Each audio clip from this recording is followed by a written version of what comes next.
They waiting. You are live. You are looking live. Word, Nelly. I got What's good? I got some Dak music. Ooh, that marathon hoodie still hits. It still hits. It's comfy, man. It's cozy. Like, it's cloudy out. I was like, man, I'm in a bit of a mood. I need something to warm me. All right.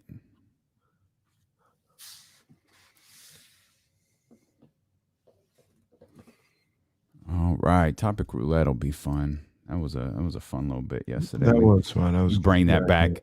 We would bring that back for the entire summer. Yeah. I talked to Danny in San Francisco for a few minutes today, because normally we meet with Danny in San Francisco. We didn't meet with him today, and quick update on what's going on. It's like, yeah, we've got to figure out what we're gonna do with the Giants. In my head, I'm thinking. In your head, you're thinking. I'm thinking nothing. But yeah, Danny in San Francisco. Let's get this worked out. Let's put up our new Dope Ones graphics. Hey. Some air horns. Let's go. Yeah. 40 seconds until we're live.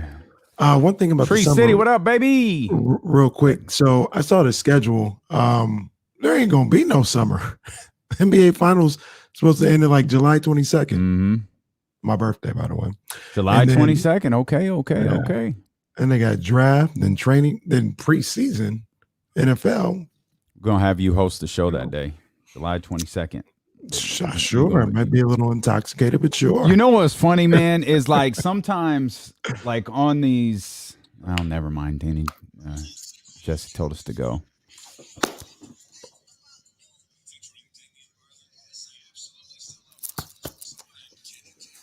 Don't you really just vibing out?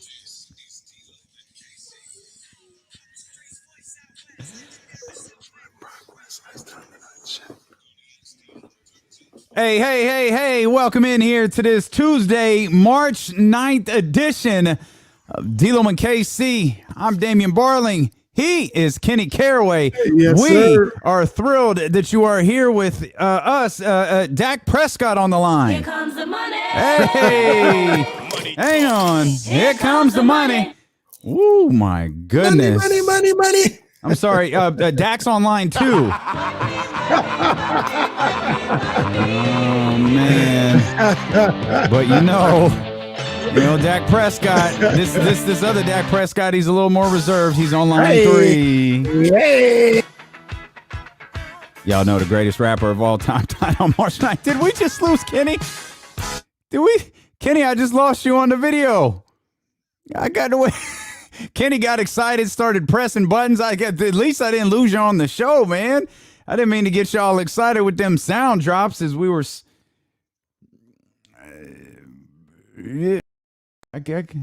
Went wild. It's okay. It's all right. We back here. We back here. As the show was coming to its dramatic conclusion yesterday, we got the tweet from Ian Rappaport, and thankfully we were able to have some fun with that before we got out on the day. But Dak Prescott signed his deal to stay with the Dallas Cowboys, a deal I honestly didn't think would be coming. Yeah. But man, oh man, as those details started to roll in, let's hit you with a couple of these notes here, Kenny, and we're going to talk about what this deal means for the 49ers, what this deal means for the Seattle Seahawks, what this deal means for the rest of the NFL, what this deal means for the Dallas Cowboys. We'll have our first half D-Lo and KC power ranking. So it's a little bit different than we normally do, but we'll try to give you the power rankings for the entire first half, and it was difficult. So we'll see what we got here. Dak Prescott, a $66 million signing bonus. Good Lord. That's the biggest signing bonus ever received by any player in league history. He'll receive a $9 million base salary in 2021. That's fully guaranteed. So with that signing bonus paid out entirely through 2021, he'll receive $75 million by the end of the 2021 regular season. That's a 1-year payout of $75 million. Next, his $20 million salary in the 2022 season is fully guaranteed. That means $95 million are guaranteed the second his pen touches ink or the second his finger touches the iPad. Woo. He'll receive his 2023 base salary of $31 million. Right now, it's guaranteed for injury. It becomes fully guaranteed on the 5th day of the 2022 season. So that gives you the full $126 million fully guaranteed deal. If the Dallas Cowboys said we can't pay that 31, we're out. If we can't, we can't do it. $31 million is out. That means they would have avoided Dak Prescott's contract for 1 year at a payout of $95 million. Wow. Here comes the money. Here we go. Money talk. Here comes the money. Money. $95 million. Man, Dak Prescott did that. Can we just all the was it Todd France?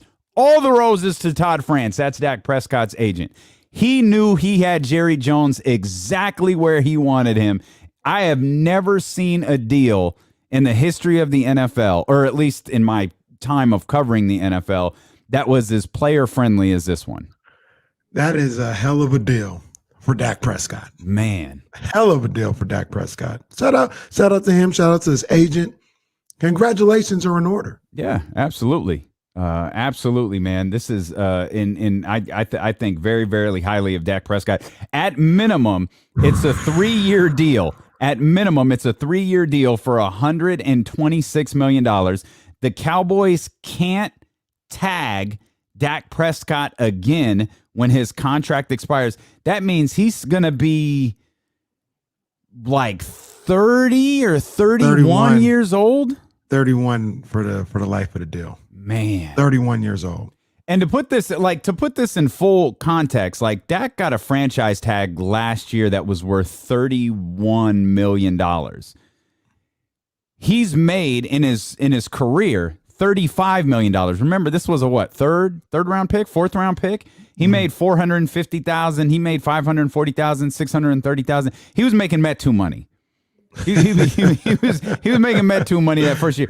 Like that's for the quarterback of the Dallas Cowboys, for a guy who has won as many games as he has averaged $6 million per year, and he made 31 just last year. So this is a generational deal. Absolutely. For this young man. Like, he has set himself, his family. This is generational wealth for a guy who, I hope everybody understands the context, wasn't making any money until last year.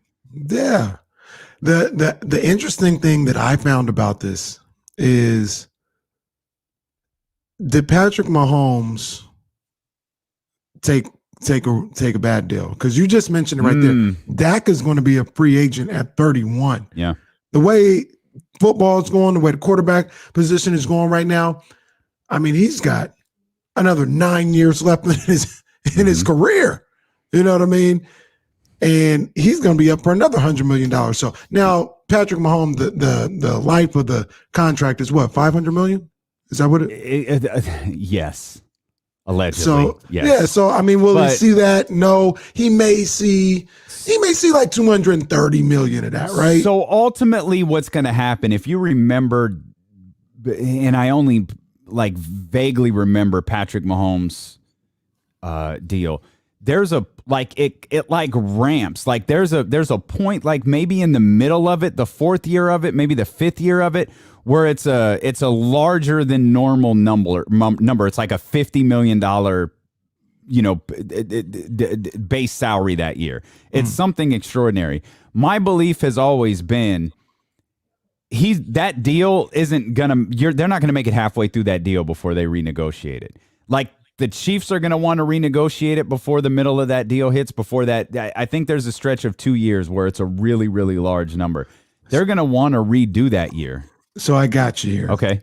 2025, it's 38. 2026, it's 38. 2027, it's 49. Okay, so there 2027. God, Yeah. that's still 6 years away. It's 49. I think it starts next year. It'll be 21 and 27, then 34, 34, 38, 38, then 49. And I think there are a variety of outs in the contract. Yeah. I don't know how many of them Patrick Mahomes can exercise and how many of them the Kansas City Chiefs can organize. But I remember thinking when the deal was signed, one, this was a really, for who and what Patrick Mahomes is, this was a really, really team-friendly deal. Mm-hmm. And the other thing I thought is we're not going to see anywhere near the end of this deal. He's not getting $500 million. Not that deal. It may get restructured. It may be torn up and sign a new one or whatever, but not that specific deal. You're not going to make it to the end of that. If he had won the Super Bowl this year and played, win or lose next year, it played really well, they probably would have restructured it already. Like they would have restructured it at the end of next year. Like, all right. And he would have been up to, because there's going to be a point, the way how the quarterback market goes, there's going to be a point where he's underpaid. Like he's not anywhere near the top paid quarterback in the league. Yeah. And we're going to address these questions coming into the chat because I know a lot of people are talking about this. Twitch.tv/ESPN1320, the ESPN 1320 YouTube channel. For those who are asking in the chat, maybe you're asking yourself this question. Maybe you asked this when the tweets went out from Adam Schefter, Ian Rappaport. Dak Prescott you can make the argument top 5, maybe more realistically like a top 7, top 8 quarterback in the league. You think a lot more highly of Dak than I do. Dude, Dak Prescott is at minimum a top 8 quarterback in the league. We need to go down the list. We need to go down the list. Okay, we don't need to do it live. We could do it during the commercial break and formulate the list. We've given Dak his roses. He's getting paid. I'm really happy he's getting paid. He deserves it. I'm pro player in that situation. Now, can we talk football? Can we talk football now? Are we allowed Stephen to do that on here? Stephen A. Yeah, go ahead, Stephen A. Ain't winning no Super Bowl. That's not his. So that's all on Dak? That's all on Dak? Well, okay, let's relax here because a large part of it is on Dak.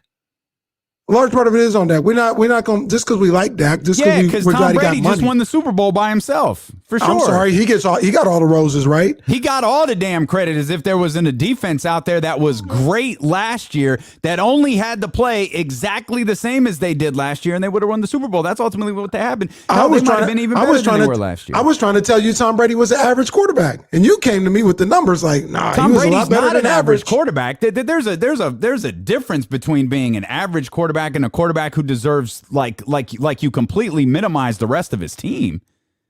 This is what I'm saying with Dak. Number one, they ain't winning no Super Bowl. Number two, that ain't his fault. Dak, I think there's a clear tier above Dak Prescott. A tier? A clear You're tier. out your God blessing mind. You mean he on the same level as Pat Mahomes? No, there's nobody on the same level as Patrick Mahomes. He on the same level as Deshaun Watson? He's pretty damn close. He ain't better than Deshaun Watson. I didn't say he's better than Deshaun Watson. He's not on the same.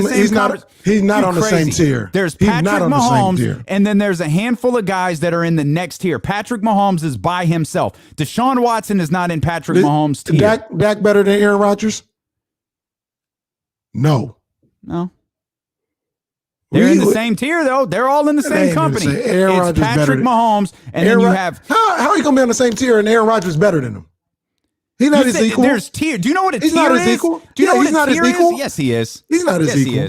Yes, he is. Dak Prescott... I'm just saying, look, Dak Prescott is a good young quarterback. He's a good quarterback. I like him. I'd love to have him on the 49ers. He's a good quarterback.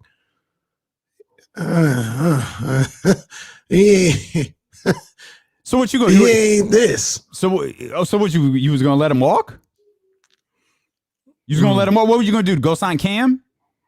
What you gonna do? Go trade for Jimmy Garoppolo? Go trade for Sam Darnold? It's almost one of them situations like the Giants were in when they had Eli, and Eli kind of had him in a vice grip because what you gonna do? What you gonna do? It's like what you gonna do? You gonna leave Eli? No, you're not gonna leave him. So they signed him. You're equating Dak Prescott to Eli Manning? If Cowboys fans feel great with Dak Prescott, so be it. I'm not here to tell you otherwise. I'm just telling you there's a few quarterbacks that if given the opportunity and I could trade like Deshaun Watson, there's a few quarterbacks I'd take before Dak. A few. Yeah. Patrick Mahomes, Deshaun Watson. Would you take Kyler Murray over Dak Prescott? No, absolutely not. Would you? Okay. Would you? Be prepared to do the next 3.5 hours by yourself, given how much you've talked about Kyler Murray over the last year. If you say you would rather take Dak Prescott, or you would rather take Kyler Murray. Dak is cool. He's not that nice. Like, he's cool. He's not that nice. Go to commercial. This show's gone to hell the first 13 minutes. Come back. He's not that nice. Dude, you are bugging. You are absolutely crazy. It's D'Lo and KC here on ESPN 1320. We might be back. We might not. I have no idea. You've lost your God blessing mind. He's not that nice. You crazy. Kyler Murray. All right. Crazy. We could do this. Lamar Jackson is better than better than Dak Prescott? Come on, man. I'm gonna tell you right now. I'll put it to you like this. Boy, you know. I'll put it to you like this. Don't want that, Roddy. Lamar's contract should be higher. Lamar's contract should be higher. I believe that.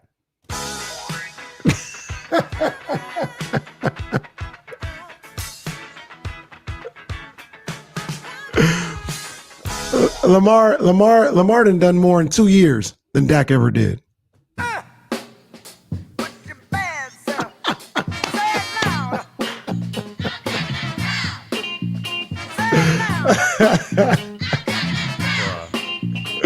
Bro, I can't do Lamar this. Lamar ain't done more for the next 3.5 hours. Lamar ain't done more than Dak in 2 years. No. Let me see what Dak done. No, he had a great. Let me see what Dak done. He had a he. I mean, he deserved that. He won an MVP. He won an MVP. He deserved it. He absolutely deserved it. Absolutely, he deserved it. You can maybe make the argument that Dak might have been on his way to MVP consideration this season before the injury, but they was going to win 6-7 games. You can't win MVP when you do that bad. This is interesting. This is an interesting question.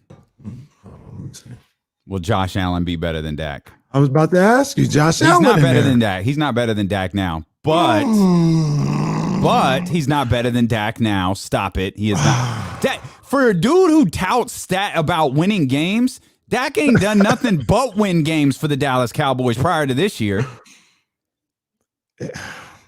What has Josh Allen done? The one time that team lost with Dak Prescott as quarterback is when Ezekiel Elliott was suspended and their goofy ass coaching staff thought, oh, you know what? Instead of running the ball with Alfred Morris, which would have been incredibly effective for them, let's just make Dak throw the ball 50 times a game and let every single defense.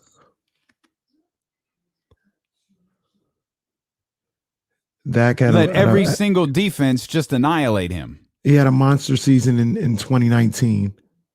They went 8-8. Truth ain't nothing but truth here, Will Sims. Ain't nothing but truth right there. Let me get back in this chat. What these people talking Give Deshaun KC weapons. What you think happens? Deshaun Watson. There might be two Patrick Mahomes. There'd be a Patrick Mahomes and I'm with. I ain't got nothing to say against that one. Deshaun Watson's. I think you get that dude the right team, and he might be more lethal than Patrick Mahomes. Can't say it now because it ain't happening. No, right. That's what we were saying, man. He's in a league by himself. Like, if we're talking tiers, there's no one in. What's up, B? Welcome to the chat, baby. You picked a hell of a day to jump into the chat. Kenny got me pissed off in the first segment. Andy. Dallas, KC ain't never had an offensive line like Dallas had for a long time. Now it's falling apart. Yeah. It's falling apart. We will say that. But for all of Dak's career, he had the best offensive line in the game. So we'll see what happens now. You would rather have Prescott than Josh Allen right now? I think I'd take Josh Well, come Allen. on, man. That's not fair. That's not fair. He's coming on like if you had asked that before, I don't have a sample size this year with Dak Prescott. I have 5 games, 6 games. If you can take me back to the 6th game, like, yeah, I would. What do you mean how it's not? It's not because I saw a full sample of Josh Allen and I didn't get to see that of Dak Prescott. If you take me back to the beginning of the year and ask me that same question, absolutely I would take Dak Prescott. Absolutely.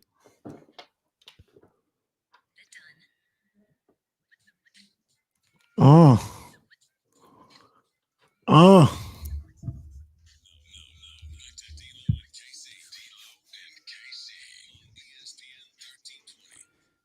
Since entering the National Football League in 2016, Dak has the 5th highest total QBR, 69.7. He's 10th in total yards at just under 19,000, and he's 8th in touchdowns, 131. Those are just a couple of numbers for Rain Dakota Prescott. And you asked, like, how are you going to throw all this money at Dak Prescott? Well, here may be the easiest answer for you.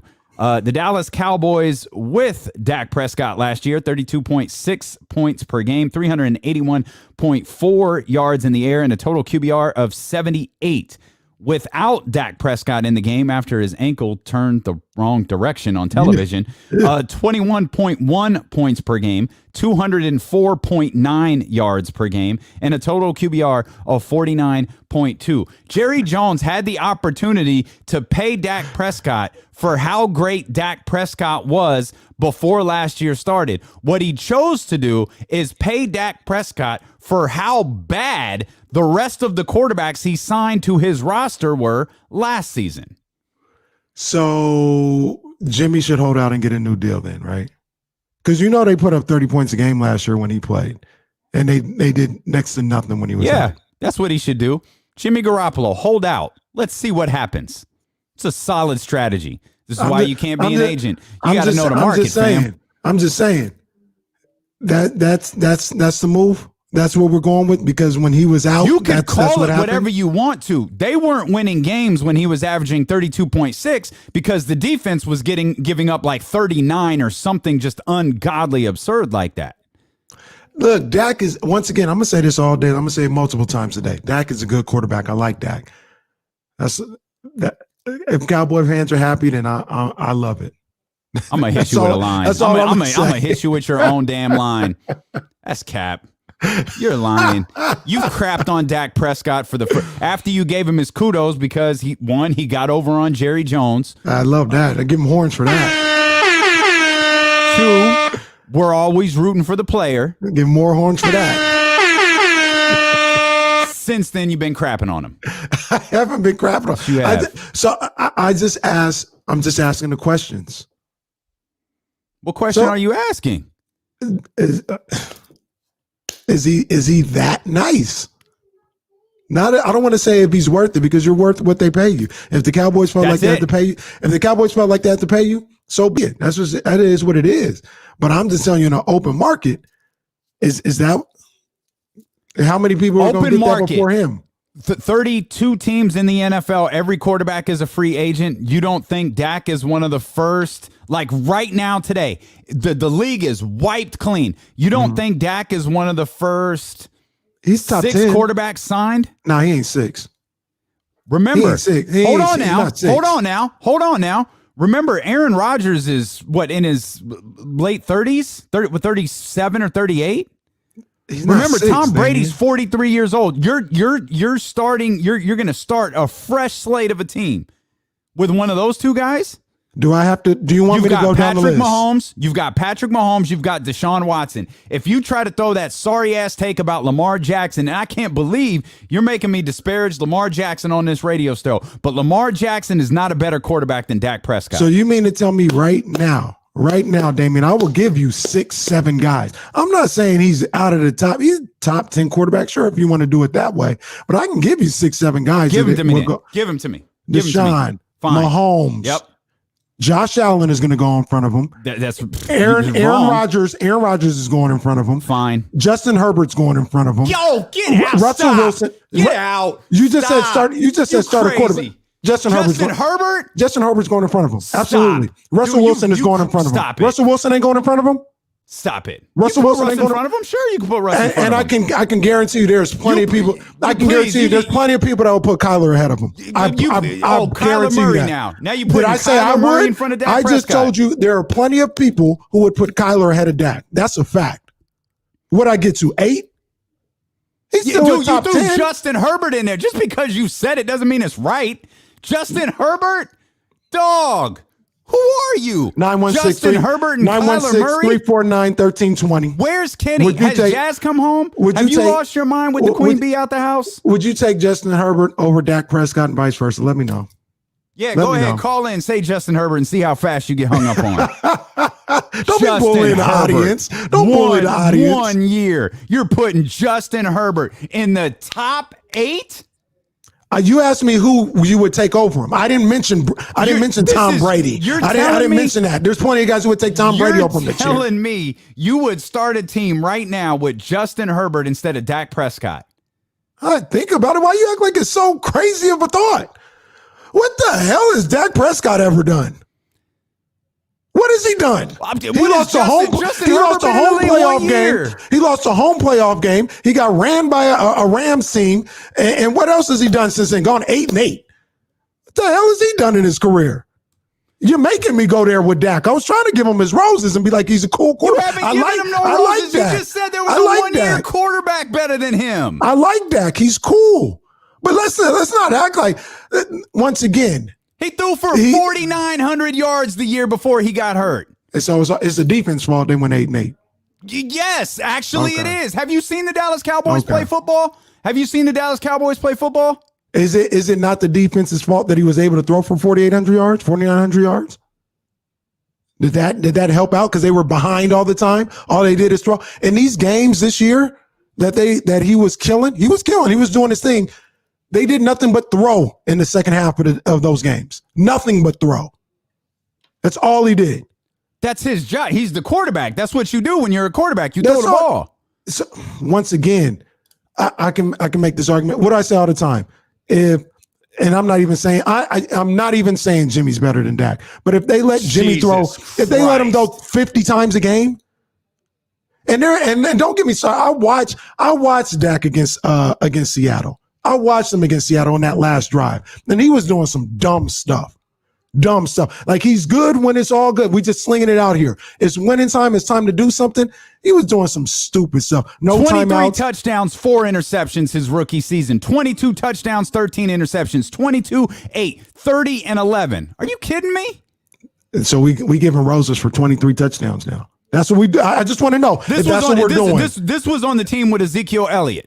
Who was like the leading rusher in the game, and they had the best offensive line in the game. But we giving roses for. I just want to make sure we're giving roses for 23 touchdowns. I just want to know that. Yes, we are giving roses for 23 touchdowns. We're giving roses for interception ratio of 106 touchdowns on his career to 40 interceptions. I just want to remember that when somebody else got 22, 23 touchdowns, I want to be like, yo, he's elite. He's elite. Those teams were finishing 10-6. They finished 13-3 and 9-7. And once again, they had the best. 10-6. Like, what's your point? They had a top 5 running back in the game, and they had the best offensive line in the game. But once again, when somebody else got other weapons around them, then that's a negative on that quarterback. It says who? It who you listen everybody. to that say that? Who did you listening to the wrong people? And once again, I'm not saying Jimmy is better than Dak Prescott because I don't think that's that. the second time you've said that. If you want to say it, say it. But why did the 49ers get to the Super Bowl last year? Why didn't they get to the Super Bowl? No, last year in 2019. Why did they get to the Super Bowl? They had a great defense? What's the correct answer? Defense. The correct answer, it depends on who's the quarterback. Because if it's Jimmy, it's not the quarterback. It's the defense. It's the running game. It's Kyle Shanahan. But if it's Dak, the Cowboys did all that because of Dak, not because they had the best offensive line, not because they had the best running back in the game. No, dude, is this your first day? Ladies and gentlemen, please welcome Kenny Caraway to Sports Media. Welcome, Kenny Caraway. Ladies and gentlemen, Kenny Caraway. This is his first day in sports media because you know what happens now that he is due $126 million over the next handful of years? It's the same thing that happened to Jimmy Garoppolo when he was due whatever his contract was that he signed with the San Francisco 49ers. Expectations change. Expectations change for De'Aaron Fox here in Sacramento, haven't it? You know, when the Cowboys lose, if the Cowboys lose this year, and by all accounts, the Cowboys are going to get it handed to them this year because they stink. They're terrible. Guess whose fault it's going to be? Didn't I just say that? It's going to be Dak Prescott's fault. Didn't I say that and you questioned me? No, you just said a second ago. No, you just said, you just in the said first how come segment I said that. I said, they're not going to be no good, and you're like, that's Dak's fault all of a sudden. Well, that's what I'm saying. But you're saying that as it talks about like right now. I'm talking about in the future when that team goes 1-6 and Dak is throwing the ball for 450 yards a game and they're losing like they lost to. Or did they beat the Atlanta Falcons or lose to the Atlanta Falcons? That was the one win they got. It was like 42-39 or something like that. Those are the way the Dallas Cowboys games are going to be. That's facts, Xavier. I'm about to hang up on KC. Xavier Game says D-Lo about to hang up on KC. You said twice. I'm not saying Jimmy's better than Dak. I just need the same energy. I need the same energy because you came to me with 23 touchdowns like he had broken a record or something. I just need the same energy. I wouldn't even mention 23 touchdowns. 22 touchdowns to 8 interceptions on a 10-6 team that had the leading rusher in the NFL. Best offensive line in the game. And none of that is his fault. He's just playing with the cards that are dealt.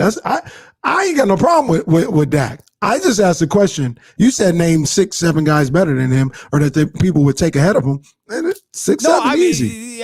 No, it's not. Because you named Justin Herbert. Nobody's taking Justin Herbert in front of Dak Prescott. You sure? And if you do, they lose their GM status. You sure nobody's saying, come on, Damien, be real. Nobody's taking Justin Herbert right now. Over Dak Prescott. We're using the figurative term of the word nobody, or are we like literally talking about a person on the planet? You don't think any of the 32 GMs would take Herbert over Prescott? Absolutely not. Man. Now you're maybe not being real. Okay, one in 32, maybe. Real. 1 in 32? You're not being real. It's a lot more than one. You seriously think Justin Herbert is better than Dak Prescott? Did I say that? Did I say there's nobody who would take him over? I was prepared for Rodgers. Are you Rodgers or hell even Brady, which I think would be the wrong thing to do at 43 years old or whatever. I didn't even mention you Brady. Hit me with Justin Herbert. I didn't even mention Brady. Hell, Josh Allen has an argument. I don't buy it yet. Like someone on the chat was asking, I think it was Raphael asking, comparing Dak Prescott to Josh Allen. Josh Allen's breakout season was this season. I have nothing to compare it to because Dak Prescott didn't play. I didn't even mention Lamar. Lamar is a totally different type of quarterback. And if you want to put Lamar in the conversation, you can. Lamar on the Cowboys from 3 years ago with that offensive line would be an interesting thing to see.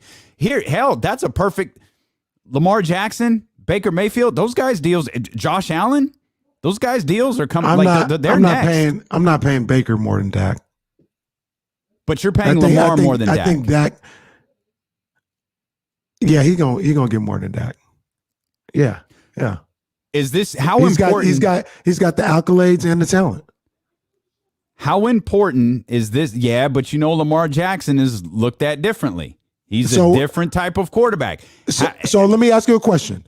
You asked me this question. I'm gonna ask it back to you. Okay. Let me point this out before you do, please. Let me just point this out. Just remember. Normally, in most circumstances, the highest paid quarterback is the next quarterback's contract who's due. That's true. So I want to point that out, but go ahead. No, what I was going to ask you is, you asked me what are the Cowboys going to do? Let them walk and go over there? Same question for the Ravens. If Lamar says, I want 20 more million than Dak just got, what the Ravens going to do? Better they sign ain't letting him. Lamar. Better sign him. So he gonna make more than Dak. What was Dak? 126. Is that what I said? Yep, 126. Better make it 146, 136. You better make it whatever Lamar wants. Because Lamar, and this is the thing with the Ravens. As much as the Ravens have had an identity, like Lamar Jackson, he's got to be approaching a usage rate similar to Russell Wilson's I believe that's facts in Seattle. Like Russell Wilson had the Russell Westbrook year KD left Oklahoma City usage rate, and he's had that for like 3 straight years. Lamar is approaching that status here with the way that he runs and the way that he throws, and he's going to be up and that whole class where Baker Mayfield was taken, there were 5 quarterbacks taken in that draft class. They're all going to be up, and how it shakes out, it'll be interesting because the most decorated of the quarterbacks in that class is Lamar. He was the one taken last out of those quarterbacks. He was the one taken last. So, but again, he's the most decorated. So how this all shapes out for the next group of quarterbacks will be interesting. So help me out here with this one, because I mean, I'd like to get your opinion here. I think this thing has gotten out of control with the quarterback contracts, and I'm not saying it to take money from them, but it's messing up the whole thing that they got with this cap, because there's a salary cap in there. Tell me why. I know why the owners wouldn't allow it, but why don't they just make the quarterback position a free for all? Like, you can pay whatever you want, or at least have it not go against the cap. Because now, I mean, what does everybody say that we always talk about? Once you sign these contracts, it becomes hard to even win with it, and it's becoming unfair. And once again, I'm not asking to take money away from the quarterbacks. Make all you can, but it's tough on the teams to build around them. So make the quarterback contract not part of the cap. Change the salary cap then. Well, change the percentage. Change the percentage of income that goes to the players versus the owners, if it's that big of an issue. Because there aren't Tom Brady's. Tom Brady is one of one. He takes less money so his team can build around. Tom Brady has taken market value maybe 2 times in the last decade and some change. But find another quarterback, find another player in the league whose wife makes about 4 to 5 times the amount of money that he does, and then go, maybe you should take less money so your team could be better. Like when Danny in San Francisco comes to you a year after D'Lo and KC have torn up the airways for a year, and he says, man, Kenny, boy, you have been everything we have needed in this market, everything that we needed at the station, needed everything at this show, and he offers you this big, rich deal. You don't go, whoa. Danny in San Francisco, do you got enough to pay Damian? Do you got enough to pay Jesse? Because I got to make sure Damian's taken care of. I got to make sure Jesse's taken care of. That's not your job. That's Danny in San Francisco's job. Figuring out how to fix that just decrepit roster that the Dallas Cowboys have isn't Dak Prescott's job. Dak won that dude football games on the cheapest. He had to be one of the cheapest quarterbacks to account to wins in the entire league. It's not his job to figure that out. It's not any quarterback of any of the 32 teams to take a discount and to figure it out. It is the owner's job to figure it out. And maybe this is where we start looking around the league and seeing we see positions like the running back position. The running back position has been annihilated. Yeah, but that's my whole point. They've already annihilated that to dust. Like they throw them out with the scrap heap. They're looking at red lines. How many more positions can we annihilate to dust so we can continue to sign these quarterbacks and keep them on our teams forever? And seeing that ain't right either. I'm not saying you're saying that's right, but that's not right either. And I'm not saying that these quarterbacks should give money back or anything like that. I'm just looking at a situation like Dallas. Not that I care about Dallas, but I'm just looking at it objectively. Amari Cooper, one of his weapons, is about to be gone next year. You know what I'm saying? They're going to have to get rid of him. They're probably going to have to move on from Zeke as soon as they can. As soon as they possibly can. Which I think is 2 years. I think it's 2 more years, but go ahead. Yeah, the offensive line, they can't build that up now. That was at one point one of the top offensive lines in the game, if not the best offensive line. Now they got to put money towards the defense, and they have an offensive line that's falling down. So, I just look at it like, hey, can't let him walk though. No, you can't. Can't let him go. I think it should be a position that doesn't go against the cap. It's interesting. It's an interesting thought. So you want it similar to, and I think LeBron once talked about this. If there was no like max contract in the NBA and you were just paid, like what would LeBron make if there was no such thing as a max contract? What would a quarterback like Patrick Mahomes make, like Deshaun Watson make? And then what would happen in situations like this? Because you've got Deshaun Watson who signs his deal and 4 months later wants out of Houston. Yeah. You've got Carson Wentz, who was a can't miss guy. You had Jared Goff, who was a can't miss guy. Both of those guys signed their big crippling contract extensions and then were traded. Yeah. How would you navigate all that if it doesn't involve the salary cap? Maybe that makes it easier. I don't know. 916-349-1320. Let's let Manny get in on this part of the conversation. Manny, what's going on, baby? I feel like I'm 5 years old. My parents about to get divorced. They're yelling. No, we ain't yelling, man. We're having fun. We talking. That's what we do. I'm going Papa D-Lo. He right. So would that make him Mama Kenny? You gonna stay with your Papa D-Lo then? Oh, wow.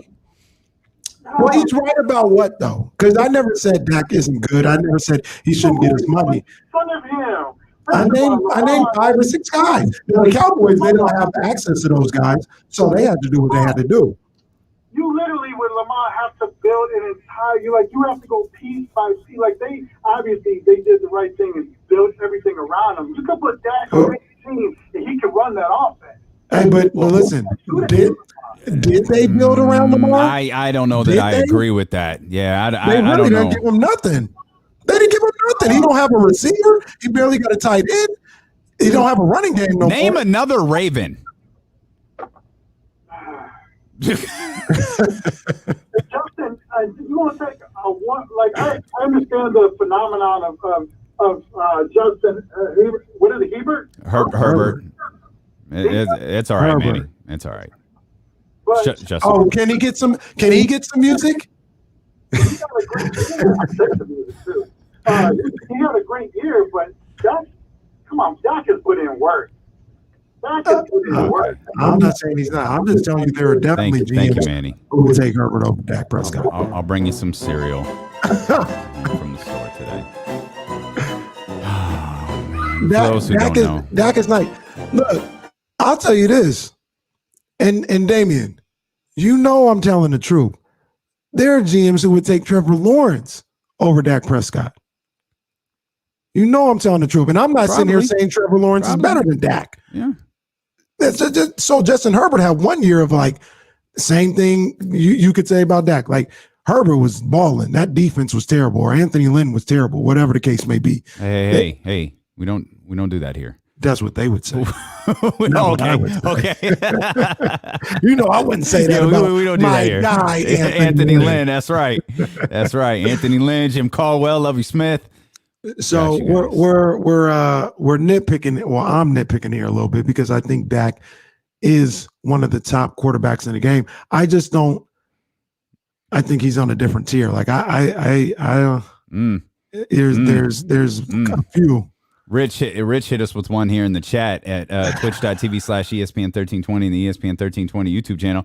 There's probably GMs that would take Joe Burrow over Dak. That's crazy. I disagree with that one. That's Rich. crazy to me. I think Herbert showed more than Burrow did. I don't think you're wrong, but I don't think that Rich is wrong either. I don't think either one of them is wrong. There's also, I mean, what we're talking about too also goes in the contract, and the question that was asked is free market. All of them are available. Mm-hmm. Who would you take? I don't think they would take Burrow over. I think Herbert would get some people to go his way over Dak. Yeah. I wonder what Dak, like, is it because it's weird how wins and losses have become quarterback stats. So, like, what's Dak not doing?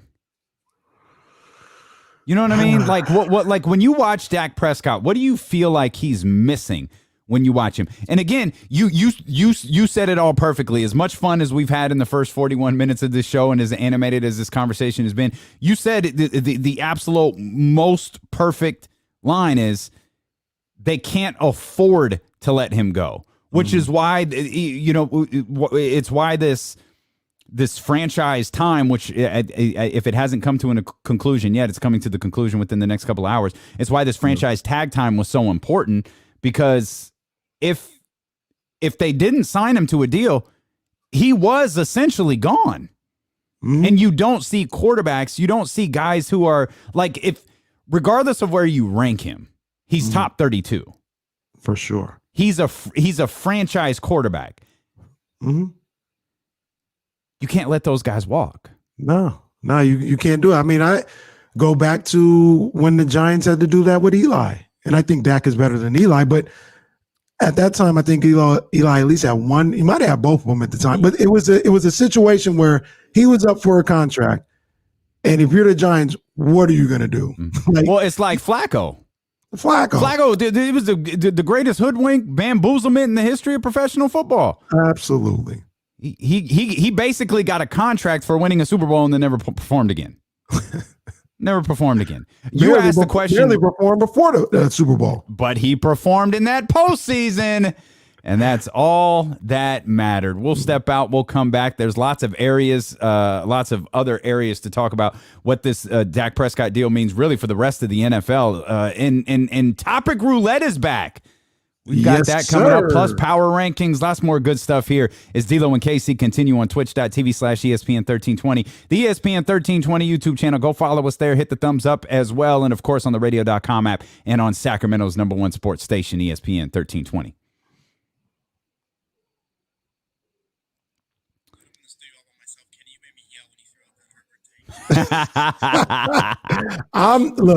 I'm telling you, I ain't alone. They're definitely something that would take Herbert. Kenny was going to. I was going to do the rest of the show like this. I can't move it. I can't move it didn't work. It didn't work. Oh, well. I was just going to leave. It was just going to be Kenny like this. Oh, boy. That is hilarious. Oh, man. Nah, so yeah, and Dak. So you asked what could Dak do a little better. And I'm sure somebody is gonna come with some clutch stats or whatever. I don't think Dak is very clutch. I've seen him in he's the had biggest some moments, moments, man. Yeah, I've seen him in the biggest moments where I'm like, what are you doing? I was rooting for him. I was rooting for you. We were all rooting for you. I wanted him to beat Seattle, and I'm sitting here like, what the hell are you doing? What are you doing? So. Maybe that's win or loss. I got to set these up so I can move them over to our sides. Those are fire. I'm going to, Don, you're up in here, man. Maybe in about 18 months, I'm going to need the revamp joint, after the aligners take effect, man, I'm going to need the revamp. I'm going to need the 2021. Wait, bring it back. I got to. Oh, man. Wait, hang on. Hold on. I got you. Oh, that's me. Hang on.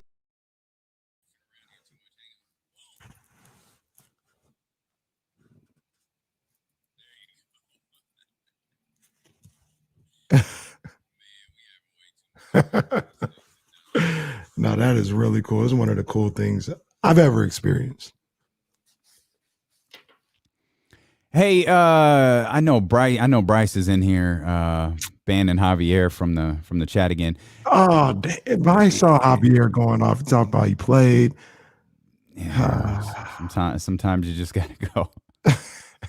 Hashtag I stand with Kenny. Thank you, Eric. Bryce, can we make those? You guys, a couple of people have asked about those emotes things on Twitch. Can we use these? Will that work? And how do we do that? If it wasn't such a complicated process, Bryce, I'd just give you the damn password and have you set this account, this Twitch stuff up for us. But you got to let me know how to do the how to get everybody emotes. I don't really know exactly what it means, but I'm down. Rick Adelman. Finals? Let's see who. Yeah, Rick Adelman, Chris Webber, and Yolanda Griffith.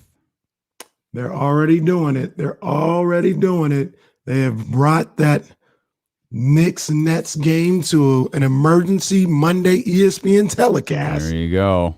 There you go. I'm going to ask the question on the other side, man. Mm-hmm, on the other side.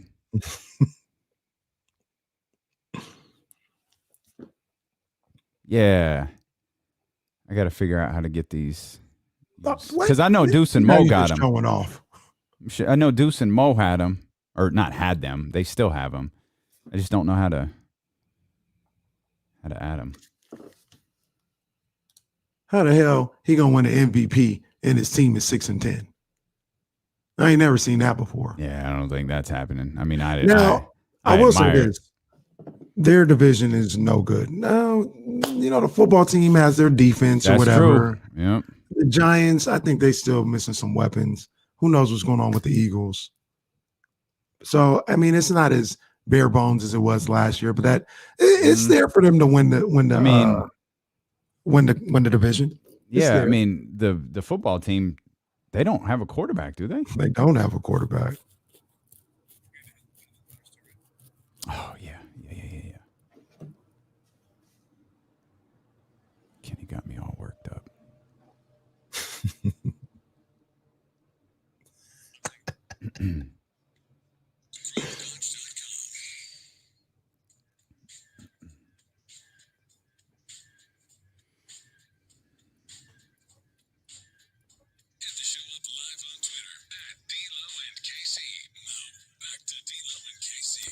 College Hoops Tourney is 10 days away. Countdown coverage on ESPN 1320 is brought to you by McQueen and the Violet Fog Gin. I've already poured 2 glasses since Kenny put Justin Herbert in the top 8 of quarterbacks in the NFL.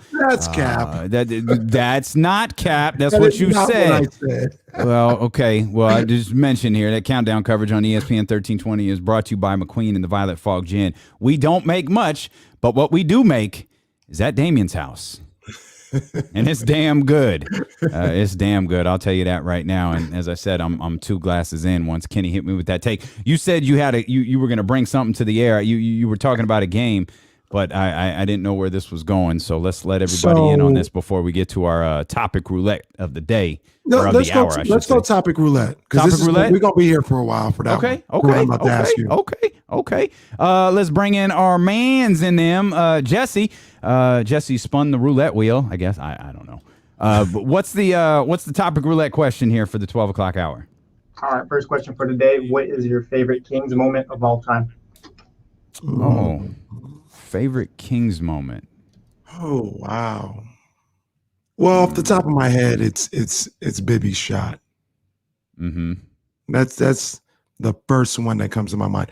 I was in the building when Bogey hit the shot to beat the Lakers a couple years ago, and that was pretty exciting. That was pretty exciting. You beat the Lakers, Bogey with the buzzer beater. They still felt like this year was different at the time. It was around Christmas time, so they were still like, "Oh, 2019, we're different this year. We're gonna do it. We just beat the Lakers." All this other stuff. Mm-hmm. So that was a pretty euphoric moment. That was really cool, really cool. Yeah, that was amazing. I wasn't there, like I was watching at home. I remember exactly where I was. I remember exactly where I was for every game in that series. Man.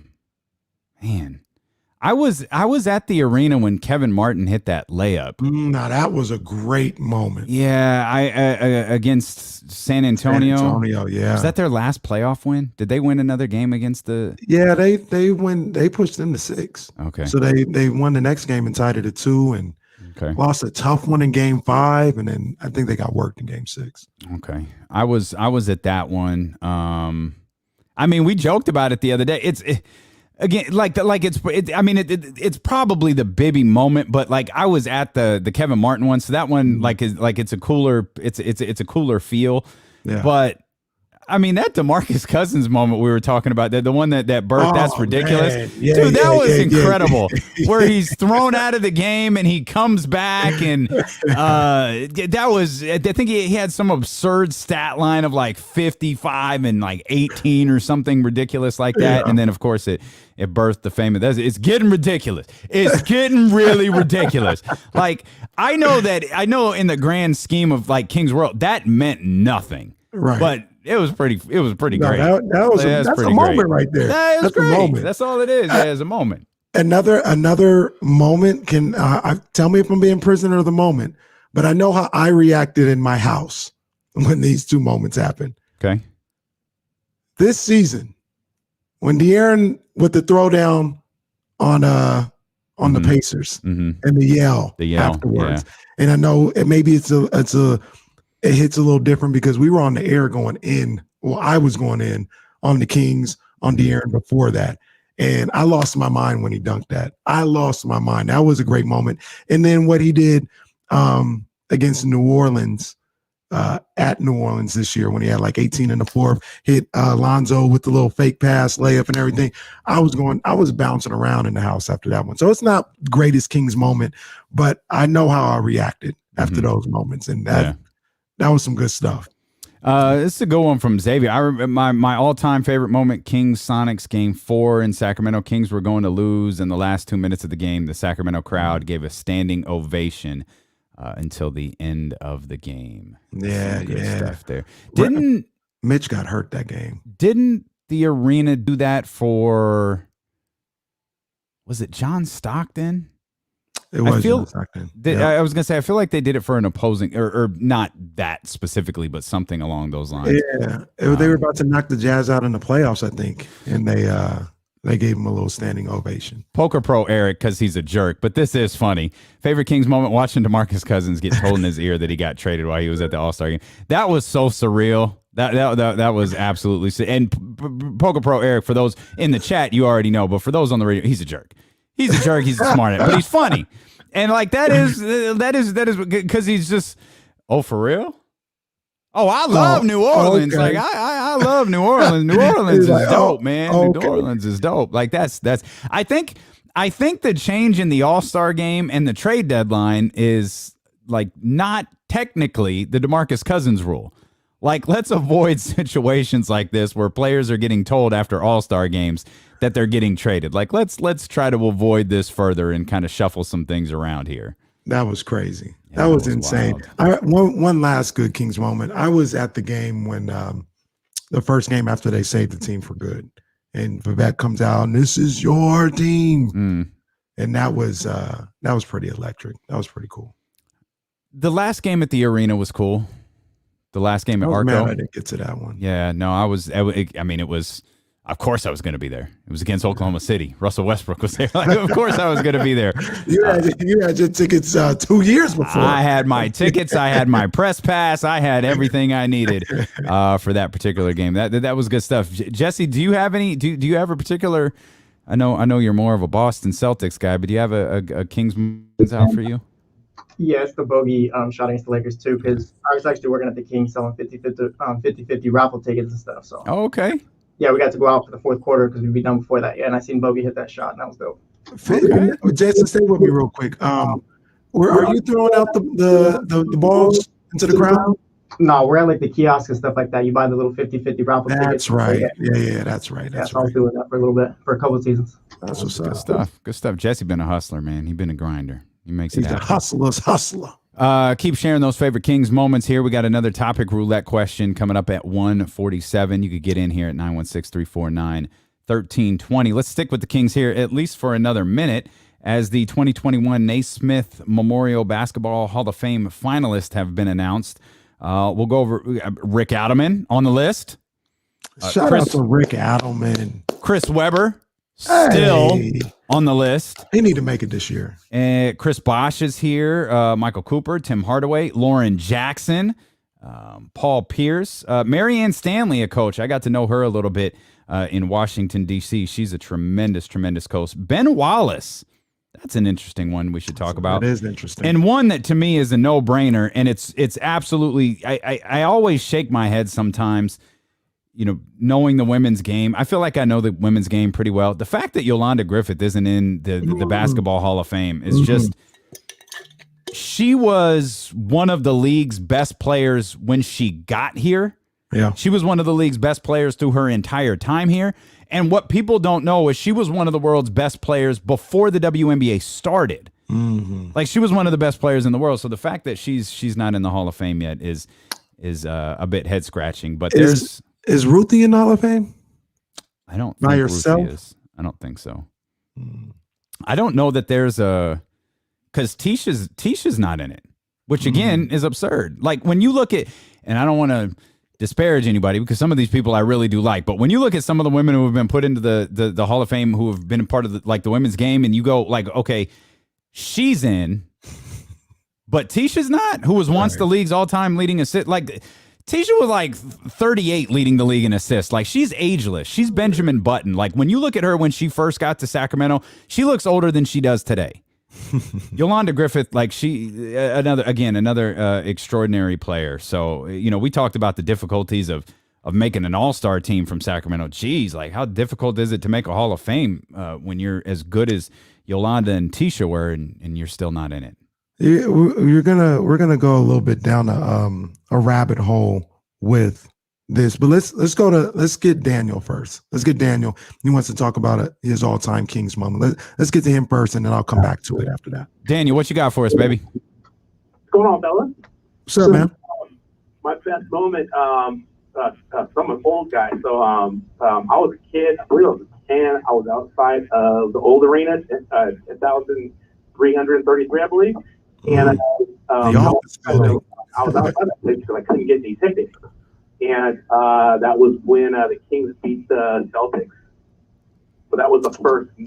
I've seen like video of that when people grainy video. Yeah. Didn't Larry Bird like miss a shot or something like that, or Danny Ainge or something? It was crazy. That place was unbelievable, and people poured out of that place, and people were yelling, and it was crazy. I'll never forget that. That's awesome, man. Thanks for sharing with that with us, Daniel. We appreciate that. I never saw a basketball game at the office building. Me neither. And you say that's still up, huh? Yeah, it's still an office building. It's right down the street. It's still here. It's an office building. It's difficult. It's difficult to like realize that it was an arena. Uh-huh. And I was young. Again, I never saw I can't envision it. Being young and my grandparents taking me out here and going to wrestling events like every month or every other month. I saw a ton of wrestling events at the office building, Arco Arena, but I never saw a basketball game. I don't remember anything about the office building. My mom says that I've been there and I watched the game there. I don't think she's telling the truth. I don't remember anything. Cheryl from Elk Grove would never lie. She would never tell a lie. I'll say something like that. I'm like, Mom, did I ever go to the first Arco? Oh yeah, you went a couple times. Mom, I ain't never go to the old Arco. What are you talking about? No, I didn't. But I never been to the office building that I can remember. It's really amazing when you think about it. When you see old arenas across the NBA that they played basketball. For all you Jessies out there that think we're just kind of exaggerating this thing, no, this thing is an office building. Yeah, and they played NBA basketball in the office building for what, 2 years, 3 years? I think it was longer than. Yeah, I think it was a little bit longer than that. Wow. 85, 86, 70. Yeah, okay, maybe about that. Yeah, maybe about that. It's crazy. I'm gonna go by the office building maybe this weekend. Yeah, when you come visit, I'll have some McQueen and the Violet Fog for you. You could drive right by the old office building there. You're listening to D-Lo and KC on KIFM West Sacramento, KRXQ HD2 Sacramento, or radio.com sports station, and driven by Lasher's Elk Grove Dodge. He's Kenny Caraway. I'm Damian Barling. We are live on twitch.tv/ESPN1320, the ESPN 1320 YouTube channel. You could follow us at ESPN 1320 and at D-Lo and KC on Twitter as well. And of course, we're on the radio.com app. You could take us anywhere you go. And then we're old school, 1320 AM on your radio. We got our man Trent here. Trent, what's going on, baby? Hey, man. Yeah, man. What's up, Trent? Hey, man, I just want to share one of my greatest Sacramento Kings moments. Man, Please do. Hey, at Arco Arena, 2006, I shot free throws at halftime. You know what I mean? Oh, okay. Hey, you feel me? And it was after hook, man. It was a packed house. We were playing the Seattle Supersonics. And, man, let me tell you, bruh, I shot free throws, missed three. Every black person in the building let me have it.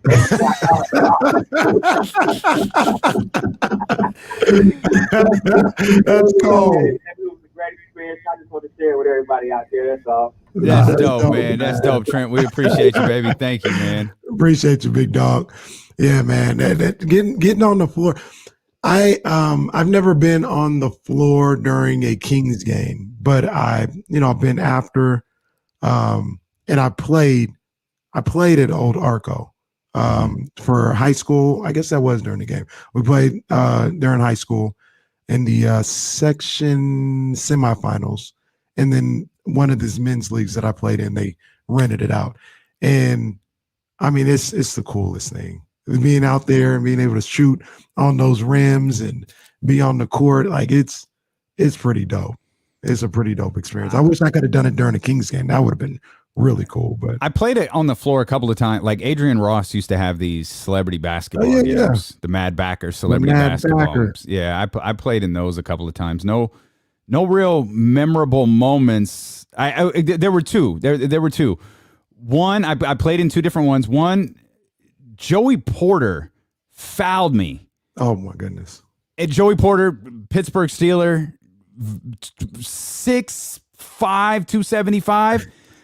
I didn't know if my life was over at that point. Like, he hit me in the side of the head, and I just thought, okay, don't die now. Like, try to get through the game and like die later. Like, things were moving at a bit of a weird pace. He really wanted to block my shot. I had talked, like, I had interviewed him earlier in the day. Like, we were all good. Like, I thought we was friends until he tried to block my shot and left me wondering if maybe I should just curl up center court and be the guy who died at center court of Arco Arena.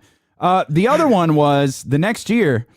This was always an interesting experience. Carol Lawson was my coach that year. I was the last player in the game. Like, me and Mark Cuban went to the scorer's table together, and I don't know. I just thought that was a hell of a, like, hey, she said we have to do what's best for business. She was like, no, at that point she was like, well, everybody plays, so go ahead, you and Mark. That's cold. You and Mark go. Actually, think Mark got in the whistle before me, and Mark Cuban was the nicest guy on the planet. You know what else I remember? Like Bill Bellamy. I met Bill Bellamy that weekend, and I go, like, I check in. It was that same game, and again, last person in. I go to the ball stop. I'm at the foul line. Go to the foul line. I stand next to Bill Bellamy. Bill looks at me, goes, "Hey, Bill," and introduced himself to me. I was like, "Hey, Bill, I'm Damian. Nice to meet you, Bill." Bill Bellamy. These young kids don't ever know how popular Bill Bellamy was. Bill Bellamy in the is mid-90s. Dope, man. Bill Bellamy is and he's a great dude. He's a great storyteller. He was on the show I used to do, as he was like, he had come here like for one of the comedy clubs, and you know there's a famous like behind the scenes story about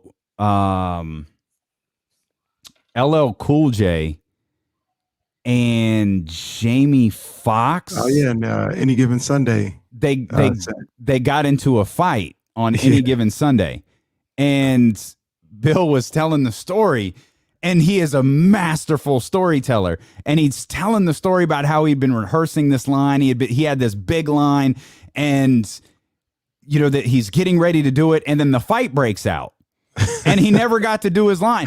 And my biggest regret, one of my biggest regrets in radio, is I never asked him what the line was.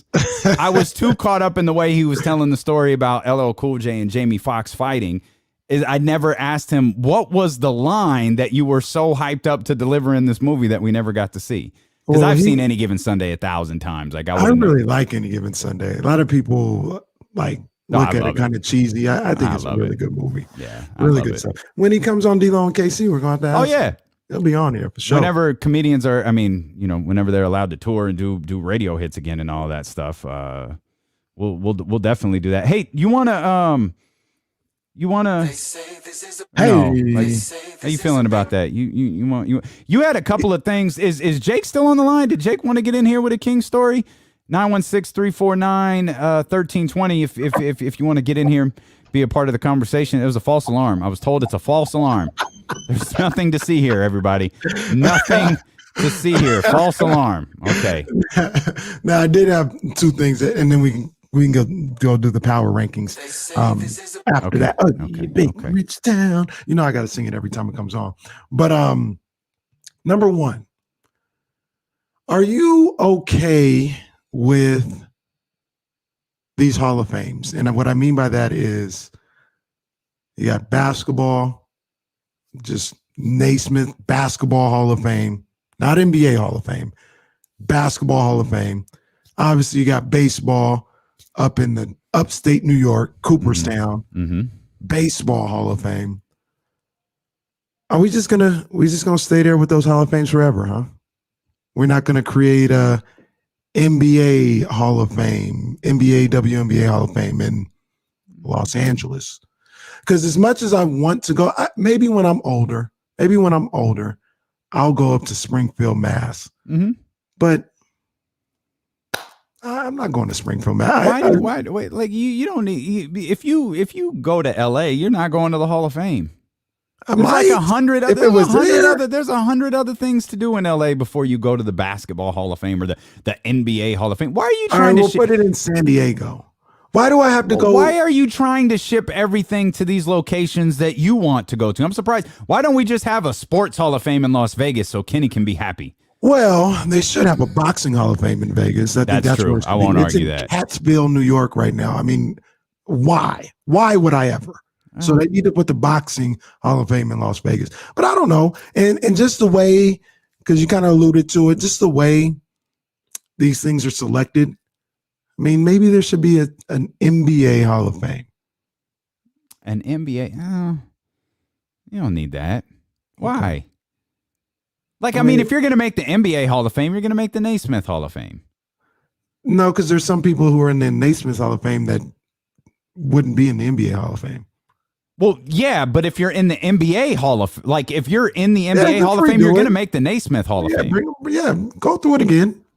That's dumb. Kenny, that's worse than your Justin Herbert take earlier. When are you going to the Basketball Hall of Fame?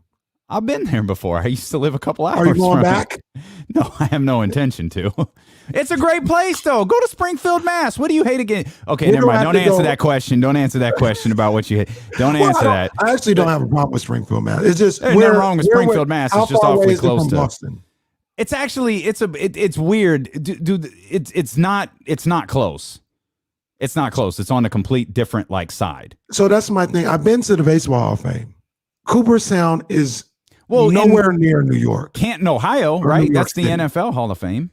Yeah, that one's solid. I mean, at least you don't have to go across the country and up to get to the Football Hall of Fame. I don't know. Cooperstown, do you want two Hall of Fames? Really do you want an East? Soured me. Was Cooperstown bad? I've never been there. I never went. It's just literally in the middle of nowhere. Maybe you fly into Buffalo. Well, Springfield is in the middle. Springfield is in the middle. We went to New York City, and it was all right. We're going to drive to Cooperstown, and it took forever.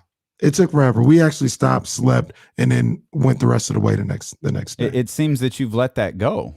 You've really let that experience go. I ain't going to Cooperstown. So Cooperstown is upstate, right? Upstate, like Buffalo is far. Buffalo, right. Buffalo, New York, from New York City, you think that they're close. Right. They're not close.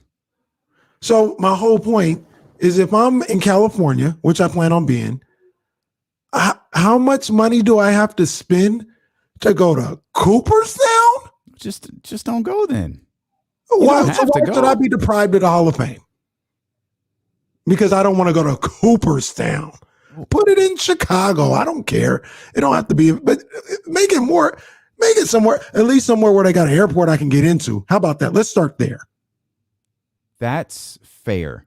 Do we know, why did we settle on Cooperstown? I know why Springfield. In the 1870s. That sounds right for baseball. Why did they do Springfield? Isn't that where Dr. Naismith is from? Oh, okay. I thought he was from Canada. Was basketball invented by a Canadian? I could be wrong, but I thought he was from Canada. Huh. Well, what the hell did they choose Springfield for then? Maybe that's where he invented a lot of the reason that they do it too is land. The amount of because the amount of space that you need for a Hall of Fame in LA or New York or Chicago, you can't afford that. It's the same reason that ESPN is in Bristol, Connecticut. Oh, that's a whole nother thing. I'll never go to ESPN. No, you won't. There's no, it's 50 minutes from the airport. And then you're flying into Connecticut, which I don't recommend. But go to Arizona. ESPN. Or no, the Hall of Fame. You need to land? Go to Arizona. Hell, go to Texas. I'll go to Texas. Let's just make life more convenient for Kenny. Like, what can we do to make things easier from Kenny? Like, we're already doing the radio show from home. We're already doing the stream. Do you want them to bring the Hall of Fames to you? If they want to put them in Sacramento, absolutely. I wonder if Put we 'em could, at- put 'em like, at the rail yards. why haven't we, yeah. No, that's a whole other story. Like, why can we do virtual Hall of Fame tours yet? Like, you know, those like virtual reality glasses. Can we do like a virtual Hall of Fame tour yet? I'm sure it's in the works, but you know I wouldn't like that. I know you. I want to go there. I want It's really- to be there. It's, I mean, the basketball Hall of Fame, like, it's cool. It's, That's why I don't you need to make- go back. Like, it was okay. It was cool. That's why you make an NBA one that's like, yo, this is dope. That's I dumb. got to go back. Treating it like it's a Foot Locker. Like, I got to go back. I got to go back. Dude, I was at the barbershop the other day. Flavor in the remix. Came on, and this dude said, oh, man, this reminds me of Foot Locker. And I swear I was shook because I remember being in Foot Locker and hearing Bad Boy Records play on repeat, Oh, he worked on in Foot repeat, Locker. Oh, yeah. on repeat. Oh, my goodness, man. We'll step out. We'll come back. Naismith was, in fact, born in Canada, but the game was invented. Oh, good knowledge by me. The game was invented in Springfield. Gotcha. So we'll split the difference there, and we'll come back with more of D'Lo and KC here on Sacramento's #1 sports station, ESPN 1320. They say this is. I have been to the Grammys Museum, Max. I haven't been there. It's at LA Live, right? I don't know. Like, I lose track, but it's like in that vicinity. Yes. They say this is a big rich town. Dum, dum, So dum. Myers Leonard is wilding out, huh? We actually tried to stall that man out last year when he said he wasn't going to kneel. He Yeah, was like, I "Do didn't. What you got to do? I didn't ain't gonna lie. I tried to him stall him out, man. I tried tried to stall him out. But what's he doing now? So far, I've met Tim Duncan at a Best Buy and now Bobby Jackson outside of Jamba Juice. Lazy, you just met Bobby Jackson? Or oh, wait a minute. It looks like you and Cole are having a random conversation. Okay. On Laguna Boulevard. That's what Leezy said. Just spotted sounds Bobby right. Jackson on Laguna Boulevard. That must be the one next to Mountain Mike's. Okay. Oh, Chili's. that's cold. Oh, yeah, making jokes about Bobby's weight, huh? I see you. Okay. Yo, You saying he went to Jamba Juice and got a So, you know what I love about Bobby is you can put Bobby on the radio. You could put Bobby on the radio. Bobby wouldn't have any Bobby just start cussing.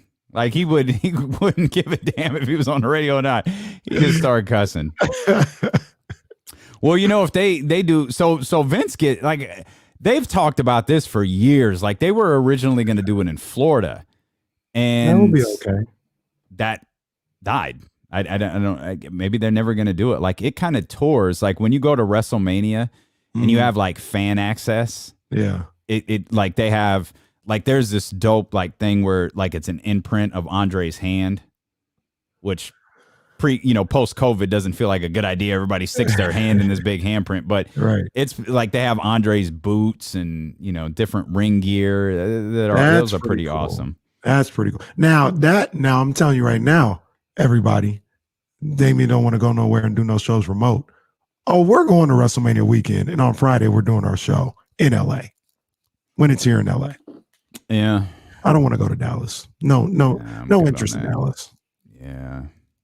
But D-Lo and KC live from, I don't know, some hotel in LA. I don't know. It's funny. Center. Like I love like if we're doing the show from home. Okay. Fam. All right, Come Danny. on, fam. What I'm saying is if we're doing the show from home, right? Like we've got all the equipment. If we just packed up the equipment and went somewhere. What do you really know? What's the difference? What anybody know? Nobody would know. Hell, we even have a Wi-Fi card. You have a Wi-Fi card. I don't. I'd buy a Wi-Fi card. Yeah. To be able to maneuver all over the place. I had to hardwire everything and upgrade my Wi-Fi system to the tune of some decent dollars to get everything functioning. There is just equipment everywhere in this room. Your connection won't work. Not at the Motel 6. Not where Danny in San Francisco is sending us. Motel 6 by the airport was like $90 a night. Motel 6, I could bring the dogs with me. Yeah, then Motel 6. All I know about them is that they let you bring your animals. They actually remodeled everything, so they look cool. But yeah, we should probably, like Randy Orton once got away with something on a live stream that didn't get a lot of attention.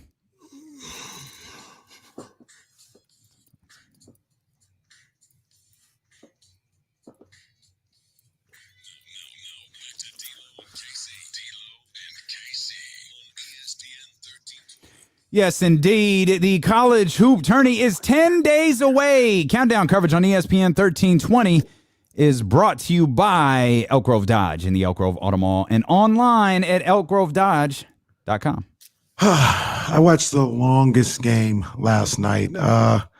Pepperdine, BYU went into overtime. I think there was something like maybe 50 fouls. Started at 9 o'clock, didn't end until about 11:45. It was the longest game. BYU ended up winning that one in overtime. I mean, it was riveting. It was riveting, but it was just a long game. I'm tired. Why, Sway? Why did you feel the need to tell us that? Well, like, why are you watching college basketball at 9 o'clock on a Monday night? Well, number one, there was no NBA basketball. And even if there was, so this is what happens in a regular year. I guess I'm working now, so I can't necessarily do that when it happens next year. But typically, I take about 2 weeks off from the NBA, and I watch nothing but college during March Madness, championship week, all that other stuff. So even if there was NBA, I'd be watching college basketball. Okay. Well, you have no one to blame, but BYU tonight against Gonzaga. Gonzaga's probably going to mop the floor with them. You know how you know you did something wrong? Because Ramsey jumped in the chat and said, "Me too."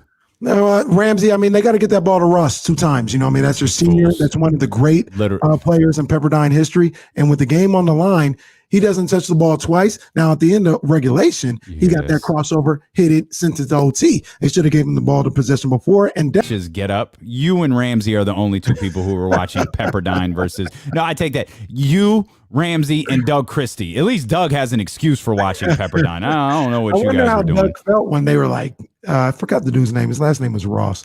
But they were like, yeah, maybe the best player in the history of Pepperdine. If I was Doug sitting there watching that game, I'm like, whoa. Hold on, player. In my Teddy Long voice. Wait a minute, player. When you were in Southern California, did you ever go to the Pepperdine campus? I went one time. I would have never got anything done. Like, I would have been. I was thinking that last night. I was like, gosh. Why are more people going to Pepperdine? How is Pepperdine not the most attractive university on the planet? Man. You get down there and it's like, oh my gosh, man. Chris Breedeman just tweeted, after Dak Prescott's new deal, Jimmy Garoppolo's $27.5 million per season average is 12th highest among quarterbacks. That's per over the cap. His $26.4 million cap number for 2021 ranks 8th. Remember, in the NFL, the dollar isn't the same as the cap hit. Yeah. Goodness gracious. And 12th is about right for where Jimmy is. I think he's 12 to 15, ranked quarterback in the league, if you ask me. That's about right. Okay. It's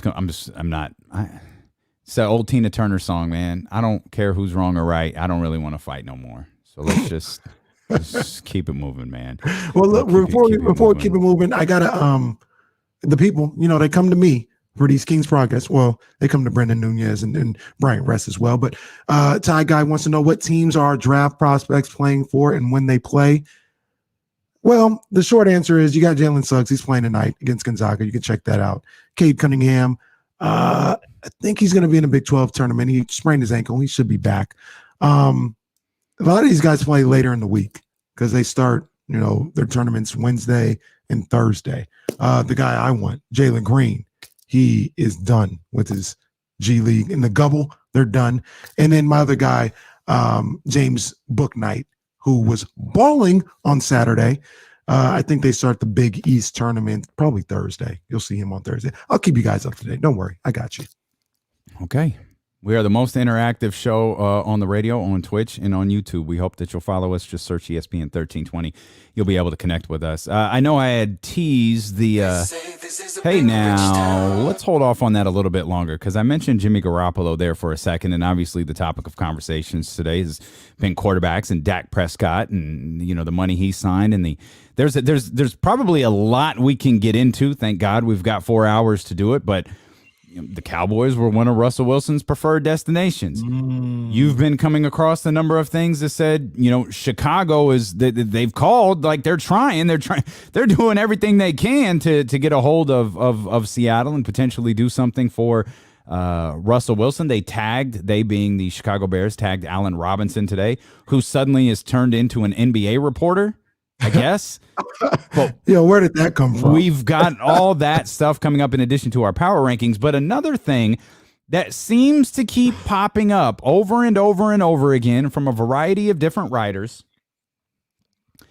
is Jimmy Garoppolo playing somewhere else and a different quarterback being under center for the 49ers. Now, I mentioned yesterday, and we didn't really get into it, but Mike Reese talking about the Patriots potentially making a play for Jimmy Garoppolo.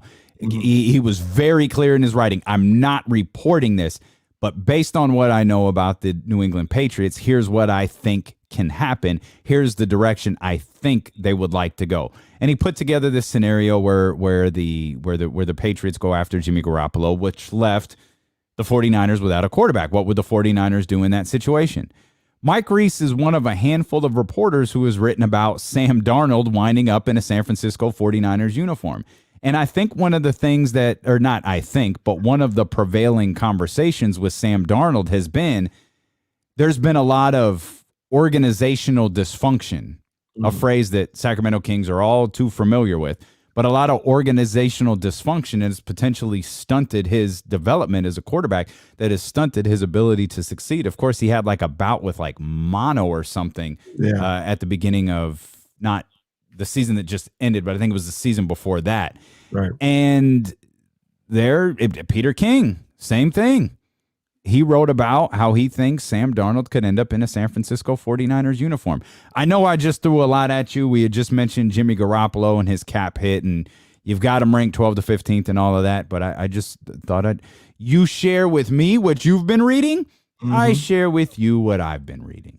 I appreciate it.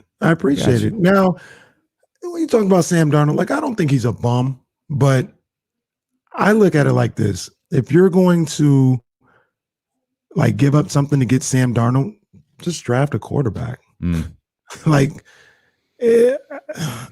a lot of people who are on the Sam Darnold train who he would really work well with Kyle and all this other stuff. He just might. Like I said, I don't think he's a bum. I'm not going to be doing backflips and cartwheels if they trade for Sam Darnold. I don't feel that way about it.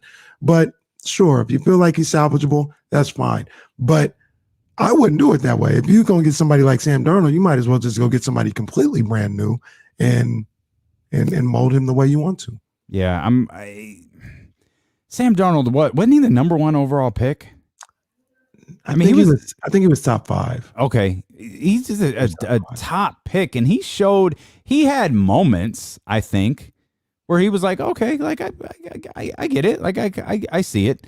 Right. He wasn't universally praised like Trevor Lawrence has been coming out of this draft. There might even be more quarterbacks in this draft that were praised more than Sam Darnold was. But there's a number of quarterbacks. Their scenarios this offseason I think are really interesting. I know I know we teased, but let's get to that. We haven't done this for a couple of days.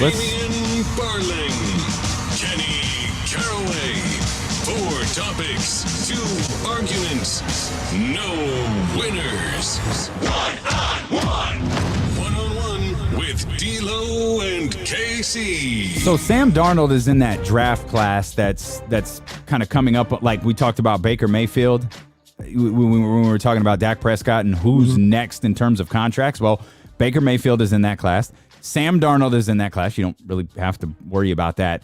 Right. Josh Allen is in that class. Ooh, he's going to get the bag. Kenny's man, the Rosen one, is in that class. He was taken. Going to get the bag. He was taken at number 10 of that draft, and then taking it number 32, Lamar Jackson. So those are the quarterbacks. So they're, Dak Prescott, again, you really have to break down these contracts in terms of like, what do they mean? I can't imagine any of those players, regardless of what you think of them, signing a better deal than the one Dak Prescott signed. Now, they might be able to sign a deal that gets them more money over the long term, but I can't imagine them. I mean, that's damn near 126 fully guaranteed $1 million.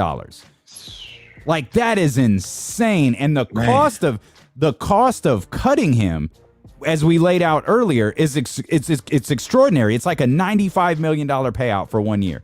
Like, I can't imagine, no matter how good Josh Allen is, and he is very, very good, no matter how good Lamar Jackson is, and he is very, very good, I can't imagine them, because part of the Dak Prescott thing was the circumstance in which you had blown a year of being able to get this done, and then you had the situation of him getting injured, and then you seeing just how putrid the quarterback market is, or how putrid your quarterbacks are, and then having to decide, are we going to live that again by trying to go sign Mitch Trubisky like we did Andy Dalton?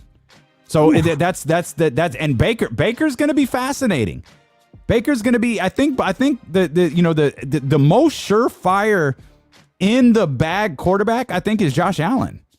He's the one who I don't think Buffalo's going to have a single issue signing him to big money.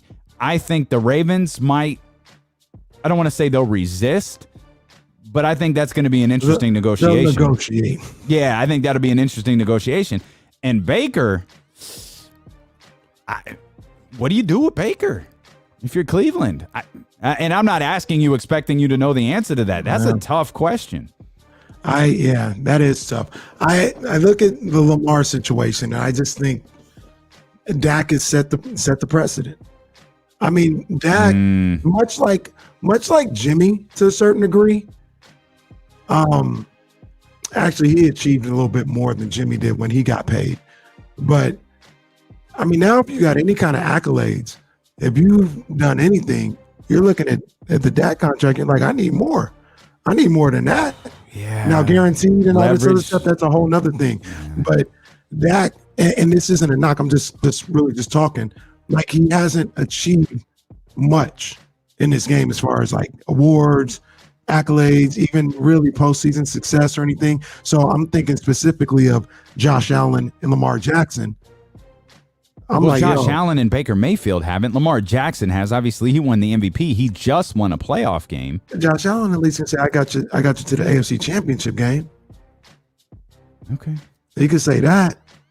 I mean, it's not like Dak died in the playoffs. Like, Aaron Rodgers made the most absurd throw, one of the most absurd throws I've ever seen for the Packers to beat the Cowboys that year. Yeah, it was crazy. So it's not like he crapped a playoff game away or anything like that. He got beat by Aaron Rodgers. He played good in the second half. First half, he was looking shaky. Yeah, it was but rough. He picked it up. It up.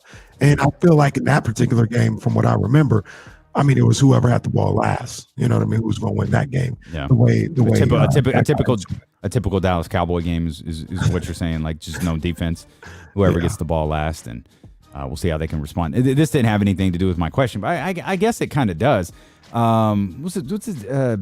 McClain guy who's been writing about the Houston Texans. He's been covering the Texans since the beginning of all of this Deshaun Watson stuff. He wrote something about, he's the one who has laid out 2 defensive starters, multiple first-round picks. He's the one who has laid all of these, potential parameters out if the Houston Texans were ever to listen to a potential trade proposal. But he wrote pretty extensively about a trade that he thinks makes great sense for both teams. It was Deshaun Watson. Now, there are picks tied to this and all of this, but player for player, it was Deshaun Watson for Kyler Murray. And given the fact what he appears to know, and the fact that he actually wrote about this in extensive detail leads me to believe, could this potentially be something that the Houston Texans are floating out there to gauge the interest of Arizona, in which you get we believe, a franchise quarterback and you get some draft picks to build up your putrid roster, and now you finally have some semblance of rebuilding that team. And obviously it works out for Arizona. Yeah. So, I mean, I think Kyler is exciting. I think he's good. I don't think he's as good as everybody else makes him out to be. He faltered in the second half of that season, and he looked a little worn down. He looked like he just – what I'm going to start to look at with Kyler is, can he hold up for a whole season? And holding up doesn't mean like necessarily staying healthy, but he just looked like he was out of gas the last 3-4 weeks of the season. Mm-hmm. And is that just a second year thing, or is it something that, he's a small guy? Can you hold up to the pounding of an NFL season? Mm-hmm. If I was Houston, I understand why they would want to do it. If I was Arizona, I'd do it in a heartbeat. Mm-hmm. I'd do it in a heartbeat. If that was really on the table, they really wanted to gauge some interest. Oh, I'm interested. But if you're getting Kyler, regardless of where you have Kyler ranked in terms of quarterbacks in the league, and given how this show started, it's pretty extraordinary where we're at now with the way you're talking about Kyler Murray. But put him on that list. You wanted to. I feel like you kind of dipped your toe in the water a little bit. It's not bad in return, though. It's not bad in return, though. No, it's not. It's not. And then, like you mentioned, you potentially getting picks and things of that nature as well to build your program back up. No, it's not bad. All indications are now, though, everybody's feet's still stuck in cement, and no one wants to budge on this. In Houston, maybe they're just doing their inmates run the asylum gimmick, and they're not going to let Deshaun Watson go. So Houston's dumb. Yeah, that's one word for it. I have another one. I won't use it, but I have another word for it. But go ahead. I smell what you're cooking. There you go. Thank you. Let's go to the other side of the like ball. Boston. if you were with us at the end of Friday's show, you get it. Like, I'm talking post show, then you get it. If not, yeah, well, go ahead. Yeah, facts. Let's go to the other joke side for of the the ball. chat house. The chatty house. They know what time it is.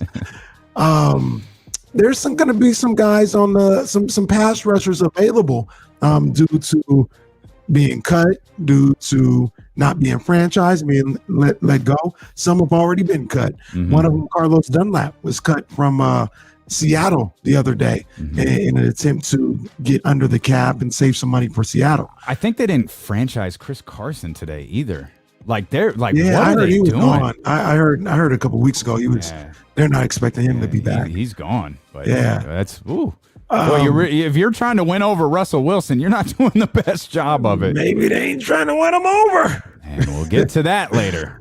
But there's three guys on my radar. And I want to know, Damien, if you're the San Francisco 49ers, because, I got to bring it back to my guys down at Levi's Stadium. Which, out of these three, which one would you go with? Dak Prescott. Oh, sorry. That was my bad. My bad. So, go ahead. Well, the money that they're paying him, they should expect him to rush the passer as well. He's going to be playing like high school. He's going to be playing both sides. Von Miller, Shaq Barrett, or Carlos Dunlap. Which one would you go with? Shaq Barrett. I love Shaq Barrett, man. Hands down over Von. Yeah, well, Von is so... Now, did Von tear his Achilles? No. I remember that was the fear at first, and they were like, no, it's not that, but... Right. But I don't think he tore it. Yeah, I don't think he tore it. And even if he did, I wouldn't be overly concerned about that. Like, Shaq Barrett's younger. Like, I think Von's still... How close are, like, Von... In terms of, like, in the basketball or in the football universe, I feel like J.J. Watt and Von Miller are probably, like, just, like, neck and neck with each other in terms of racing kind of to the end of their... I think Von's got a little more in the tank. A little, okay. If JJ's on E, then Von's on a quarter tank left. I don't think JJ's on E. He's not on fumes. Well, I'll put it to you like this: if the gas light is on for JJ Watt, okay, that's okay. Then Von is at a quarter tank, and the gas light is coming on soon. Yeah, like they're at the point where you still feel like you can drive around. You can get to where you got to go. Like you just run into the store. And it's not dangerous. You're just like you're not. Yeah, you're not. Might not make it. You're not flirting with disaster just yet. You're okay. But for me, it's like I think Shaq Barrett is tremendous at that position. I think he is too. I don't think he'd be in the price range though. That's kind of why I brought that up. Yeah, he's going to give higher offers. Okay. So I put him in there because probably that's where you want to go. He's younger and all this other stuff, but don't know if you'd be able to afford him on the free market. I would go with Vaughn. Okay. I would go with Vaughn. Relatively short-term answer. Yeah, he's. Can he play cornerback? Because this isn't the first thing you're addressing first as the 49ers general manager, are you? No, I know you need a pass rusher, but like where do? Yeah, but see, then you play the old adage: does the pass rush help your secondary? It does. I believe that it does. Yeah, for sure. So if you got Vaughn and Bosa coming off the edges, yeah. If you're signing Shaq Barrett, I don't care if you sign someone in the secondary or not. Gotcha. If you're signing Von Miller, maybe. You have to prepare for Vaughn to potentially miss snaps, to potentially miss games. Right. And all of this is super, hyperbole because we didn't get to see him last year. Right. It's kind of the argument I was making earlier with Dak versus Josh Allen is we didn't get to see Vaughn. I saw Shaq Barrett. I saw Shaq Barrett very, very recently. And he's a good ball player, man. I'd like to see him in a San Francisco 49ers uniform. Absolutely. Absolutely. Actually, I'd take any three of those in a San Francisco 49ers uniform. Same. I'll continue with the theme of the day because I'm not very creative. Let's stick with quarterbacks here. We'll play a little game called Start or Sit. You think these quarterbacks are starting in the NFL this upcoming season, or are they coming off the bench? Or worse. So you can hit me with start, sit, or worse. Cam Newton. Or worse. Cam is sitting. Jameis Winston. Sitting. Wow, definitively. Yeah. Okay. Teddy Bridgewater. He's starting. In Carolina? Yeah. Mitchell Trubisky. I wasn't going to be mean. I'm not going to be mean. He's sitting. You was going to say worse. You foul. You cold piece of work. John, we're sorry. Manny, we're sorry. Well, he's not. What am I talking about? He ain't even on the Bears no more. He's unemployed. He's absolutely unemployed. He'll get picked up somewhere and be somebody's backup. Could he potentially still be an okay quarterback? No, I don't think he's any good. Do wins and losses matter? He's like 28 and 21, 28 and 22, somewhere around there. Not in that scenario. If he had a Jimmy Garoppolo record, I'd be like, oh yeah, okay. Okay. That's too close. Quarterback we just mentioned, Sam Darnold. I think he starts. For San Francisco? That's the $1 million question. I don't know if he starts for San Francisco. Okay. But if he's in San Francisco, he's starting. If he's in New York, I think he's starting. So he's starting either way. Okay. Yeah. New York, number what pick in the draft? 2? Number 2. Jeez. And they took Mitchell Trubisky. They took, Sam Darnold at number 3 back in 2018. Goodness gracious. Yikes. Last one for you. We've kind of been following this one for a minute, but the University of Texas. I'm going to cut the music off for this one. Go ahead. A committee says the Eyes of Texas song has, quote, no racist intent, but school must be accountable. The committee said these historical facts add complexity and richness to the story of a song that debuted in a racist setting, exceedingly common for the time, but as the preponderance of research showed, had no racist intent. The report states that the Eyes of Texas should not only unite us, but hold us all accountable to our institutional's core values. End quote. Wow. So, wow.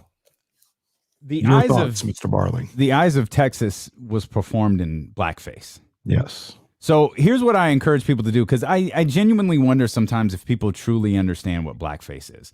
We joked during a commercial break.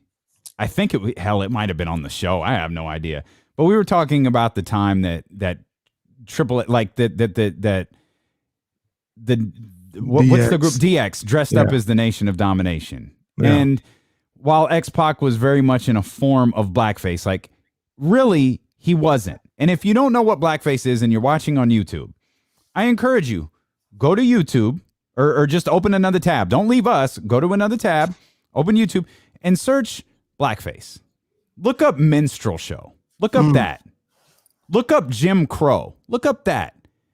And watch that and tell me that it's not offensive. I think the people who don't understand the significance of blackface, they're not familiar with what it is. Watch it and then get back to me and tell me it's not offensive. That's what I mean. There's a million reasons why that song shouldn't be sung anymore.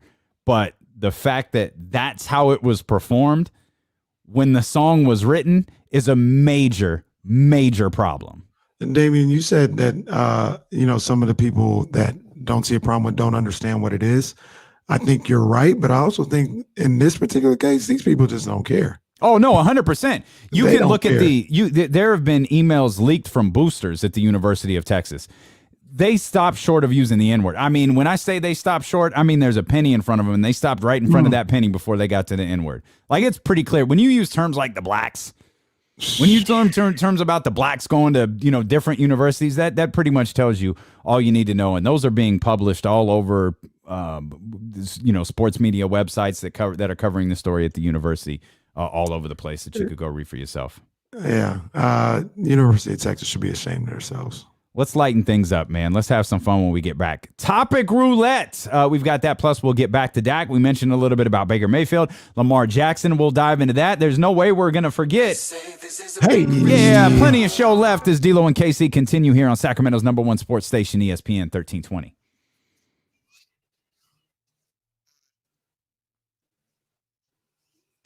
Let me check on my son real quick. You by yourself? Keep going. Oh, man. Yeah, man. People, they don't know. They don't pay attention. University, that's not true. If you can run with a football, Steve, they care. Like their athletic building, it's they're building like where their awards are. It's like a shrine to Ricky Williams. It's a pretty phenomenal thing to see what that oil money has purchased for that university. Oh, let's just get started here. I just come from dislocated perennial tendon. Yes, sir. Radio just went dead? Hell, I don't know. I don't know. Reese, what up, baby? What's going on, buddy? Hi, Damien. Hi, buddy. How you doing, man? Good. Yeah, you doing your schoolwork? No. He's off track. What's going on? Nothing. Is He's mom off gone? track, man. He's just chilling. Because he go. Okay, all right. It's good stuff.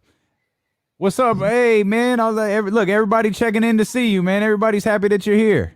Say what's up, everybody. Say what's up, Sacramento. You should be you could be the fourth person on the show. It could be the three of us and Jesse, and we'll run the world together. We could be like the Hurt Business. That's what it is. I told Reese next time I come over, man, I'm digging into my boxes and I'm bringing those action figures I promised over. Yep, I got some good ones, man. Oh, boy, Dave, hooking it up. I got you. All right, man. Future MLB. See you, buddy. Thanks for saying hi. Okay. Future MLB All-Star right there. That's the plan. Yes, sir. Who is the fourth man? Here. That's the fourth man right there. We just revealed the fourth man. But whose side is he on? Oh, man, if he had just taken a chair to the back of your head. Just taking a chair to the back of your head, he'd fallen over and he sits down and pulls the mic in front of him. Man, he hit me with a pillow the other night, man. I said, bro, don't be hitting me that hard, man. Mm-hmm. What you doing? That's fantastic. Yeah. Fantastic. I just come from the poorest part. Bright lights, city lights, I gotta make it. Whose kid is this? Oh man, he got the words wrong, but that's okay. That's okay, dude. That's for real. That would have been the coldest heel turn in history if he had just hit you with something and you fell over and. I'm taking over. He said, It's "Hey, D-Lo hey, and RC. I'm the host now." Nah, you ain't missed the power rankings yet, Cole. Our segments are just floating. Whenever we're done talking, we go to a segment. Float, float on. You know what it is.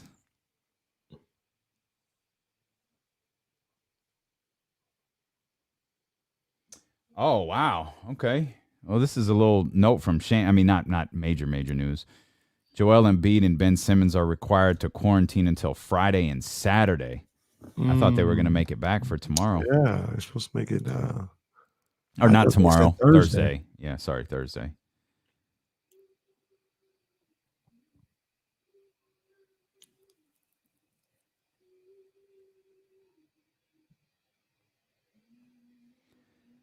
This is where my man, I think, kind of just checked in to say hi. I think we lost him. Nobody ever watches on Periscope.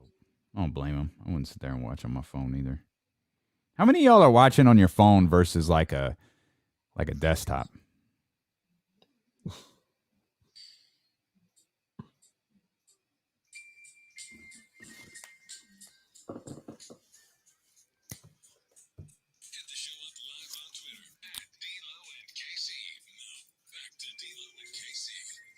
It's one of the coldest records ever. You just kind of let that beat go a little bit. Let it go. Let it go till right here. Who shot separate the week? Oh, this is one of Biggie's coldest verses, man. Come on. Hard to creep them Brooklyn streets. It's What? on, player. Stop all that bickering beef. Ooh, I thought you was going to hit. I Oh, can I hear can sweat hear sweat trickling down your cheek. Joel Embiid and Ben Simmons, this according to Shams, and I guess my counting, this tells us a little bit more about what they went through at the All-Star game. They are quarantining until Friday and Saturday, respectively. So that rules out Joel Embiid for Thursday's game, and it rules out Ben Simmons for Thursday and Friday's game. So we'll have to pull up to see who Philadelphia plays, but it's a big deal for Philly missing their 2 stars. That sucks, man. And this is one of the things we talked about when they came up with this All-Star game is what if somebody misses games due to contact tracing or even catching COVID. So Yeah. To answer your question, they got Chicago and Washington coming out of the break. Okay. 2-0. I mean, not exactly.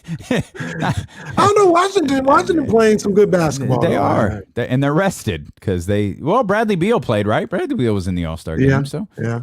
Shout out to everybody watching on their phones on Twitch and YouTube and all those who are pretending to be at work but got their ear pods in their ear and us playing on the phone, man. We appreciate you. You can watch along as well, no matter where you're at, twitch.tv/ESPN1320 or the ESPN 1320 YouTube channel. We hope that you'll follow, share, hit the thumbs up, subscribe, do all of that great stuff, and you can follow us along at Twitter as well. And of course, we welcome everybody listening on radio.com and on the ESPN 1320 app. It's time. I feel like we should have like theme music for this, but it's time for more topic roulette. Hey, Been having fun here with just kind of some random topics that Jesse throws at us here once an hour all day this week. Jesse, what's up now?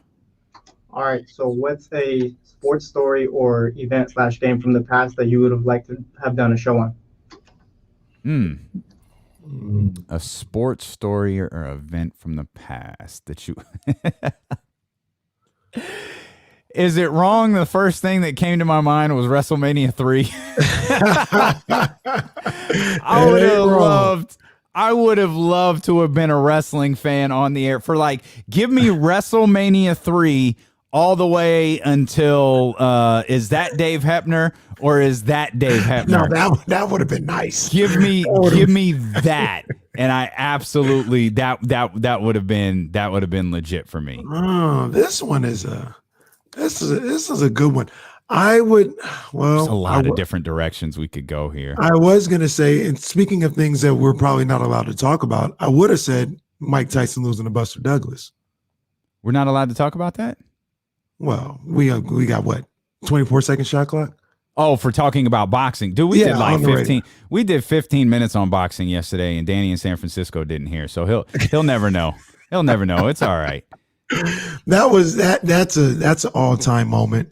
This is a good one. The fight of the century. That's a good one. Yeah, that's the other one I was thinking of. I was like, yo, we just talked about it yesterday. That would have been just the lead in to that fight. I wonder what was. I don't even know that sports radio wasn't a thing. Like just radio in general was a thing. Sports radio started many years later, but covering that fight would have been something special. But now I'm looking at Bryce. Like, let me be on the air the day after Hogan turns heel.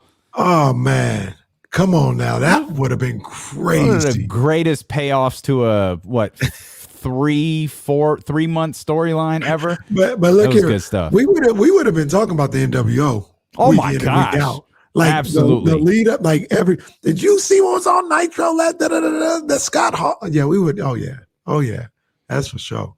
You probably know about this thing, but did you know that the Ali Frazier one was on a Monday night? Mm-hmm. It's crazy. Yeah, crazy. Sold out everything. Everybody was watching on a Monday night. Yeah, that's wild. We speculated on this yesterday. I can confirm Danny didn't hear yesterday's show because he's just now realizing how much he regrets this topic roulette idea, which confirms he didn't hear a single thing we did yesterday. Nor how long we did it. Didn't we do damn near a whole segment on West Coast, the best West Coast artists? Once the show's in the can, the show's in the can, man. There's nothing you can do about it. Just wait for the summer. Man, just wait. He thinks we're talking about Giants baseball. Like, watch out. Oh, that would have been big time. My man Manny says the Montreal screw job. That's so. Yeah. Oh, yeah. That would have been something. Because that's when we all knew what time it was, but that was like was that maybe one of the first outward times we saw the real heat? The real life. Bret Hart going. It wasn't backstage. It was right there in the ring. No, it was definitely the first time. Like, Bret's one of those guys. I never got into Bret Hart. I feel like he takes himself too seriously. Not a Bret. I actually like Bret Hart now that he's retired. As he was wrestling, I wasn't a Bret Hart guy. Yeah. And then Shawn Michaels backstage. I swear, Bret, I had nothing to do with it. Yeah. I swear to God, bro, you damn near wrote the script. It's March 9th. The hip hop heads probably noticed every time we come back, we've got Biggie music playing as our rejoiners. And I was on the air the day Prince died. Oh. Like, the show started like maybe 2 hours, a little less than 2 hours after Prince died. It was around 9-10 o'clock. Yeah. And I remember that show very, very, very well. And like, I'm thinking like, man, if we were, I think Biggie was like a Friday, so it would have been a couple of days, but doing the show after like Biggie. Sunday morning. Okay. Yeah, Sunday morning. Pac was a Friday night. So like being on the air when one of those, passed. Nip was a Sunday afternoon. I remember Nipsey. I remember doing the show the next day. That for was Nipsey during Duke versus who did Taco play for? Bro, you need help. No, you need help. Well, no, because I was everybody. There was the Elite Eight, and it was Duke. Zion was playing. RJ Barrett, and they went up against who did Taco Fall play for? Was it Universe? It was Zion versus Taco. That was like a big matchup, Elite Eight. And I'm watching the game, and it was I take that back. It was Michigan State, Duke versus Michigan State in the Elite Eight, and it was late in the game, and it was exciting, and late in the game like that, we on Twitter, we checking it, and all of a sudden, as I'm reading about Zion, somebody's like, "Nah, bro, nah, I'm not believing this," and then more tweets come, and then, man. Yeah, it's crazy. Taco played for Central Florida. My man Ramsey, you're right. Ramsey says he was in San Francisco when Michael Jackson passed. I actually did a show the day Michael Jackson passed. I wasn't working at KSFM, but they knew how big of a fan I was, so they called and were like, "Hey, you want to just come in?" And so I did. And I was on the air for like 5 hours just playing. So here's a little FM radio secret. The DJ doesn't control the music. Right? The music is controlled by like program directors, music directors. It's laid out, and we talked about the hour and 15-minute thing for the biggest, radio records. So when you call and say, "Hey, can I hear?" It's not like the DJ is going, "Okay, let me get the CD, let me cue up the MP3." That's not exactly how it works. Yeah. But that day, they were just like, "Yeah, kill all of this. Do what you want. Do what you want." And so I'm, for the next 4 hours, was just sitting there playing MJ. Man, that was on a draft day. That was on a draft day. A draft day? Yeah, it was a draft. It was like an hour or two before the NBA draft Was started. it really? Yeah. June 20 something? Yeah, it was a Thursday. Okay. I was working at this basketball facility, and obviously Kings fan. I was looking forward to whatever the draft was that day, and then the news comes in about Mike around 3 or 4 o'clock, I think. Just want to just looking at the chat, everybody remembers exactly where they were. When that story came in. You're listening to D-Lo and KC on KIFM. I love that I said, yeah, we're going to lighten it up here. And somehow we wound up talking about doing a show the day someone did. Sorry. That's my bad. That's my bad. I bought up Prince. That's why. That's my fault. You're listening to D-Lo and KC on KIFM, West Sacramento, KRXQ, HD2 Sacramento, a radio.com sports station, and driven by Lashers, Elk Grove Dodge. He's Kenny Caraway. I'm Damian Barling. We're live on twitch.tv/ESPN1320 in the ESPN 1320 YouTube channel. You can take part in the conversation right there in the chat house. We hope that you'll join us, follow us, subscribe to us, check out all of the different highlights. Sometimes we have some podcast exclusives. I did an interview with Amber Stott, the host of a new radio.com podcast called Raising Kale that I think some of you will enjoy. Go check that out on radio.com. You can check out our little preview interview over there on YouTube as well, or on radio.com/ESPN1320. Dak Prescott, he signs a record-breaking deal today, or record-breaking deal yesterday. We've gotten some of the notes here on it as we've been talking about throughout the day. It is an extraordinary guarantee. There is almost no way he doesn't see $126 million out the gate here. Now there's fully guaranteed, there's injury guaranteed, there's all different sorts of language here when you're talking about NFL contracts. But Dak Prescott is getting $126 million over the course of the next handful of years, man. His agent did a tremendous job, and now it's up to the Dallas Cowboys to build a roster around him and get a respectable football team, particularly on the defensive end out there, so they could potentially win some games. Well, good luck with that. Well, not even really good luck, because I don't want the Cowboys to win anything. I know but you it's don't. It's gonna be hard. It's gonna be hard. Now, the thing about that is, I think he has his offensive weapons ready to go. I mean, Zeke is never going to be, I don't think he's going to be what he was, but I think he'll be better than he was last year. Mm-hmm. And then you got CeeDee Lamb, who looks like a stud. You have Amari Cooper at least for a year, and maybe he'll restructure, and you can find some money to pay him to keep him around a little longer. But offensively, the good news for Dak is his weapons are still going to be there. Got to figure out what's going on with the offensive line, though. You got to figure out what's going on with the offensive line, and you got to get Zeke back into his groove again. And I don't know what this. I'm starting to get the feeling this is going to be a totally normal offseason for the NFL. Like, how last year's offseason was a little bit weird. Mm-hmm. There was a lot of virtual stuff. Training camp was minimal, very, very minimal. I feel like this is going to be pretty damn close to normal. I mean, I think it's going to be a lot closer to normal than it was last year. And I think that's as far as the training camps. Mm-hmm. Okay, yeah, I agree. Yeah. And I'm at training camps, potentially even mini camps, potentially even OTAs, all of those different types of things. They may still do some stuff virtually, so they're not training as much. Or excuse me, they may still do some stuff virtually, so they're not traveling as much. But the workouts, I think they're going to be pretty close to normal, and I think that is good for Ezekiel Elliott, because when you look at his 2 years that are relatively down, one was the Cabo year and one was last year. The Cabo year. Well, I thought, See, I hope Zeke sent where he stayed to Deshaun Watson, because I think that's where Deshaun Watson is going to be when the football season starts. I think he's going to be off in Cabo or Turks and Caicos or whatever his favorite vacation destination is going to be, because I don't think he's going to be playing football. Hey, that's fine today. That's where the IG people like to go now. Tulum. Let's go. Yeah. I think that's where he's going to wind up. I got a question for you though, Damian. Mm-hmm. So Dak Prescott signs, his deal. We're talking about it. Everybody's talking about it. It's this big deal. It's the big media story of the day. I had NFL Live on here in the studio, in the home studio, and I swear, every time I turned over there for the last hour, Dak Prescott down on the bottom, his deal, they're breaking it down.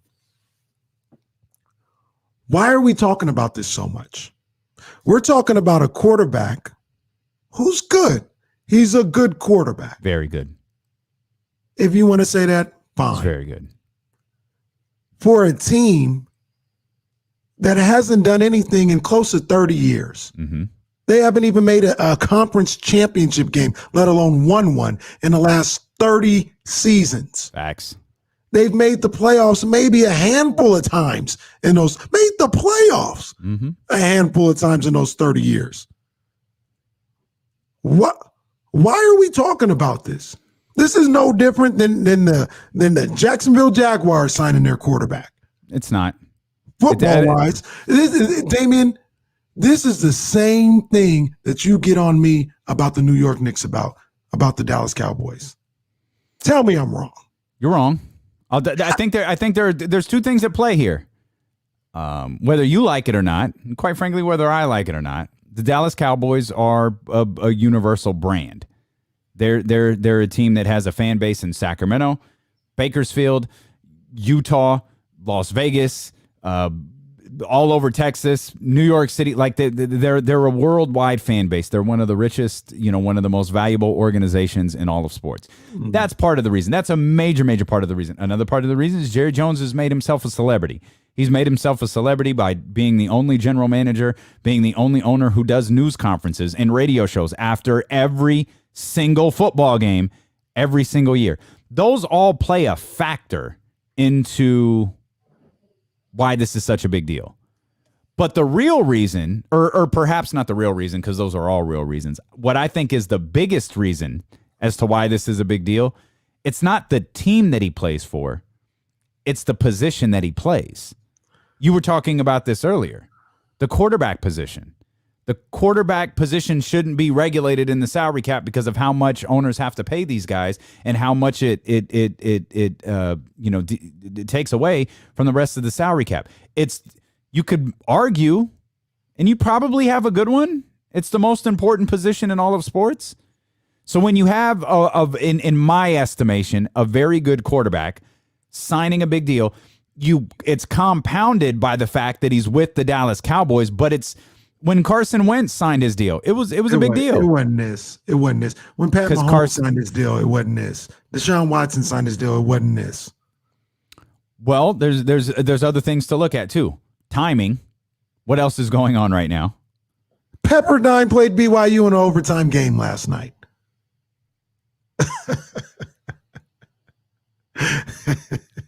Whose man's is this? I really need to know. But it was a big deal. I mean, it was a huge deal when Patrick Mahomes signed his deal. It was a huge deal when Deshaun Watson signed his. It's just what those deals didn't have was the year plus lead in to it. And was anybody questioning whether Patrick Mahomes and the Chiefs were going to get a deal done?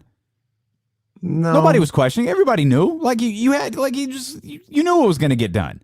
But you had a year build of, is this going to get done or isn't this? And then you had the deadline of the franchise tag tender, which came about an hour ago.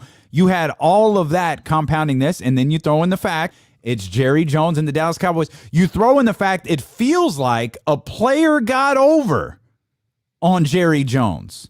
And now I feel like you can look at the roster and go, there's a couple of players on this roster who have gotten over on Jerry Jones. Dak obviously being one, Ezekiel Elliott being another. Like Amari Cooper's is fake as fake could possibly be. That deal is trash. He's not going to be a Dallas Cowboy after this upcoming season unless he catches 100 passes for 1,000 yards or something along those elite number lines. But those are all just various reasons as to why this is a big deal, or why it's being it's why it's being treated as a big deal, why it's being covered the way that it is. These people they get fooled, man. They get fooled. Like I said, the Dallas Cowboys ain't done nothing. No, ain't done nothing No. in close to 3 decades.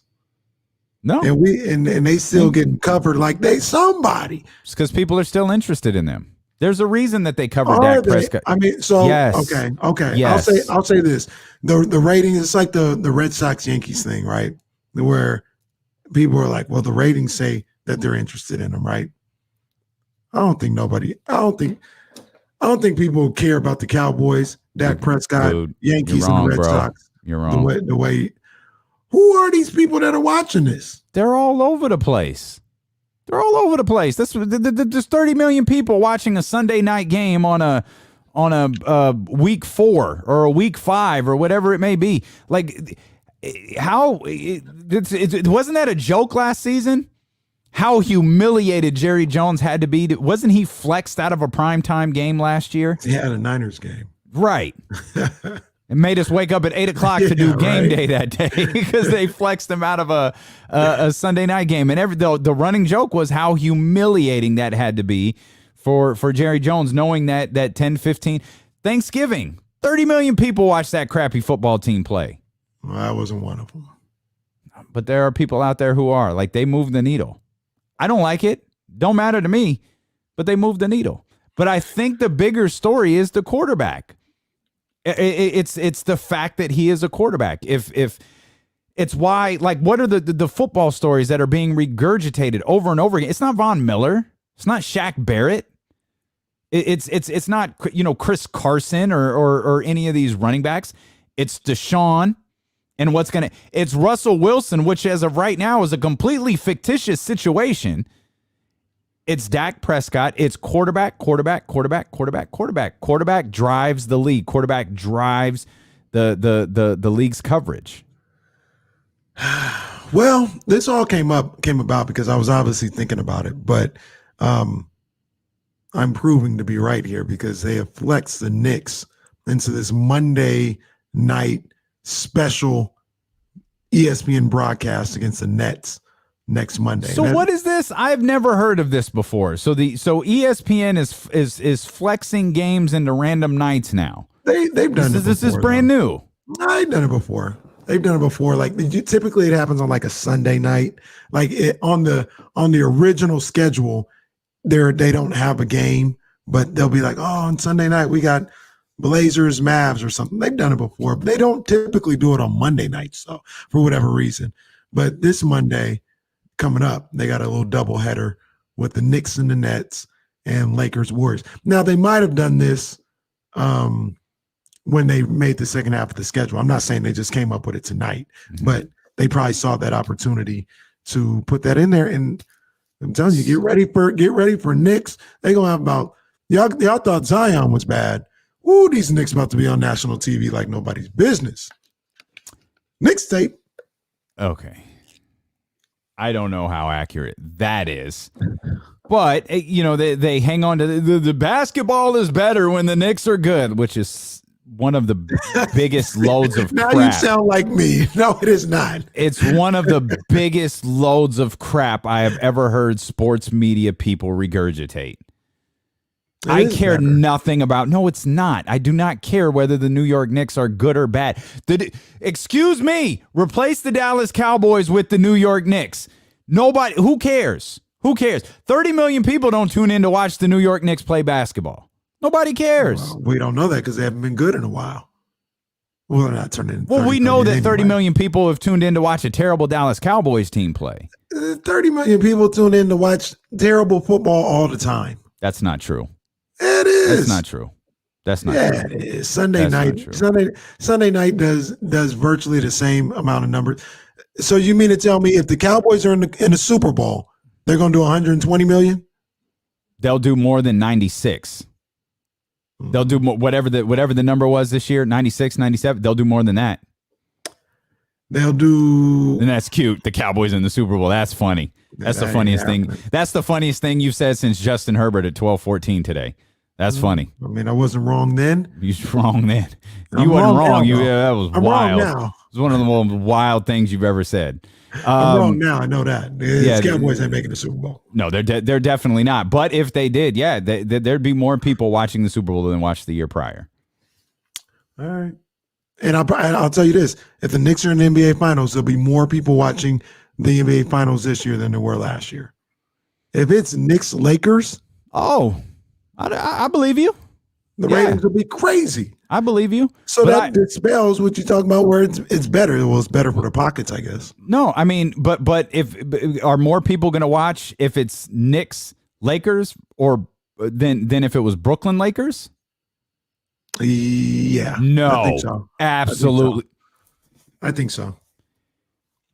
Damon, you act like there's not Knicks fans across the country. The Knicks do well when they go into different. If they're good, they do well when they come to different cities. You think more people would watch the Knicks versus Lakers than a star-studded NBA Finals with the Nets and the Lakers?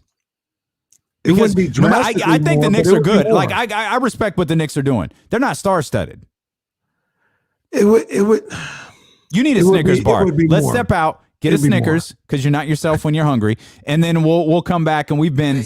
Hey, we got to do this. I do want to talk more about the Russell Wilson and Seattle thing. How Chicago ties into all of this. We've got more topic roulette. We've got a lot coming as D'Lo and KC continue here on Sacramento's #1 sports station. It's ESPN 1320.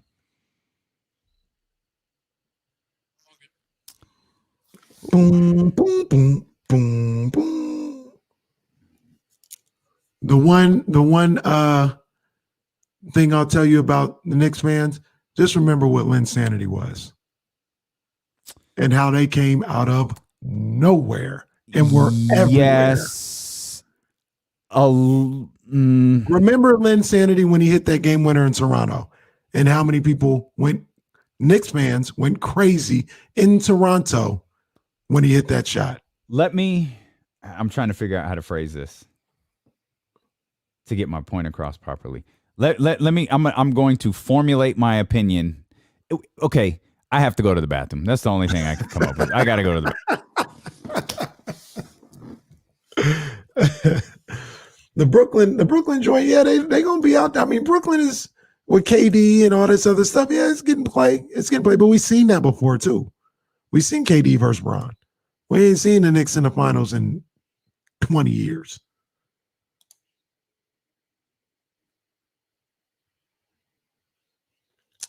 Knicks, Lakers, Knicks, and I'm not saying that it would be drastic, but Knicks in the finals would do more. The Nets aren't on a Don knows what Don get in here and tell the people, because my cousin liked to tell me, oh, the Nets are taking over New York. It's a Nets town now. Man, please. Man, look, it's the Knicks. It's the Knicks. Period. It's the Knicks. And the Knicks are across the country. Nets ain't across the country. Not yet. They may be at one point in time. They may be. The Nets are not countrywide here.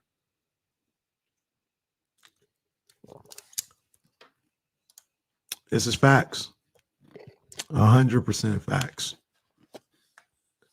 The Knicks ain't been good for 20-some years, and they still travel when they out here. That's fine. If the Nets are winning and the Knicks are no good, then yeah, they cool with the Nets.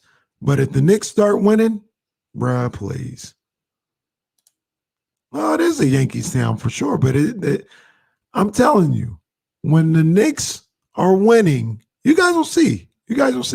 When the Knicks are winning, New York is a Knicks town.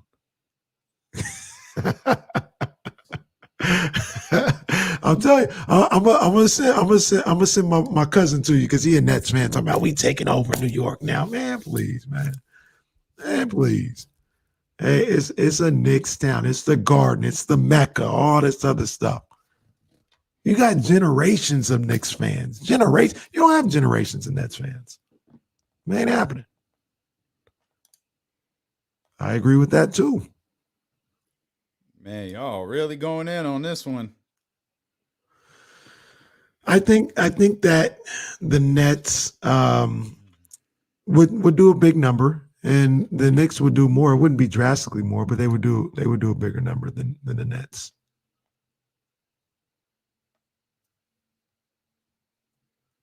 Doom, doom, doom, doom, doom, doom. I just come from the poet's part. All right, we got a McQueen read here. Hey. You should call it sponsorship reads, kids. We do sponsorship reads here because we're adults with sponsors. Did my man Brock reach out to you yesterday, Casey? Brock.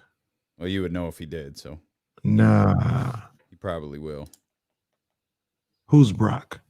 He's one of our sales guys. Mm. He's dope. He's working his ass off for us. My man Brock. Brock. I don't hear nothing.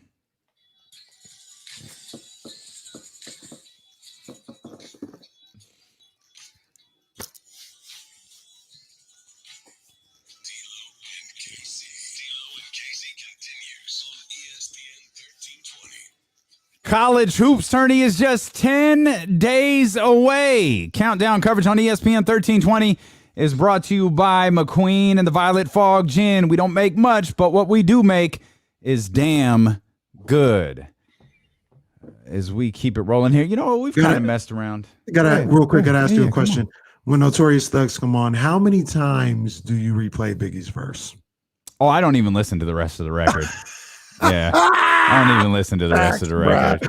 I'm telling you, man. No. Biggie is about 2.5 times that I go back to the beginning of the song, and then I'm ready to move on. No disrespect to Bone, because they did what they did. But Big, Armed and Dangerous, ain't too many can bang with us. Oh my goodness. Yeah, Bone isn't what made that song special. And when he dropped that line, so-called beef with you know who. Woo.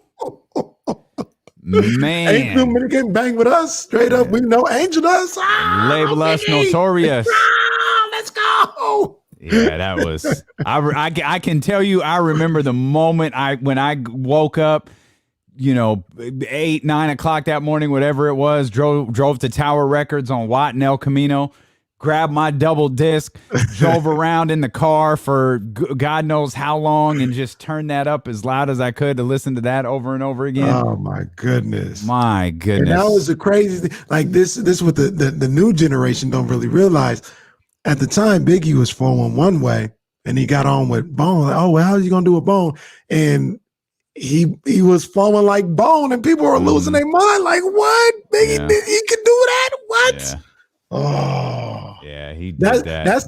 That's a track right there where Biggie, you can make the argument that Biggie's the greatest of all time, because then he just started rapping in different flows. Had the Too Short flow, at the Bone flow. It's like, yo, who else is doing it like this, man? One thing that's dope, like he has, like the way that he talks, just talks. Mm-hmm. It's like a flow within itself. Just like just in conversation, when you hear him do interviews, he doesn't sound like a regular dude talking. Like he has a sound to him that goes, yo, dude is different. Like he is really, really different.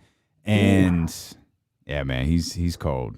He's cold. R.I.P. Big Papa, man. They say this is a big rich town. I just come from the poet's part. So every Tuesday, we like to do D-Lo and KC power rankings, but there hasn't been any games played in the last, I don't know, but a little less than a week, but really wasn't a big sample size to make a power rankings list after what we saw last week. So it was like, you know what? Why don't we take a look at the first half? And we formed our first half power rankings list. And we did the same with our power list rankings list as well, because what would power be without the power list? Gotta have it. This was tough. This was tough. I tried to take, I don't know what science you put into these rankings, but I tried to look at streaks, consistency, who I didn't want to diminish anybody who was emerging, and kind of making their way up here. So I had a tough time putting this list together. I'm happy with the list. I'm not going to fight for it, but I'm happy. Okay. And one of the teams that I put in here at number 5, and again, this is for the entire first half of the season. Mm-hmm. I decided to go Phoenix over the Clippers.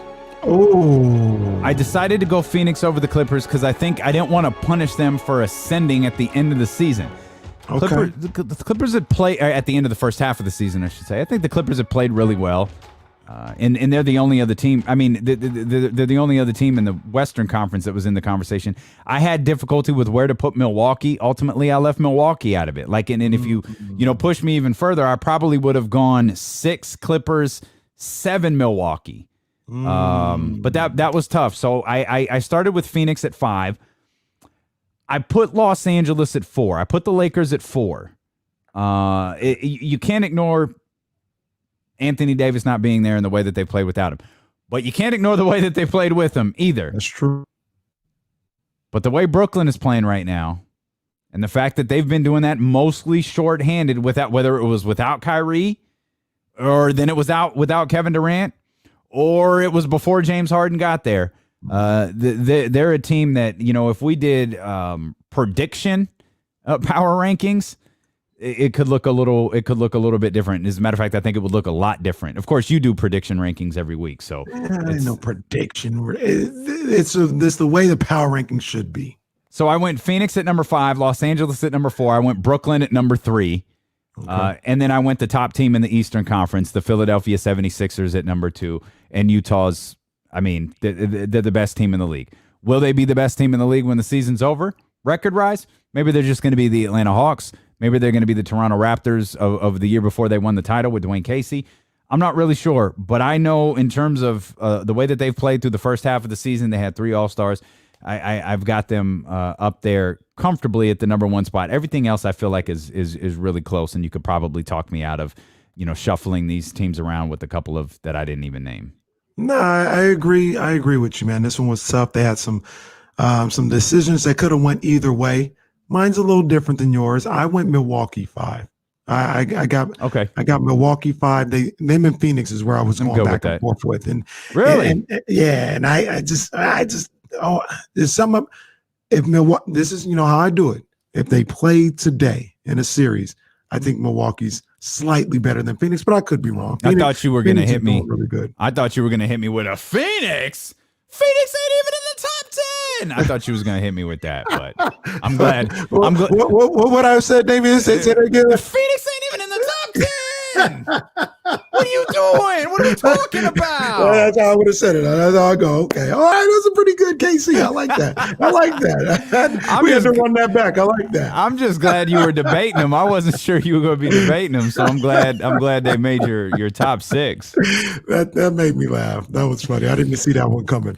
What are we talking about? You have this, like, when you get excited, you have this slight New York accent. Like, sometimes when you talk, I think that you're from New York, and you already have that grimy, you already have that raspy sound that is so. Hey yo. Yeah, you haven't even called me son yet during the show, which is like I keep it. Yo, son, what are you even talking about? In high school, I used to call people B all the time. Yo, B. Yeah. Oh, everybody did. Yo, yeah. B. Yeah. Come over here, B. So yeah, that tipped off the type of music that you were listening to. Yeah. Milwaukee 5. Okay. Number 4, I'm gonna go with the Lakers. Like same thing as you. Wow. Same thing okay. as you, man. Okay. I feel the same way. I'm not going to dismiss what they are when AD is there, but I cannot ignore how they've been playing. Number 4 is the Lakers. Okay. Number 3, the Philadelphia 76ers, probably the MVP of the first half, Joel Embiid. And I was really impressed when they played the Kings and just really watching them in other games that I've seen. They're deep. They are deep. They are stacked as a roster. Maybe the most stacked roster in the league. So I got them at number 3. Number 2, I got the Utah Jazz. Great. Best record in the league. Great team. I love what they're doing. I have them at number 2, but it's not a knock on them. I don't have anything negative to say about them, putting them at number 2, but I just don't think they are better today than the best team in the game, and that's the Brooklyn Nets, man. I was telling my cousin, he's a Nets fan. Shout out to Aceberg Slim. I was telling him, if they get Drummond, I think that's the nail in the coffin for the whole league. That can't possibly be true. Like we wrote that, like we were going to reference that later. Allen Robinson is tweeting out. Yes, Allen Robinson, the Chicago Bears wide receiver who got the franchise tag today. He was tweeting that sources told him Andre Drummond is going to the Brooklyn Nets.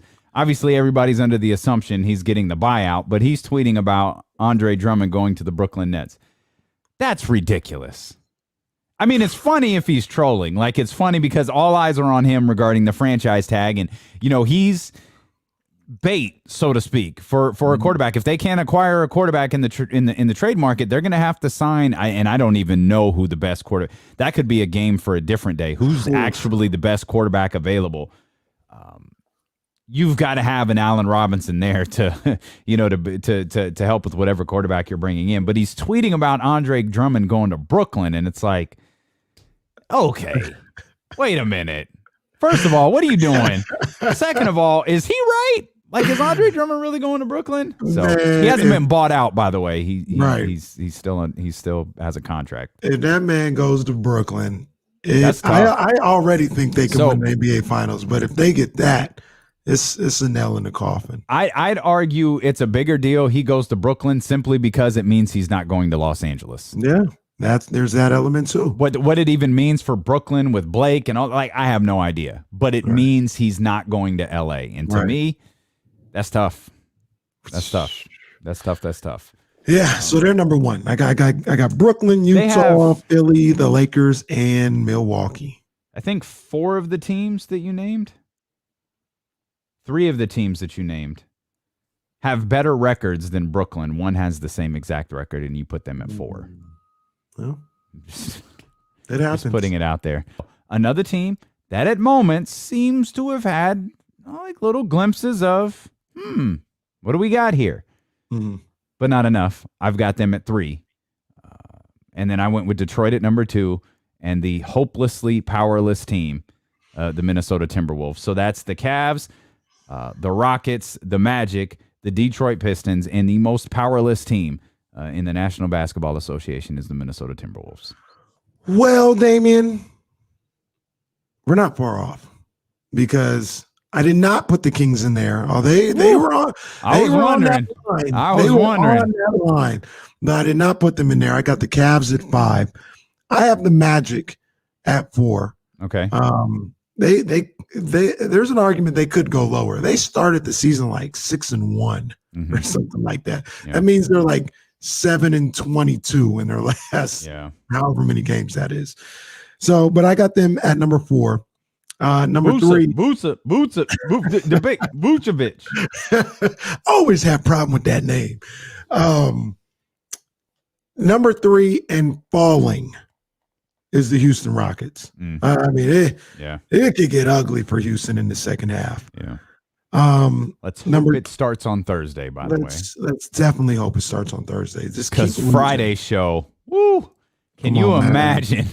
I'm not even mentally ready to even. Can you imagine what Friday show is going to be like if the Houston Rockets snap that 13-game losing streak at the Golden One Center? We'll have an emergency powerless ranking. We're gonna be up here like this the whole show. We're gonna be up here with the big heads the entire show. Hey, I just had a brainstorm. We need to be in the Golden One Center. With these cutouts. Oh, sure. Yeah. Get them. Yeah, absolutely. I don't know if I'm going to spend any money to make that happen, but I'm just saying we need to be in the Golden One Center. Okay. All right. We'll make it happen. Yeah. We'll make it happen. Sometimes you got to invest. This is true. But yeah, Detroit and Minnesota. Yeah. Minnesota is doing everything they can to make sure they keep this pick. And I don't blame them. They are just frustrated. Yeah, that's true. That's true. Yeah, They're just I don't blame them. frustratingly terrible here at this point. Of course, we're not frustrated because hell, it don't matter to us. It don't make a damn to us whether they're good or bad. But gosh, I'm thinking about Friday's show if they lose. Oh man, That show on last Monday, following the Charlotte Hornets game was one for the books. That was a special type of reaction. Man, if they lose to a team that's like, and it would feel, because I think people are already, you look at, all right, they beat the Lakers, like whatever. It wasn't really the Lakers. It was kind of the Lakers. You had the Detroit win. You had the Charlotte loss. You had things kind of going the way they did against Portland. And now it's just kind of like, what do we expect? Tyrese is going to be back. Christian Wood is going to be back. Guys are going to be rested. We believe they're going to be as healthy as they possibly can.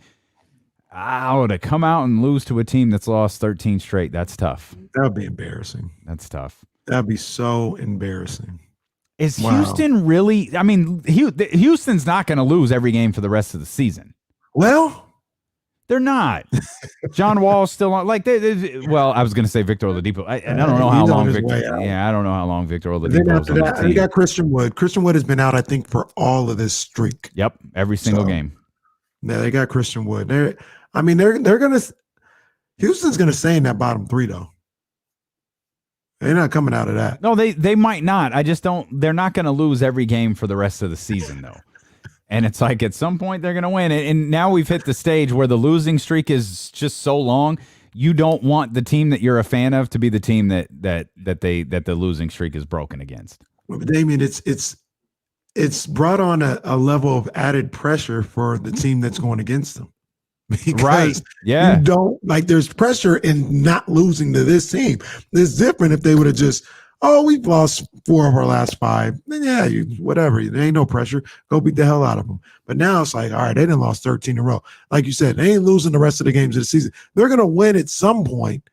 Oh, it's pressure to make sure it ain't against us. Yeah, it most definitely is. And we've spent a lot of time today talking about, Dak Prescott, the extension that he got, the big money in his way, what that means for other teams ahead. We like even wondering what is this ultimately going to mean for like Lamar Jackson. His class is next. It's Lamar, it's Josh Allen, and it's Baker Mayfield. I think you can rule out Josh Rosen in this conversation. I think you can rule out Sam Darnold in this conversation, as we don't even know. He can't be on the Jets next year. The way the Jets have just kind of like thrown him out there, like, hey, we'll listen if you want to call. Like, I can't imagine that he's on the Jets next year, which leads me to believe he's probably not, no matter what he does over the next 2 years. We're not talking, big money contract extensions for Sam Darnold. But the instant with Baker Mayfield, I think, is interesting. With Lamar Jackson, given the fact that he's won an MVP and, to use a basketball term, his usage rate is really high. Yeah. I think that's interesting. And with Josh Allen, I think it's damn near a foregone conclusion. Josh Allen is going to get a massive, payday from the Buffalo Bills. I feel like I can say that with confidence. The other two, I'm not sure about. If I were to, Lamar definitely does. I think so. I think Lamar gets, but once again, not the structure and not the guaranteed. No, I think he gets a bigger number than Dak. Yeah, and just I don't think we're going to see the structure of a contract that we saw with Dak for a long time. Yeah, that's not big time right there. That's not like that's not a measurement of the type of player that he is. It's a measurement of the type of leverage he had. Mm-hmm. And so, maybe teams, I can't imagine, quarterbacks, look and go, I don't want to sign the contract extension. Put me on the franchise tag so I can start getting the leverage that Dak Prescott had. Like, that's not going to be a thing. If they had ironed out the number of years and different things like that a year ago, we wouldn't be having this conversation. But Lamar is interesting just because he's, and I hate this, he's not a traditional passer. He's not a pocket passer. He's a guy who moves around. He's your best quarterback, and he's your best running back. He's a playmaker. Yeah. He's a playmaker. And, with that comes it's like the RG3 fear. You move like is he going to wind up getting hurt? Can he sustain punishment? Like what if he gets hit on one of those 20-yard scrambles? Like when you move like Lamar Jackson does, you're more susceptible to injury because you could take the bigger hits. Like the league is structured to protect quarterbacks. Everybody knows that. People complain about it. The league is structured to protect quarterbacks. They're not structured to protect quarterbacks like Lamar Jackson. Right. Lamar Jackson is a very different quarterback than what Dak Prescott is. They're not the same. And so he's not protected the same way. So if you're Baltimore, you're more nervous about it. But they ain't got no choice. Well, they got a choice. That's it. They got a choice. They can franchise them and do all that for a year and delay the inevitable or see if he falls off or whatever. And then we would be talking about a Dak Prescott structured contract for Lamar Jackson if they ultimately did that. Yeah. So Baker could be a quarterback who gets a franchise tag. He could be. I think Baker will benefit from the whole Cleveland not having a quarterback for 20 years, 20 plus years. Oh, yeah. That's a good point. And, they're looking at it like, how are we going to go back into the wilderness? Baker isn't the best, but he's been the first one with a pulse for almost 2 plus decades. Just pay the man. Pay the man. But that's such a pay him what? Like, what do we like? You can. It feels like a quarterback can't sign a contract without being in the top 1, 2, 3, 4, 5 of contracts, paid out. Mm-hmm. You can but what is he going to sign? Like okay, Baker Mayfield just signed it. He's now he now makes more money than Jimmy Garoppolo. Like that doesn't happen very often. Like normally, if with these contract extensions, you're signing to get paid into normally it's the top 5. Right. I don't know that Baker should be paid as a top 5 quarterback. I know he shouldn't be paid as a top 5 quarterback. But that's not how quarterback contracts work. When you look at the top 10 paid quarterbacks, it's not like it's necessarily the 10 best quarterbacks in the NFL. Well, hell, Jimmy Garoppolo, when he first signed his deal, was the highest paid quarterback in the game. For like a second. Yeah, for like a second and a half. And it was like off of 7.5 games. You know what I'm saying? Like that was, I would have done it, but the Niners were in a situation though. They were in a situation where it was like, what are you going to do? Yeah. You don't have a quarterback. This guy has shown that he can play for you. The timing has worked out perfectly for him. But I could completely understand how people were looking at that like, what is this? Mm-hmm. How is he going to be the highest paid quarterback after 7.5 games? So, yeah, Baker Mayfield. You mentioned him being franchised. I think I may go through that. Like even if he has a good season next year, he has a similar season next year, I may run it back with a franchise and be like, you got to prove it to me 3 years in a row. So what's funny is his stats. Like they don't. What he really did well last year is he had better control of the ball. Like his first year, he threw 27 touchdowns. The second year, he threw 22. The third year, he threw 26. The yards are relative. He threw for his least amount of yards last year, but I think everyone would agree he had his best season last year. The difference is the interceptions. It was 27 and 14. Then it was 22 and 21. Oh my gosh! Last year it was 26 and 8. And again, he this played is really well last year too. He did. No, absolutely. But again, he threw for the least amount of yards in his career, but he also threw for dramatically the least amount of interceptions he's thrown for in his career. So how do you measure what that's worth in the quarterback market? And I think the point that you made is just the best. And I know people are making it in the chat house as well. How do you factor that into the fact that the Cleveland Browns haven't had a quarterback in however many decades? You got the poor guy with the jersey that goes, down to the ground now with all of those quarterback names on it. Like now he could just put on a normal jersey like a normal human being, man. He doesn't want to go back to wearing that other one. Let's bring it home and bring it to, I'm going to try and make this analogy on the fly. Oh dear. There's people who believe De'Aaron Fox isn't a max player. Okay. But you're the Sacramento Kings. What you going to do? You're not letting him walk. You ain't been good in I don't know how long. You're still not necessarily good, but you haven't had a player his caliber since DeMarcus Cousins, and you let him walk, and that didn't work. Yeah. So what you gonna do? You're gonna give him the money. That's what Cleveland's doing, maybe on another level because they actually made the playoffs. But it's like, kind of got to give it to him. Mm-hmm. We ain't had a quarterback in 20 plus years. Kind of got to give it to him. And you just hope that you can negotiate where he's not taking you to the woodshed, but you got to give it to him. Is there any chance, and I like Baker Mayfield, but I'm literally just posing this question as your co-host. Mm-hmm. Is there any chance that Cleveland still doesn't have a quarterback? Oh, there's definitely a chance of that. Oh, okay. I wasn't expecting you to say that. No, I wasn't expecting you to say that so definitively. He had a good season. Yeah, and he had two bad ones. ones. I am not sold on Baker Mayfield in general. I gotcha. Are you sold on Russell Wilson? Because that's one thing that we haven't really talked about is how does this affect Russell Wilson? I know that sounds weird, but remember, Russ had a wish list. And I wonder, you talk about making analogies on the fly. How much of everything we're seeing with quarterbacks this offseason has to do with that 43-year-old who was throwing the trophy across the boat to boat a couple of weeks ago? We'll dive into that, plus more Topic Roulette as D'Lo and Casey continue here on twitch.tv/ESPN1320, the ESPN 1320 YouTube channel, and, of course, on radio.com and here on Sacramento's #1 sports station, ESPN 1320.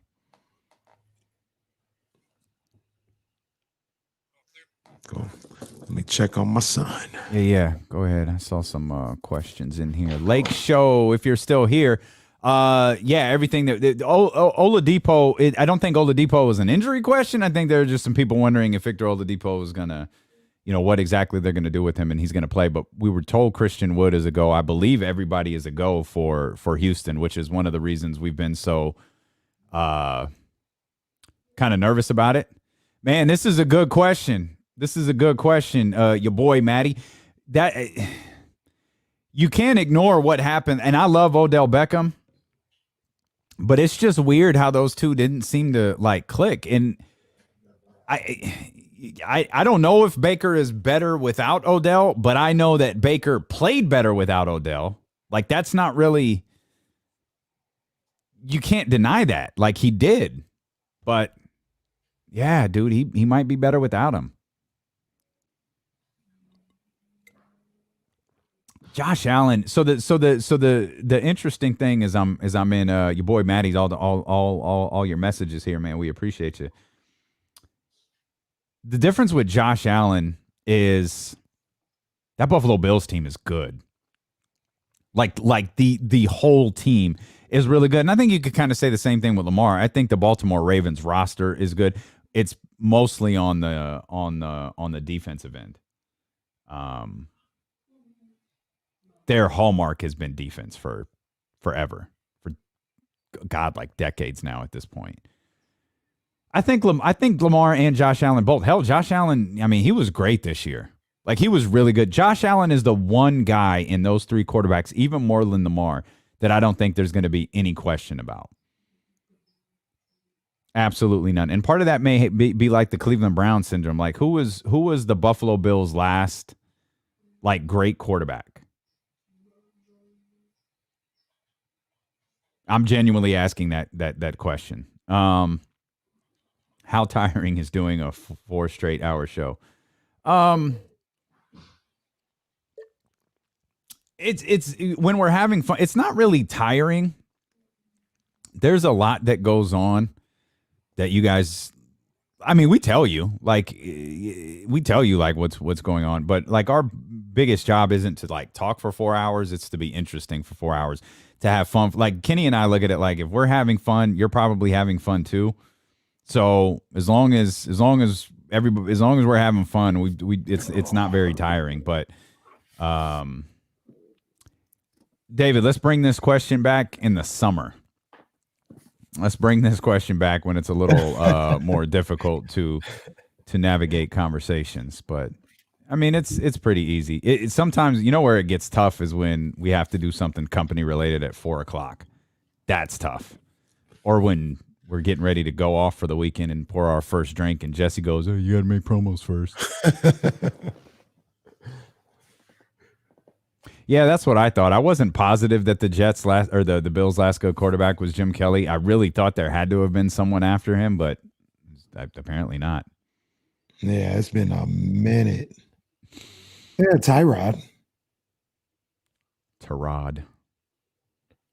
Miss Drea. Mr. Drea.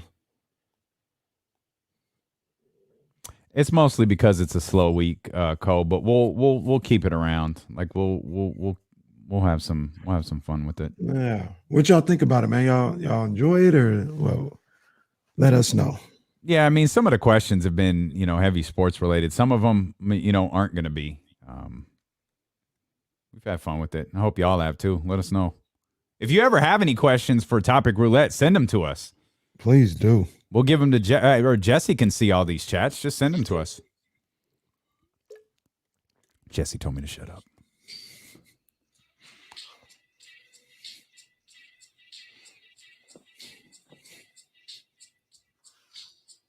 Hit the show up live on Twitter at D-Lo and KC. Now, back to D-Lo and KC.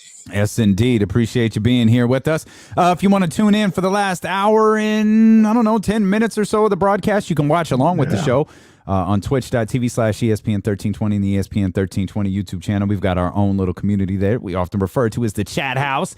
Hanging out with us, keeping us on our toes, keeping us honest here. We've been having some fun over the course of the last couple of days with Topic Roulette. This seems to be something that might stick around past the All-Star break. It's certainly going to be a staple when the summer gets here. I can tell you that for sure. I like it. Yeah, it's fun, man. It gives us a chance to dive away from a little, dive away and do something different. We got another question here from our man Jesse. What do we got? All right. So Roulette Wheel gave us this. What is your favorite movie of all time? See how Jesse got nervous there. He started talking a little bit quicker. He's like, this Roulette Wheel. That's all right. We stumble over our words every day, baby. It's part of the game. Greatest movie of all time? Is that the question? Favorite movie. Favorite movie of all time. Okay. Kenny, you want to tell everybody that's Paid in Full? Is that what it is? Man, is that legit your favorite movie of all time? I don't think it's my favorite movie. I'm thinking about this right now, but I love Paid in Full. That's it the movie right there? Is it the movie that you've seen more than any other movie? No, you know what movie I've seen more than Above the Rim? Yeah. Okay. I've seen Above the Rim probably 50 times. Okay. So, I mean, and that's also maybe my favorite. This is going to be a cop-out, but it's between Paid in Full, Above the Rim, and now you're just making a power rankings of movies. And New Jack City. And how did we miss the 30th anniversary of New Jack City yesterday? I have no idea. I retweeted it like twice yesterday. New Jack City is absolutely extraordinary. That's such a great movie. And Coming to America's on that list too. I love Coming to America. Do you I love Coming to America too. I was going to launch into an entirely different conversation there. Mine's The Godfather.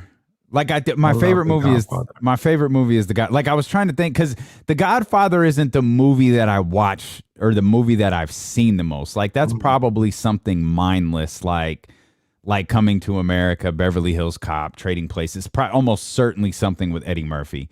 Yeah. Boomerang, something like that. I love Boomerang.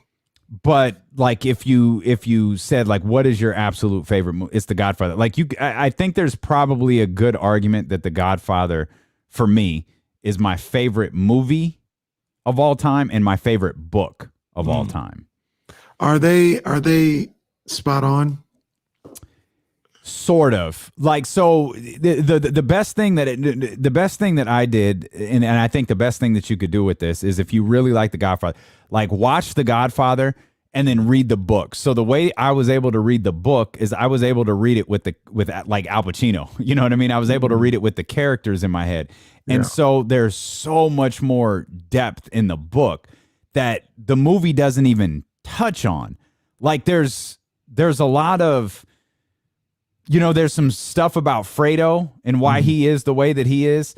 and like it examines so much more Michael's relationship with his dad. Like the movie just barely like touches on it, but the book, it gives you an entirely different appreciation of the, in my opinion. Normally say, well, the book is always better or this is always better.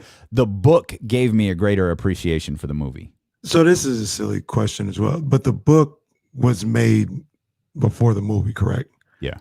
And was it like was the book out for years and then they decided to make it into a movie, or was it kind of around the same time? I don't think so. I don't know how quickly I can see when this book was written, but no, I don't think it was out like super long. The movie 69, so about 10 years? Was it like 78 or something, like 77? Yeah, maybe that yeah, it was somewhere in the 70s. I don't know that it was that late in the 70s. But yeah, somewhere in the 70s. So yeah, maybe I guess it had been written for a while. I love The Godfather. I really do. And that's another one where I've seen it maybe a handful of times, maybe if that much. So I haven't seen it a ton, but I mean, I was just like, this is dope. Yeah, this is really dope. I love all of the, like The Godfather, Goodfellas, Casino. I just saw Casino for the first time a couple of years ago. I think there was a story once that Casino, and I don't know, because I think it was Casino. It had the most F-bombs in a movie. And it was some like absurd, it was some absurd like number. Wow. They what's the other, you know the one that I do love? A Bronx Tale. Love A Bronx Tale. I like that too. Yeah, A Bronx Tale is good too. Ramsey, here, just taking a quick look at the chat house. We're talking about Godfather 1, Ramsey. Godfather 1. Raging Bull. Oh, there's a good one. Gladiator. You know what? I've never seen Gladiator. Is it Russell Crowe? I've never seen it. Is it not? Is it Russell Crowe? I've seen 300. That's what I saw. I don't think I've seen Gladiator. I've never seen Shawshank Redemption either. I saw that. That's different. That's an entirely different type of movie. In the Heat of the Night with Sidney Poitier. Okay. Enemy of the State. That's good. Scarface. Yeah, these are good movies, man. Scarface. There you go. Max hit us with the real one. No holds barred. No holds barred. I saw that movie. I saw No Holds Barred in the theater, and I'd be willing to bet. Not only did I see No Holds Barred in the theater, I'd be willing to bet I saw it day one in the theater. Oh man, I know I saw it fairly early. I was like, yo, we got to go see this. We have to go see this. I don't know if it was day one, but it was pretty early. It's like, we have to go see this. Hulk Hogan versus Zeus. Or I'm sorry, it wasn't Hulk Hogan. It was Rip. Rip Thomas. What's that smell? It's such a horrible movie. Like, do yourself a favor. It was on Netflix once. Like, I don't know if it's still there, but if you can search No Holds Barred in whatever your streaming service and watch it, it is mind-numbingly bad. It's like incredible that there are real actors and actresses with like esteemed acting careers in it. Yeah. And it's that, like, it is just awful. You know, that's kind of how I felt when I rewatched Batman. I was like, the acting here is garbage. Aside from Nicholson. Like, Nicholson was the GOAT that he is. It's so weird that movie. Like, oh, that was bad. It's so weird that movie was for kids. Like the Michael Keaton Batman was for, like, No Holds Barred is the same way. No Holds Barred was made for like little Hulkamaniacs. Dude, there's like a damn near rape scene in it, and it's like little Hulkamaniac mind I can't process what's happening, but you see it as an adult, like, yo, what the hell is this? Like, what did they throw this in here for? It's some crazy stuff going on in the 80s and 90s. Man. Real quick before we move up out of here, I just got to get some honorable mentions. Okay. Poetic Justice. Clueless. Chicago. That's what I'm thinking about Poetic Justice. Wait, hold on. Yeah, I said it. I love Clueless. That was a great movie. Wow. It's a Okay. great movie. Okay. Poetic Justice, Clueless, National Lampoon's Christmas Vacation. Wow. Phenomenal Okay. movie. Don't make Okay. that It's sound fun. to that It's movie. fun. It's That's fun. It's you want just- to talk about classic. No, I mean, it's really incredible. Like, you went from Paid in Full, and I'm going to guess there is a very large percentage of the people listening. I think most of the people watching know what Paid in Full is. I'm going to guess a lot of the people listening have no idea what Paid in Full If is. you haven't seen it, go watch. If you love Godfather and Scarface and all that, go see Paid in Full. You'll love it. Not the same. I'm just gonna point that out there. Not the same. We started at Paid in Full and we landed on Clueless and National Lampoon's Christmas Vacation. That's good stuff there. I love those two movies. That's good stuff. Don't forget Poetic Justice too. No, You got Poetic your Boys in the Justice Hood. And then you know what? You know what came on last month that if it's on, I'm gonna stop and watch is Malcolm X. I think that's a flawless Man. movie. I watched that movie for probably over, I don't know, but it was before the show started. So probably in July or something. And there was one thing, and I've seen it probably 3 or 4 times. I had just read the book for the second time. Lawrence Fishburne does an audiobook for the autobiography of Malcolm X that I encourage everybody to listen to. It's incredible hearing that book in Lawrence Fishburne's voice. But I noticed something glaring for the very first time in Malcolm X. Ali wasn't in it. There's no Muhammad Ali character in the Malcolm X movie. Interesting.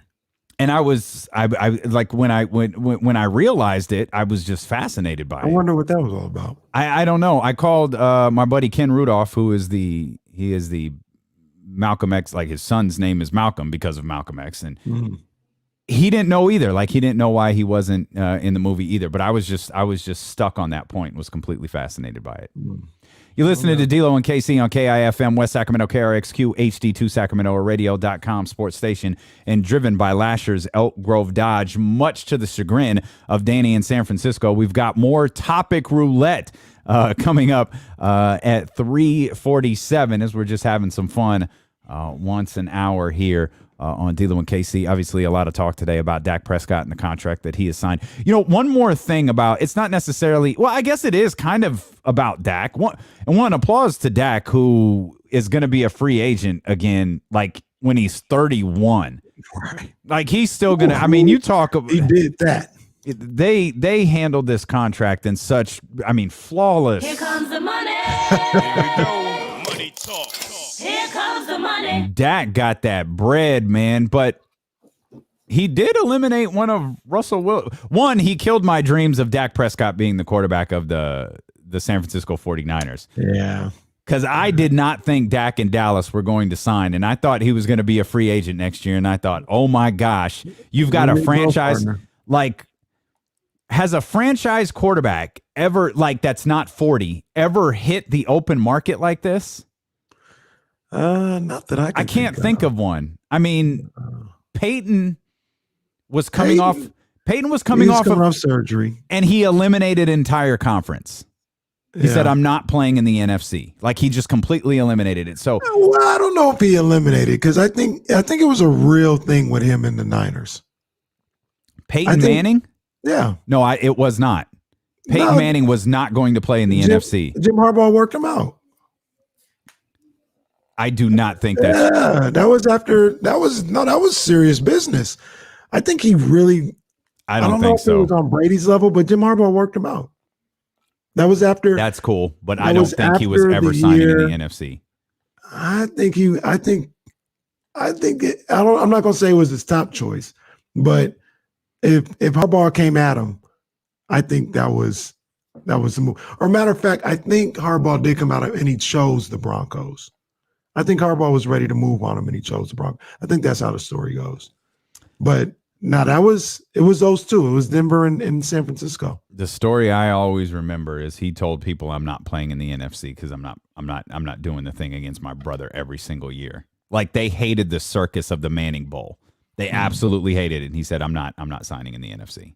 That's one of the reasons why I thought the Niners lost the Super Bowl against the Ravens, because I think Jim was completely uncomfortable going up against John. And it just psyched him out. it was just when I saw them win the AFC Championship game, I said, "Oh no!" I definitely wanted to go up against the Patriots. I did not want that brother. He looked uncomfortable the whole time. Great story though. It was a great storyline. Like it, from a neutral party's perspective, it was a great story. Yeah, Alfonso talked about. He says it was true. Harbaugh wanted to keep control of the offense, and Manning wasn't. Man, It was like, I don't want to say it was his first choice. Maybe it was, but I know it was like he was ready to go if Harbaugh really pushed on it. Okay. But to your original point, I mean, that's the closest thing to a free agent quarterback, I think, in a long, long time. And still, even whether any of what we just said was true or not, the fact is he was still coming off of a neck injury. There was still some reserve about him. With Tom Brady last year, it's like he was older. I mean, it's 49ers. There's a story there with Brady. There has never been a quarterback at the age of, I thought for Dak it would have been, 27 or 28, so, somewhere in that vicinity. Now we know it could potentially be, 31. We've never seen a quarterback put, in his prime, in the open market where it's like, I am here. We have never seen a bidding war like that in the NFL. And part of the reason is for reasons that you laid out earlier. If you're the Dallas Cowboys and Dak has got all of the leverage, you cave. Mm-hmm. If you're, potentially the Cleveland Browns and you believe that you finally have your quarterback after decades upon decades upon decades of not having your quarterback, you overpay him. You pay him a little bit more than the numbers that we outlined earlier may be worth. You could probably make the same argument with Josh Allen, though I don't think there's any question about how good Josh Allen is. I think he's very, very, very good. The Bills are fighting the quarterbacks of the past as well. Yeah. Yeah. Bryce in the chat brings up Drew Brees. Brees was coming off a very bad shoulder injury at the end of his time with San Diego. Yeah. And he had suitors or whatever, but it wasn't going to be like what we have with what we thought we were going to have with Dak. Yeah. And what we still may have in 3 years or so. But one thing that Dak signing did do, like immediately, was it eliminated the Dallas Cowboys from Russell Wilson's, teams of, hey, I don't want to be traded, Seattle. But if you decide you want to move me, here's a list of teams, and the Cowboys were one of those. And now it's like, okay, let's take the Cowboys off the list. We know that the Saints are still up there. You mentioned Drew Brees a second ago, who, by the way, to the best of my knowledge, still hasn't officially retired. And then you have the Bears. I'm leaving one out, and I don't know who it is. Say the Raiders? Oh, the Raiders. That's it. No, that's the other one. That's the Raiders. Somebody wants to go to the Raiders. That's wild. Raiders made a deal. You see that? The Trent Brown deal. They're sending Trent Brown back to New England because they botched that whole thing, and he botched that whole thing, and now he's headed back to a place that he's so Bill Belichick acquiring some of his old soldiers. Huh? Well, if he wanted to get his quarterback back, that's fine. I'm not in favor of getting rid of Jimmy to bring in Sam Darnold. If you want to go there, just draft a quarterback. They don't need to bring in Sam Darnold. What would Bill Belichick offer that would move you for Jimmy Garoppolo? Would move me? I mean, he could offer a second rounder. That's fine. You get an extra second rounder. That's one of the most rational things in a hypothetical GM situation you've ever given me. What would you think I was going to say? I absolutely thought you were going to say like a first this year and a first next year or something like that. Of course not. Because Jimmy G, Jimmy G. Once again, I think Jimmy is not as bad as people make him out to be. I don't think anyone thinks he's bad. I really don't. No, I just don't think anyone loves him as much as you do. No, because I'm shipping him out for Deshaun Watson. That's true. You are. Well, but that's Deshaun. That's there isn't anybody. I even said I would take Dak over him when this was brought up a couple weeks ago. Yeah, because Dak is a significantly better quarterback. Yeah, I've never said anything other than I wouldn't move on from Jimmy right now. That's all I've ever said. I've never said but you also him and all this other stuff. So you also love Kyle Shanahan, though. Mm-hmm. Could Kyle Shanahan fix Sam Darnold? Maybe. You just don't really want to find out. No, I'd rather see Kyle fix Trey Lance. That's what I'd rather see him do. Okay. If you're going to go that route, just go get you a Trey Lance. If you do trade Jimmy, you get an extra pick, so it won't hurt you there. I don't know what the parameters are for a Jets trade. Maybe you would gain a pick. Maybe. I feel like you'd have to give a pick. You'd probably trade a pick. You'd probably trade like if Bill Belichick traded a second rounder for Jimmy Garoppolo, you're probably sending that second rounder, or hell, they might fight for your second rounder. You're probably sending one of those to New York. Yeah. See, I wouldn't if I'm doing all that. Just all right. him. I'm gonna just draft the quarterback and keep all my picks and gain one by shipping Jimmy out of there. Okay, but you still need that cornerback. Yeah, that's why. So still need that offensive line. That's where you're able to do something with the pick that you got from Belichick or wherever you send Jimmy. Shout out to our good friend Kyle Matson. He's listening to the show. Kyle, we appreciate you. My man, Kyle Matson. That's my guy. Absolutely. He hosts the Candlestick Chronicles with Chris Biederman, tremendous 49ers analyst, and he has chimed in with Sam Darnold stinks.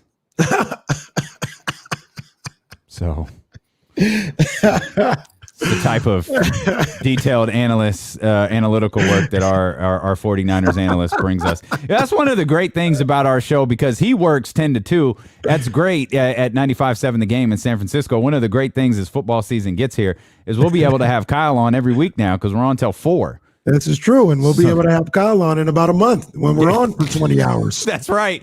Kyle, you've got plans on draft day, buddy, and it involves a lot more than your work for Niners Wire. So make your plans to be with us for our 8-hour draft extravaganza. Do you think so? So the Seahawks sent out a letter to season ticket holders, touting the excitement of the season, and they talked about DK Metcalf and Tyler Lockett, and they talked about their new offensive coordinator. They even talked about Andy Dickerson. Do you know who Andy Dickerson is? Is he a left fielder for the San Francisco 49ers? A left fielder for the San Francisco 49ers. Oh, no. Yeah, that's Alex Dickerson. Sorry. Andy Dickerson. Do the San Francisco 49ers have a left fielder? I said 49ers. I'm in Giants.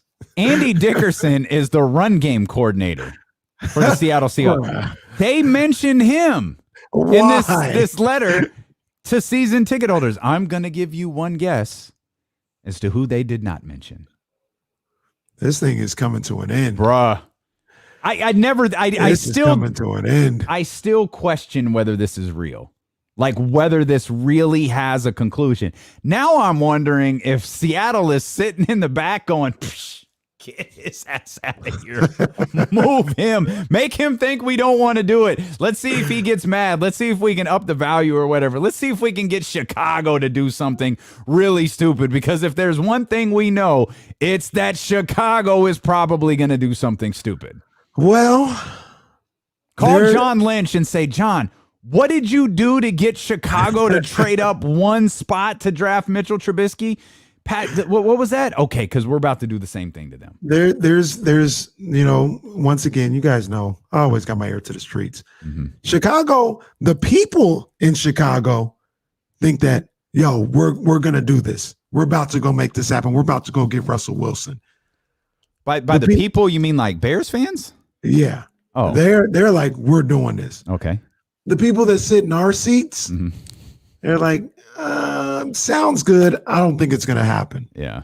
I don't see a pathway where this happens. Mm-hmm. So they're lining up. And then like one of the caveats is, unless they want to really make a big splash, whoever the GM, something Pace or something like that. If he wants to make a big splash, he'll go to the ends of the earth to make this happen. And some people believe that he wants to make a big splash. But Seattle in this whole thing,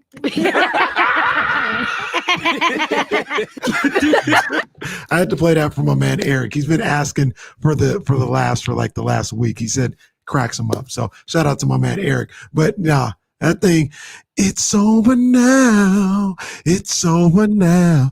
Ooh.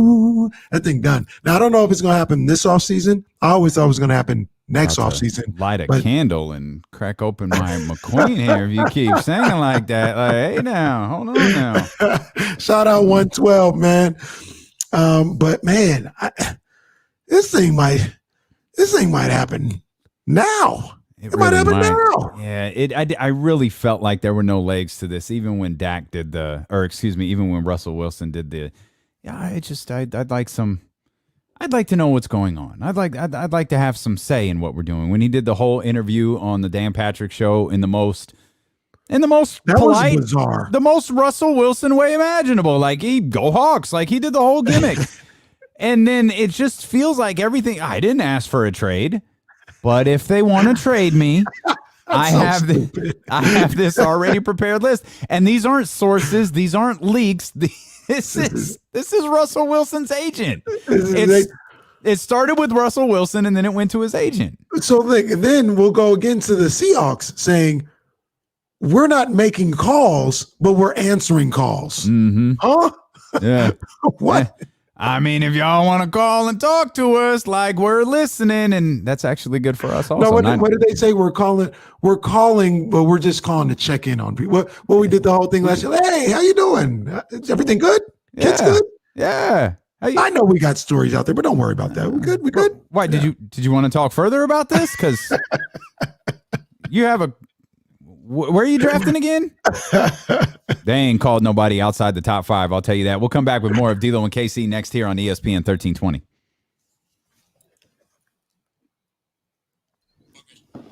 All right. So someone was asking earlier, is the 4 hours hard? The answer is no. But this next part, this is the part that can get difficult. It's a 40-minute straight segment at the very end of the show where we have beat to hell virtually every topic. Bro, we about to but we're flirting Jimmy with Butler. a time. We're flirting with a time where a lot of people are getting in the car. So a lot of times, chat house, Twitch, YouTube, we're not talking to you anymore. We're talking to the people who just got in their car and are hearing some of this stuff for the first time, which is it's a phrase they call playing the hits. Yeah. Oh, this is a solid analogy right here. Russ slow building the Seattle heel turn. Gonna hit Pete with a stunner and run off to whichever team hires Jim Harbaugh. Yo, that would be crazy. The game 916 knows how to talk to us, man. That's good stuff right there. Bruh. All right. God. We talked All right, about that Al. about 4 hours ago, but okay. Big Al. Big Al. Yo, if you want to talk about public enemy number one in Seattle, if he left and went to Jim Harbaugh, oh man, that would be crazy. That would be insane. Rain started coming down just now. Yeah, like I've started cracking the window, the blinds a little bit to try to get some more natural light in here. And I was looking outside, like, what the hell is going on out there? Pouring rain. Out of nowhere. Well, I knew it was coming, but it came down harder than I expected. I'm just excited. Today's the first day in maybe like 5, 6, 7, maybe like 8 or 9 working days where I don't have anything after 4. Like other than like all of the stuff, social media stuff, like there's no meetings, there's no podcast recordings, there's nothing. That's crazy. Unless Danny in San Francisco is listening. He's like, hey, I'm gonna hit you right after the show. So the Queen Bee, she's out of town, and she is like anti-nap. Like don't ever take a nap. And she'll bug me until like if I'm like, yo, I'm about to take a nap, she'll bug me or nag me until I say, you know what? This nap isn't even worth it anymore. Fine, I'll go do something, right? So she's out of town. I told her today, I said at 4:00, I'm taking a nap. Simple as that. I'm taking me a nap. I don't get these opportunities. I thought I was going to do it yesterday, but I'm not going to do it. I'm actually going to go get some food. When she get home? When does the Queen get home? She's gone all week. So she'll be here Sunday. Oh, man. Yeah. Topic roulette at 3:47, Jesse. I'll get that in I got to go back. I know some people sent some. Yeah, I feel like they were, like I lost them. They were in here. I know there's a couple in here.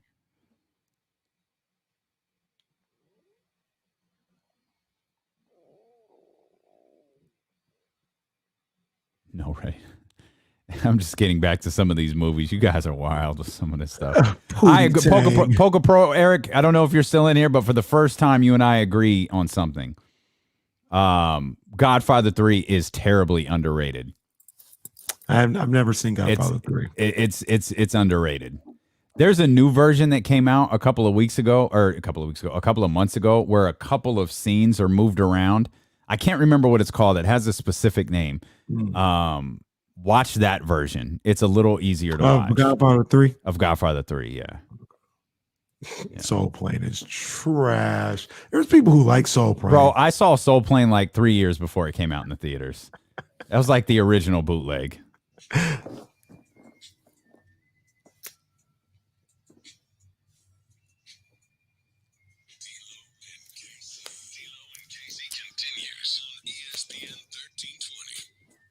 We here, baby, man. We're thrilled that you're here with us for the final 40 minutes. We're going commercial free until the top of the 4 o'clock hour. You could watch along if you'd like. To all the ladies in the place with style and grace, it's twitch.tv/ESPN 1320 and the ESPN 1320 YouTube channel. Make sure you hit the thumbs up if you're there on YouTube, please. That's super, super important. Also, subscribe, follow, do all of that great stuff. It's more than just the show that is available there for you. We have extra content every once in a while. We'll have some post-game vibes there for you. Every once in a while, we'll have extra podcasts, extra shows, lots of show highlights. So make sure you check us out.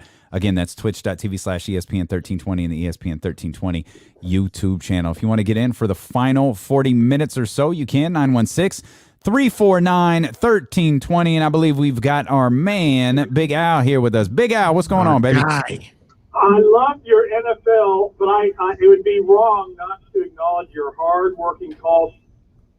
Saw the NBA 2020 Hall of Fame nominees, and he's so happy to see Mr. Paul Pierce. Not one of my favorite Celtics, of course, but and then I did not know Mr. Russell, one of the greatest, certainly in his little era and that era, the greatest.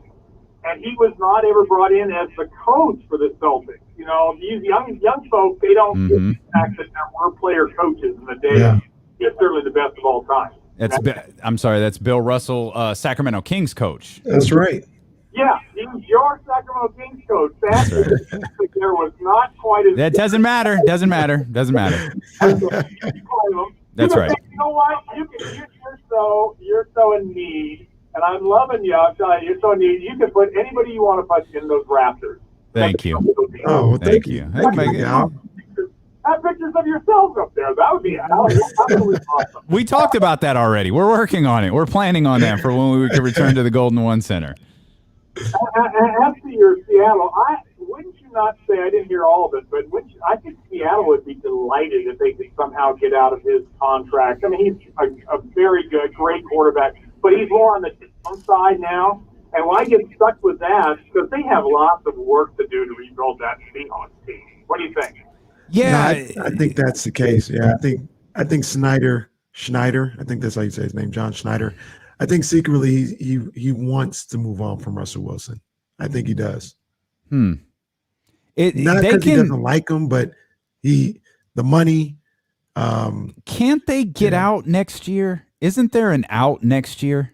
I feel like it's 2 years from now. Oh, is it 2? I could be wrong. Okay. But I feel like it's 2 years from now. Okay. We'll pull that up and get confirmation. We'll let you know that the college hoop tourney is 10 days away, and countdown coverage.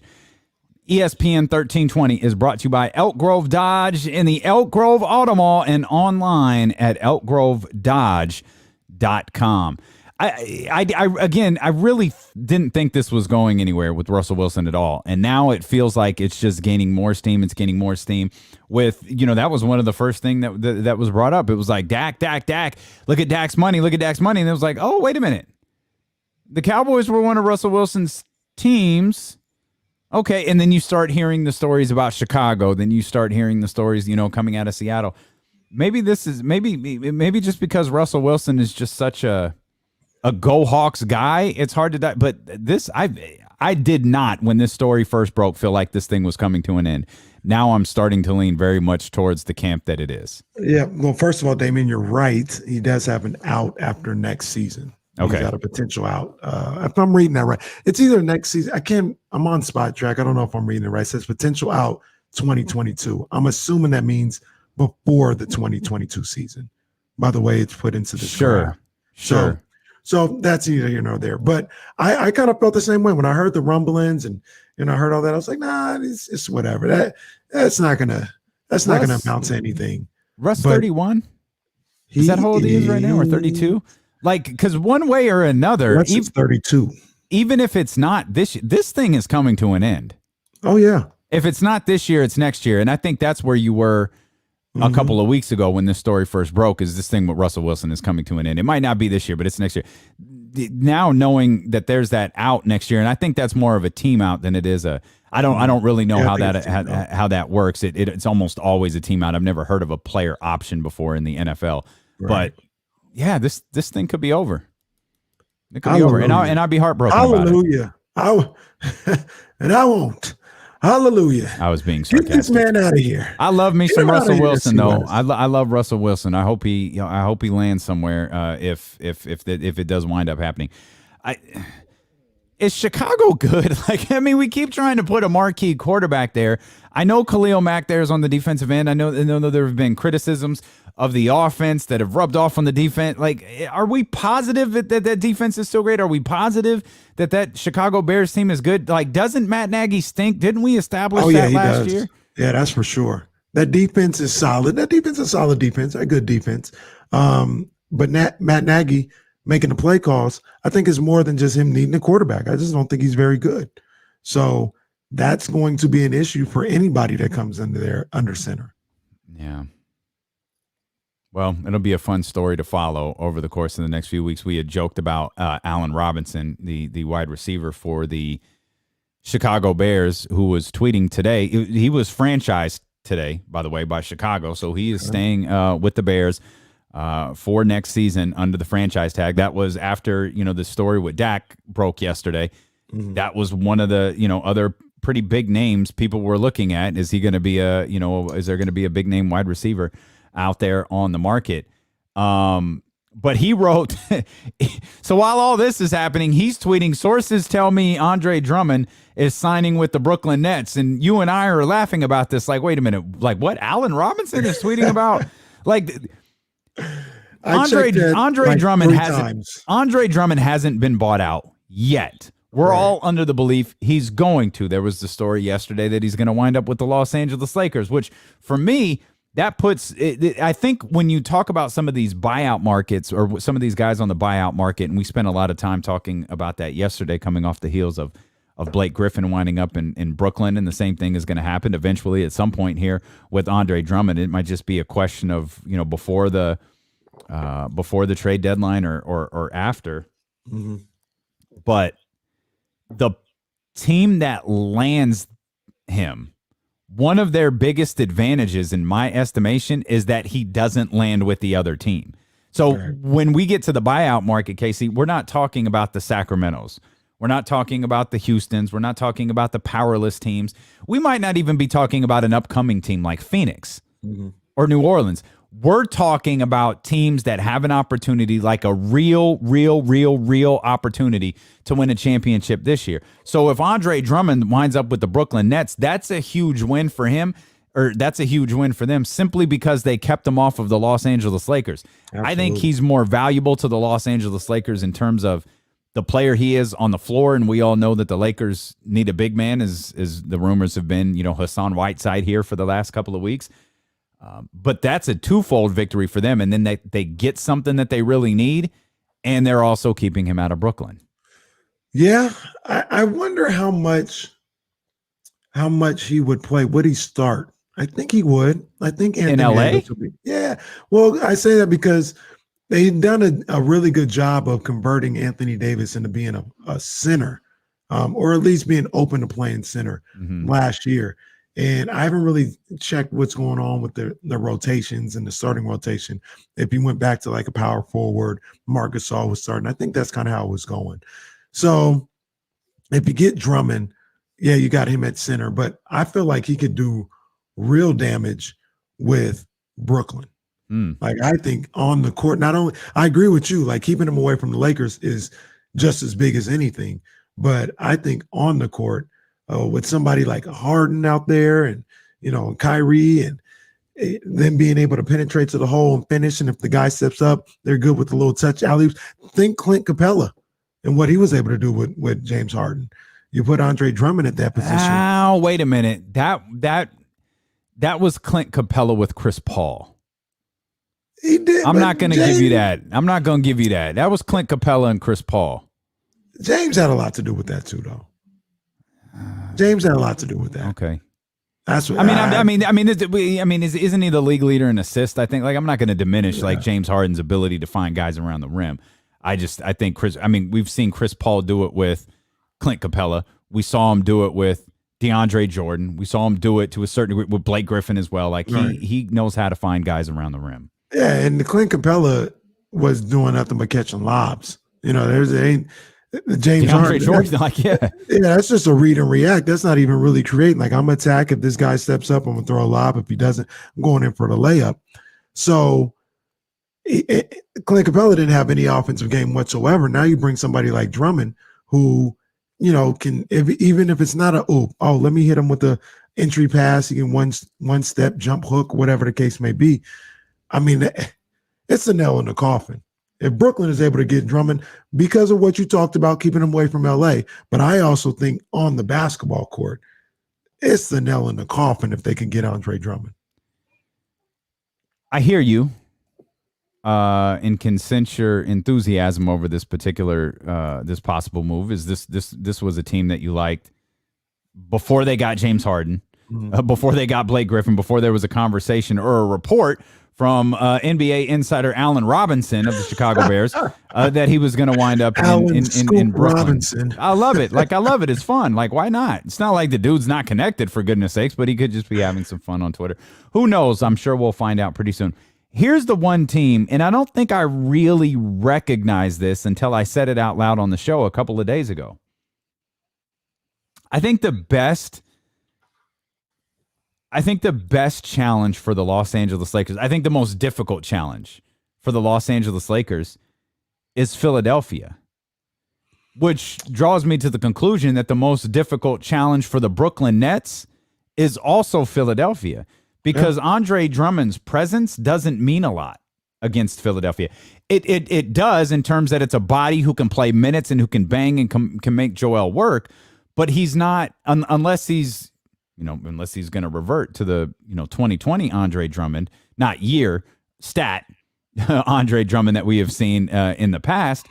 He's a nice addition, but I'm talk me out of Philadelphia being the top team in the Eastern Conference. I think Brooklyn is more explosive on the offensive end. That goes without saying. There's no question about that. And I think at the end of the day, they're just too unstoppable on offense. So it doesn't matter that their defense isn't good. Not with that offense. Not with that firepower. Haven't we heard that before? Does this sound like this? Okay.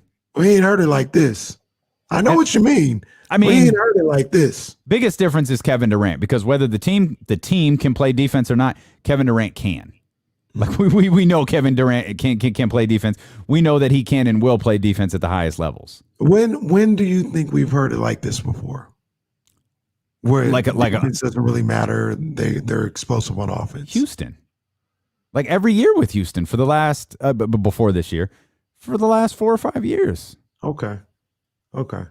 I remember it was the nerds. Hell, it's like people were questioning during one of Golden State's title runs, like, are they still strong defensively? And then as the season wound down, they reminded everybody, like, no, we made our name on the defensive end. We can still play on that side of the court. Yeah, I thought Houston was the team that you were talking about. It was, and this is different. Houston was a bunch of guys. They had Harden And then they had guys around the 3-point who would catch and shoot. PJ Tucker in the corner, Trevor Ariza. It was not this guy. They got 3 guys that can go for 40. The difference is Kevin Durant. To me, that's the difference, because you have James Harden, who played the role of James Harden in Houston. You have Kyrie Irving, who played the role who was Chris Paul in Houston.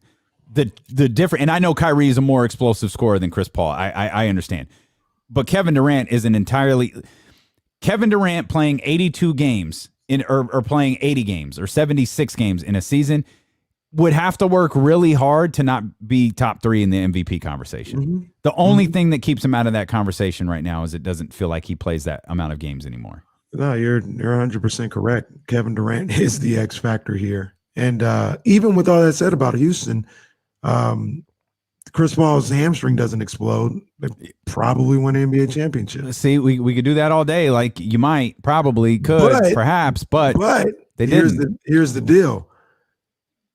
Say, for instance, and I'm knocking on wood because I don't want anybody to get hurt. Kevin Durant goes down in these playoffs the way Chris Paul did. The Brooklyn Nets can still win the NBA championship. I don't know. They win. Your defensive anchor is gone now. Now you're relying on Kyrie Irving and James Harden to play defense, and I can't do that. I know it's the regular season, but what they won just 8 straight? What on KD? Yeah. Went on the West Coast. You know it's different. You know it's different when we get to the playoffs. You know that it's different. All right. This is. I don't disagree with any single thing you're saying, especially when you talk about how explosive this team is offensively and how it's different than we've seen in the past, and perhaps how it's different than what we've seen from the Houston Rockets in years past. And maybe we'll know at what is it, like July? We'll know at the end of July, when that trophy is being hoisted up, if the comp for this team is more, the Golden State Warriors than it has been, the Houston Rockets. But to me, the anchor to this whole experiment working is Kevin Durant. Because he's a game changer. He absolutely is. He is, when he's healthy, or not even when I believe that he's, for the most part, healthy. When he's playing, he's one of the 3-4 best players in the entire league. And he's the guy to me. And I know some people would argue James Harden is. There's probably a group of people that would argue Kyrie Irving is. But to me, Kevin Durant is the one who makes this whole experiment work. And if he's gone, if he's out, if for some reason he can't play, the conversation for Brooklyn is entirely different. I don't care if it's Blake. I don't care if it's Andre Drummond. I don't care if they're all there. To me, it all hinges on Kevin Durant. Well, even if they get Andre Drummond. Absolutely. Everything to me hinges on, and maybe I'm forgetting, like Andre Drummond is good. I'm not trying to minimize him. Like he's really, really good at times. I don't know. I just, sometimes I don't believe, like sometimes you're throwing a bunch of ingredients in a pot. Sometimes it could taste like crap. It might not be good. Like you could call it soup. You could call it stew. You could call it whatever you want to. It could still taste like hell. It definitely could. It definitely could. It looks attractive, but I don't know. Definitely could. I think you got to make it work. If KD wasn't there and they got Andre Drummond, they'd still be the favorites to come out of the East. I don't know. Maybe they would be the favorites, but I just don't see it. I don't buy it. Hell, I think in that situation that you just laid out, I'd still take Philly. But Kevin Durant, you have KD, Kyrie, and James Harden. Philly has an issue. Philly has an issue with the guy. They got a guy on the court that you don't have to guard, and they rely on him heavily. That's going to be the issue when things slow down with them. Right now, it's working, but when you can just double team off of Ben's guy and sit in Joel Embiid's lap, I don't know. We'll see. Tobias is they've got to. They're deep though. They're deep. I like their roster, but I feel like they need another shooter. Oh, they do. We got one. I knew you. Just teed that up there for you, partner. I didn't even lob it up for you. I just set it right there on the tee for you. Like, go ahead. I got one for you. Go ahead and hit that one out of the park. See, people say that though. I don't know if they do. I I don't look at their roster and say they need another shooter. So when you have, you're not the only one. You're not alone. A lot of people say they need another shooter. So what do you want to do in that situation? Like, is it who are you? Shake Milton, Seth Curry, Tobias Harris? Like, who are you relying on in that situation? Yeah, you're relying on Shake. You're relying on Seth, who's one of the great shooters in the game today. Danny Green, and Tobias. You know what Philly needs? What they need? I had an epiphany. Oh, baby. They need Dame Lillard. That's what Philadelphia needs.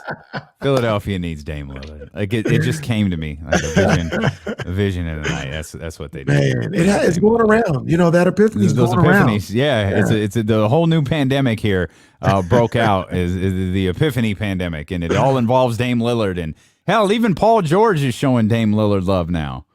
Oh yeah, so got to give a shout out to Paul George because he had a quote. I think I have it here with me. He had a quote after the All-Star game. You remember when Dame hit the shot on those guys in Portland to knock out OKC, and he waved by and everything. Mm-hmm. After the game, Paul George was like, "Nah, man, that was a lucky shot, man." He's like, "That was a lucky shot." Yeah.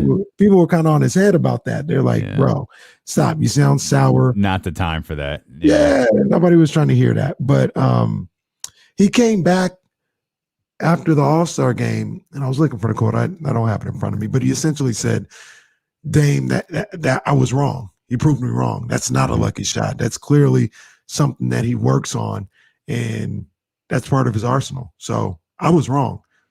he proved me wrong. That wasn't a lucky shot." And you don't see that a lot. No. You know what I mean? You don't see somebody, whether he was in the heat of the battle and, a little bravado going on and him saying, the lucky shot and all this other stuff. You don't see them double back and say, "You know what? I was wrong, man. I was wrong. That was not a lucky shot. It was a good shot. Shout out to him." Dame mentioned it on Twitter where he was like, "Yo, we shook hands. We talked about it. Life is too short. We ain't beefing over something that's not that deep. We're good." And yeah, shout out to Paul George, man. Yeah, you're right. People don't do that very often. You know, the Trailblazers right now are like very quiet. They're 21-14. They've played less games than the Los Angeles Clippers, but they have the same amount of losses as the Los Angeles Clippers. I waited virtually all last season until we got to the bubble when they actually did it for them to make the run. And I'll give, while we're giving, credit to people, I'll give credit to Dame Lillard because Dame Lillard before, during the season suspension last year, man, it'll be a year. What, Thursday? March 11th. Wow. It'll be a year on Thursday. Ironically, the day they start back up. Yeah. Wow. That's true. Yeah.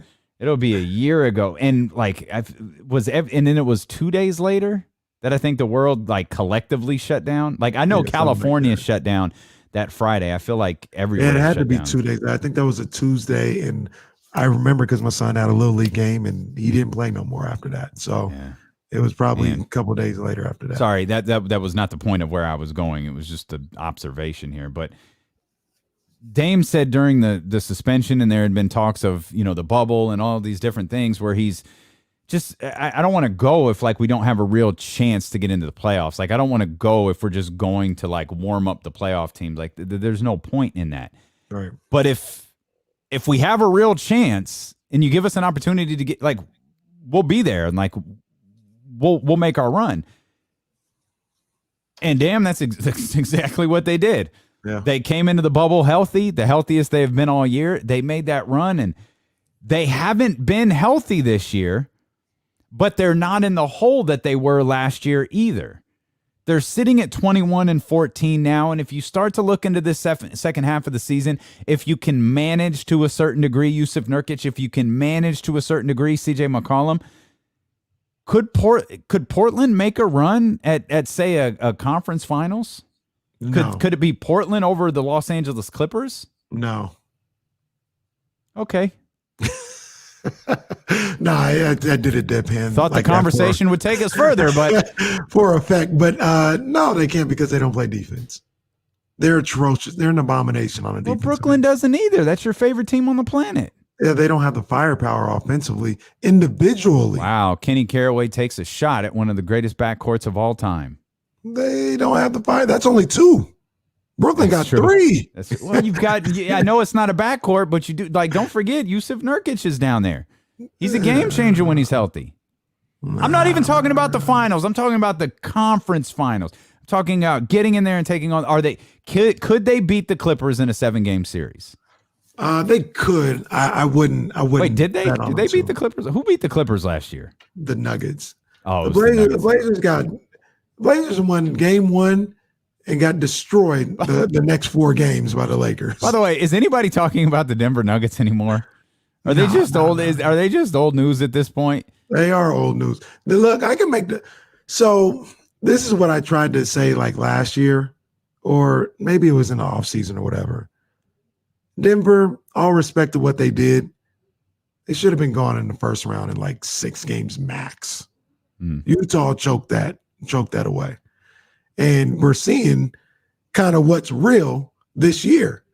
Like Utah has gone from that moment. They should have been a second round team, and they've progressed, and now they're one of the best teams in the league. And Denver should have been a first round exit, and they're looking like a team that should have been a first round exit this year. They caught lightning in a bottle, back-to-back 3-1 deficit comebacks. Yeah, that's a great story, but it's not real. It's not real. They're gonna make the playoffs. Yeah, they are, and they're probably gonna lose in the first round. Nikola, okay. I hate when if you did a power rankings of MVP candidates, like Nikola Jokic is probably in it. Yeah, he's having a great season, unbelievable season. He's doing some crazy. But they're 21 and 15, and it feels like we just whatever. Because we all know what time it is. Where are they at right now in the standings? They're 21 and 15. They're in the 6th spot. They're so they'd be going comfortably against the Lakers. They'd be going against the Lakers right now, yeah, who are 24 and 13, and it's pretty. Yeah, I mean, it's bundled right there. And it just goes to the like weirdness, if you will, of the season, and the fact that like you have like the San Antonio Spurs are 18 and 14. They have the same amount of losses as the Clippers. They have the same amount of losses as the Portland Trailblazers. They've played 3 less games than the Blazers and 6 less games than the Clippers. It's just the weirdness of the season, and it's like when you look ahead, like who's going to make a run, like San Antonio's got to play more games than other teams out there do. Memphis has games that they've got to make up. All of these teams, and we don't know if teams are going to miss games because of COVID-related issues in the second half of the season, like they did the first. We don't know if the league is going to cancel games at the same rate in which they did in the first half of the season, but the teams that have more games to make up in the second part of the season are already at an immediate disadvantage because they have more games to make up in the second half of the season. Yeah, that's true. And it's going to be difficult to get a feel like who's going to make, like, I'm trying to figure out, like, is San Antonio actually, are they going to fall off? Because I think San Antonio started a little bit hotter than we recognized. Dallas, on the other hand, they started a little lower than we thought they would.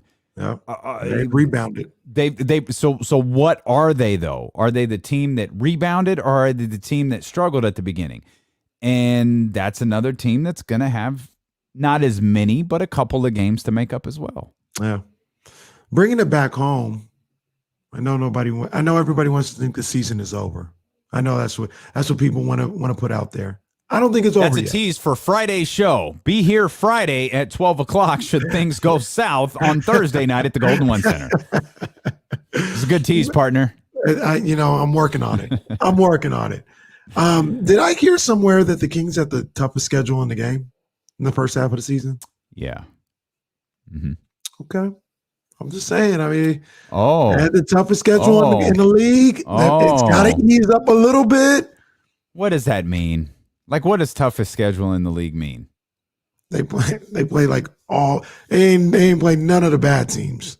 It felt like. Well, I don't think they've played Minnesota yet. So they haven't played them. They played one against Detroit. Hadn't played Cleveland. I'll put Atlanta in there. They hadn't played Atlanta. I think they got Detroit here pretty early too, don't they? Aren't they a part of that 6-game road trip when they get back? I think so. Well, you said Detroit. They went to Detroit already, so maybe. So Detroit's coming here when they get back. Yeah, maybe they have them. I have to use my press credential to get in and see the Pistons.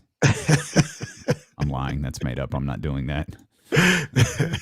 I'm just saying here, man. You know, are you going to go to the arena this year? Are you going to go watch a game in person?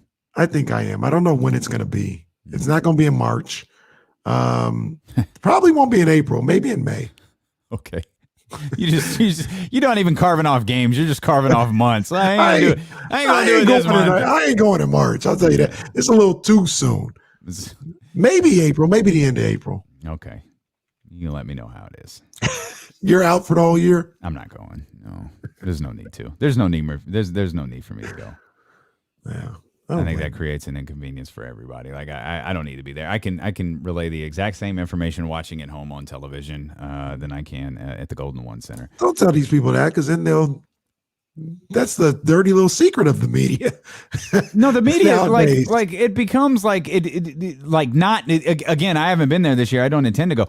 I used to find I always left at halftime. Like I would always leave it always, because I felt like it becomes social. And I feel like I'd always miss something. You hadn't seen somebody in a while, or there's a writer there from another city that you might have known, or a writer there that did the show, whatever. Like I found that it became social, and I started to miss what I was there for. So I always would leave at halftime to make sure, because I live pretty close. Like I'd make sure I got home. I was able to see the entire second half. Yeah. Be good to go. This year, there's not even the social aspect of it. So I don't. We see Marshall every week. Like we see Deuce and Mo every week. Yeah. Those are our closest friends. I don't need to go. I haven't seen Jason Jones. I was going to say Jason won't get on the video with us, but that's fine. I think he would if we asked him. All right. Well, maybe we'll ask him. Maybe we ask him to join us for Topic Roulette. As we've been doing every hour for the last couple of days. We'll do it the rest of the week. Topic Roulette, our final topic of the day here for the final couple of minutes of the show. Jesse, what do we got, my man? All right, got this one from the chat. Shout out to Cole. Who's the better rapper, Biggie or Jay-Z? Oh, yeah. Wow. Cole up here trying to start. I'm curious what Cole thinks about that. I was about to say, I want to know what Cole thinks, and I want to know what Don thinks too. Oh, Don is in here at the Dope Ones. Yeah. He's watching along. You going first? No, go ahead. These questions are too hard. I think it's Jay. I think Jay's the better rapper. But I don't think so. That's crazy. So what are we talking about? The guy who has the best delivery? Because we can't match catalog for catalog. We're talking about 2 albums versus I don't know how many Jay-Z has, but we're talking about, this would be Ready to Die versus Reasonable Doubt. And that's a conversation in some people's minds, but it's not in mine. Then it would be Life After Death versus In My Lifetime. No, it's In My Lifetime. In My Lifetime came out first. Second album. That's what I'm saying. It's album number 1 versus album number 1, album number 2 versus album number 2. In that case, it's not a conversation. There's no conversation to be had because it's a little dirty secret that Jay-Z has put out trash before, and In My Lifetime is not a good album. Has some good records on it, but it's not a good album. Life After Death is a phenomenal piece of music. Ready to Die is the single greatest album ever created. It is a cinematic feature made with music. The answer to the question, I believe, is Biggie. Biggie is the better. I'm not matching catalog versus catalog, but Biggie is the better rapper. We'll see you tomorrow, everybody. Thanks for joining us. No, we ain't seeing nothing tomorrow. Show's over. Danny in San Francisco canceled. You said Jay-Z has put out trash? Yes. He's put out things that are not up to his standards.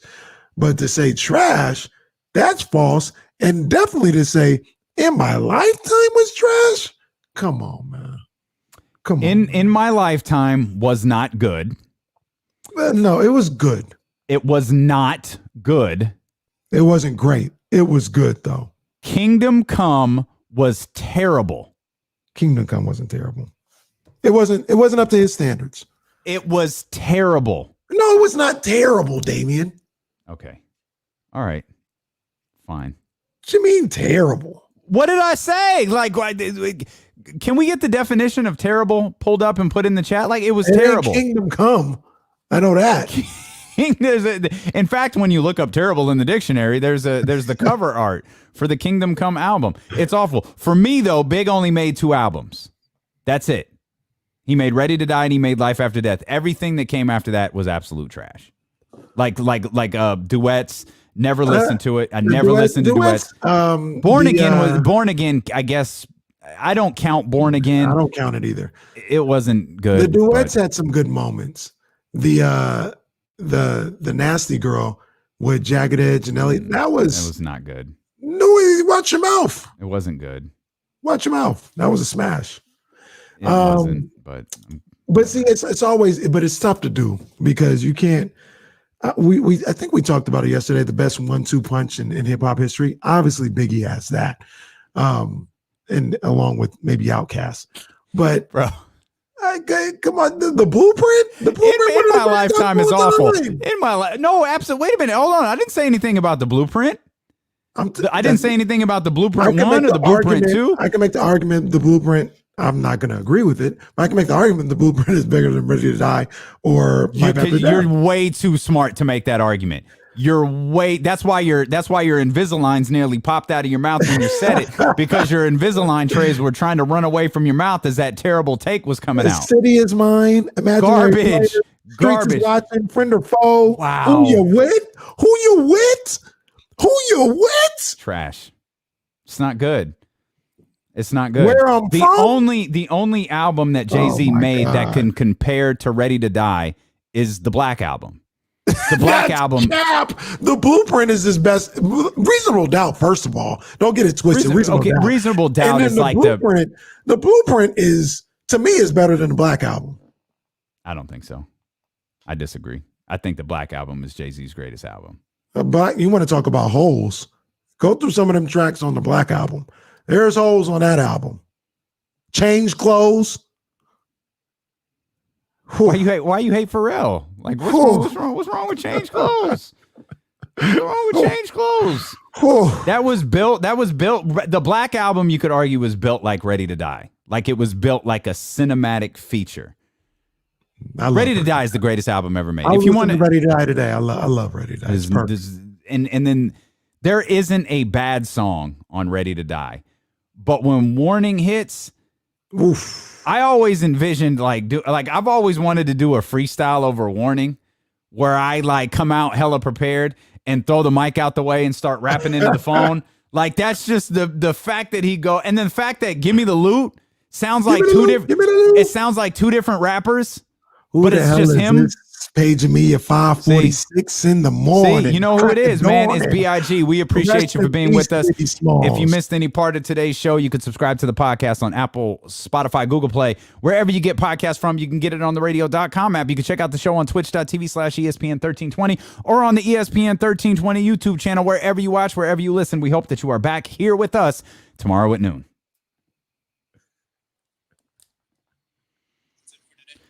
Whew.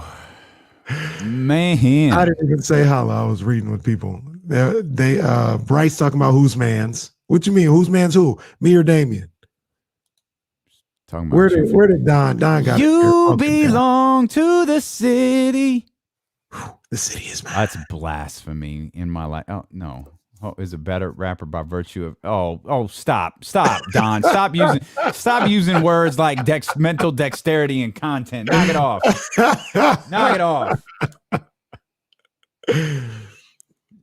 I know you get in y'all get in your feelings over Jay-Z.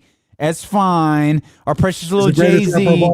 No, I'm not going to argue that. But the question was better, Big or Jay-Z? I'm comparing the two, and I can only work with limited sample size. You can only take if you took Jay-Z's 2 best albums and put them against Big's best 2 albums, maybe we have a conversation there.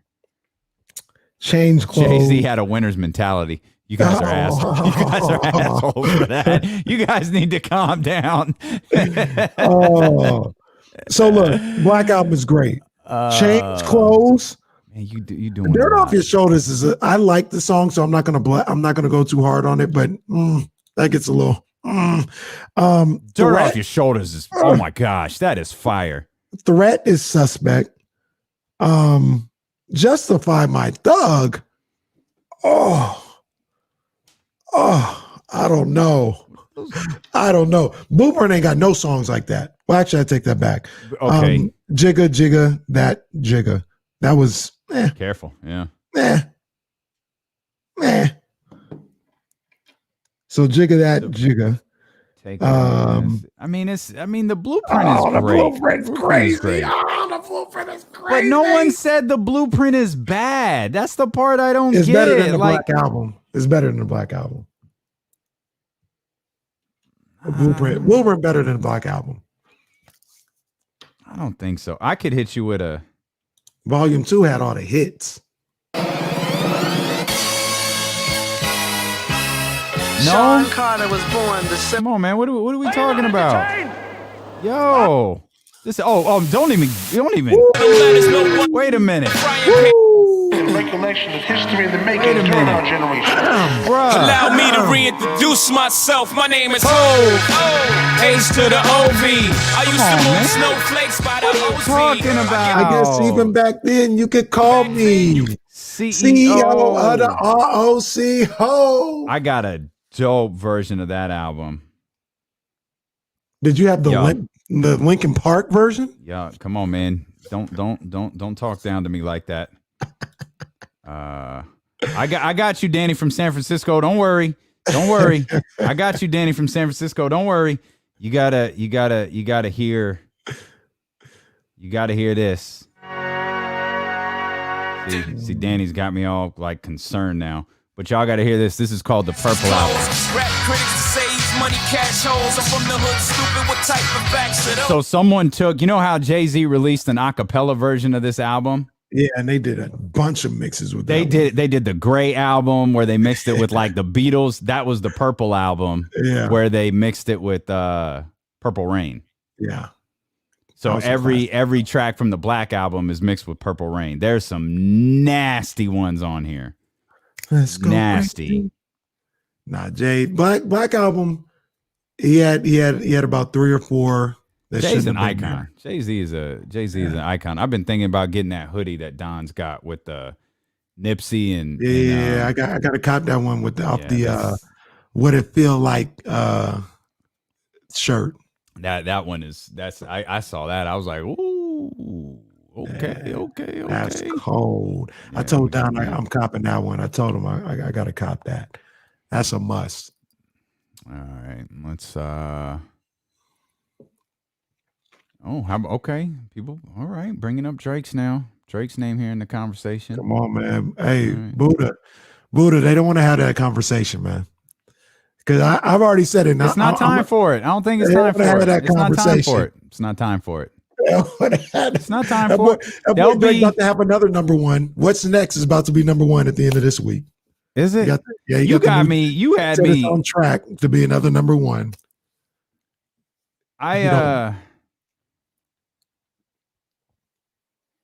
You had me excited. Like, oh, Drake's dropping. Drake dropped 3 songs. Yeah, I thought he was Called it dropping an Lover- album. I thought he was dropping Lover Boy. Drake dropped a maxi single. Like, what are we doing? He did that. They was like, new Drake. And then did you see where Tory Lanez was like, me and Drake dropping on the same night. Oh, we lacing y'all with music. Relax, Tory. Mm-hmm. Nobody's going to Tory before they go to Drake. Matter of fact, they were going to Bruno and Anderson .Paak before they went to Tory. Calm down. I got to listen to that still, by the way. I heard that's dope. Which one? Bruno Mars and Anderson .Paak. Oh, the song. Yeah, the song is hot. The album. Is the album this month? The end of this month? I thought they came out with the album. No, When I they don't think did- so. did we I think get they the came out song? with the song. Oh. Yeah, they came out with the song. I don't think the album came out. Let me double check that. I couldn't. There's no way I could have missed that. Yeah, they got 2 singles out, I guess. Yeah, the single's out. Leave the Door Open and He dropped the 45. Dude, that's real talk. That's real talk. I was like, all right, here it is. Kenny said it was coming out. Oh, there's 3 songs. I love Anderson .Paak, man. He's dope. He is dope. He's dope. I do really talented. All right, man. Let's wrap it up. Yeah, time for me to eat. Time to disperse. You ain't got to go home, but you got to get the hell out of here. You know what I do at 4 o'clock? I go straight to some food. Yeah. So you eat now, and then like you're a late dinner eater, aren't you? Yeah, it ends up being that way, like 8, 9 o'clock. Mm-hmm. And now with this whole thing, it's a whole schedule. Get your man. Excuse me, what? You want to get your excuse me, what, Don? He hit with the hands down and then don't at me. He put the period at the end of it. Don, you might already have one. Do you have a Nas shirt? Oh, he does. Yeah, it is. I think you got to. I don't feel like I've seen it. I think you got to go to like page 5. Oh, I need to bring it back up to the forefront. when you click through the pages, I think Nas is there.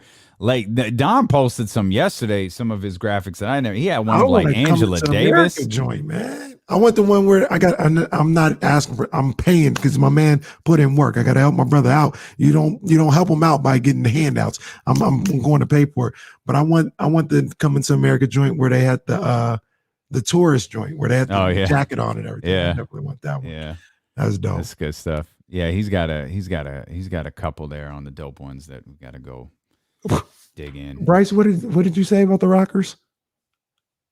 What was the question about the Rockers? I don't know. I know we were trying to leave, but real quick, what was that thing from AEW that Chiron put us in? What the hell was that? So John Moxley, Dean Ambrose, the guy who played John Moxley, and Kenny Omega were supposed to have like this exploding like death match. Like it was like the ropes were wrapped in barbed wire. It was supposed to be like one of those straight out of Japan death matches, right? So the gimmick was at the end of the clock, the ring was going to explode. So they did this thing where the ring, it didn't explode, like just like some fireworks. The fireworks weren't even as big as when Kane comes out. It was like just some sparklers went out, and then like a couple of other pops. And then like John Moxley and whoever the other guy in the ring, I can't remember who the other guy. They sold it like they were dead, but the ring didn't explode. So I don't know. Tony Schiavone was like, oh my God. My God. It was one of those ones where nobody should have sold it. Everybody should have just stood up and went, well, that didn't go the way it was supposed to. I saw that thing. I watched it 3 times. I said, what the hell was this? It's just some sparklers coming out. As Bryce is saying. Yeah, it didn't work. They really, really missed the mark on that one. It was bad. It's funny as hell. That but it was bad. Hilarious, man. Oh, that was so bad. All right, y'all. Thumbs up on YouTube before you go. Follow, subscribe, do all of that stuff. And we'll see you tomorrow at noonish. Yep.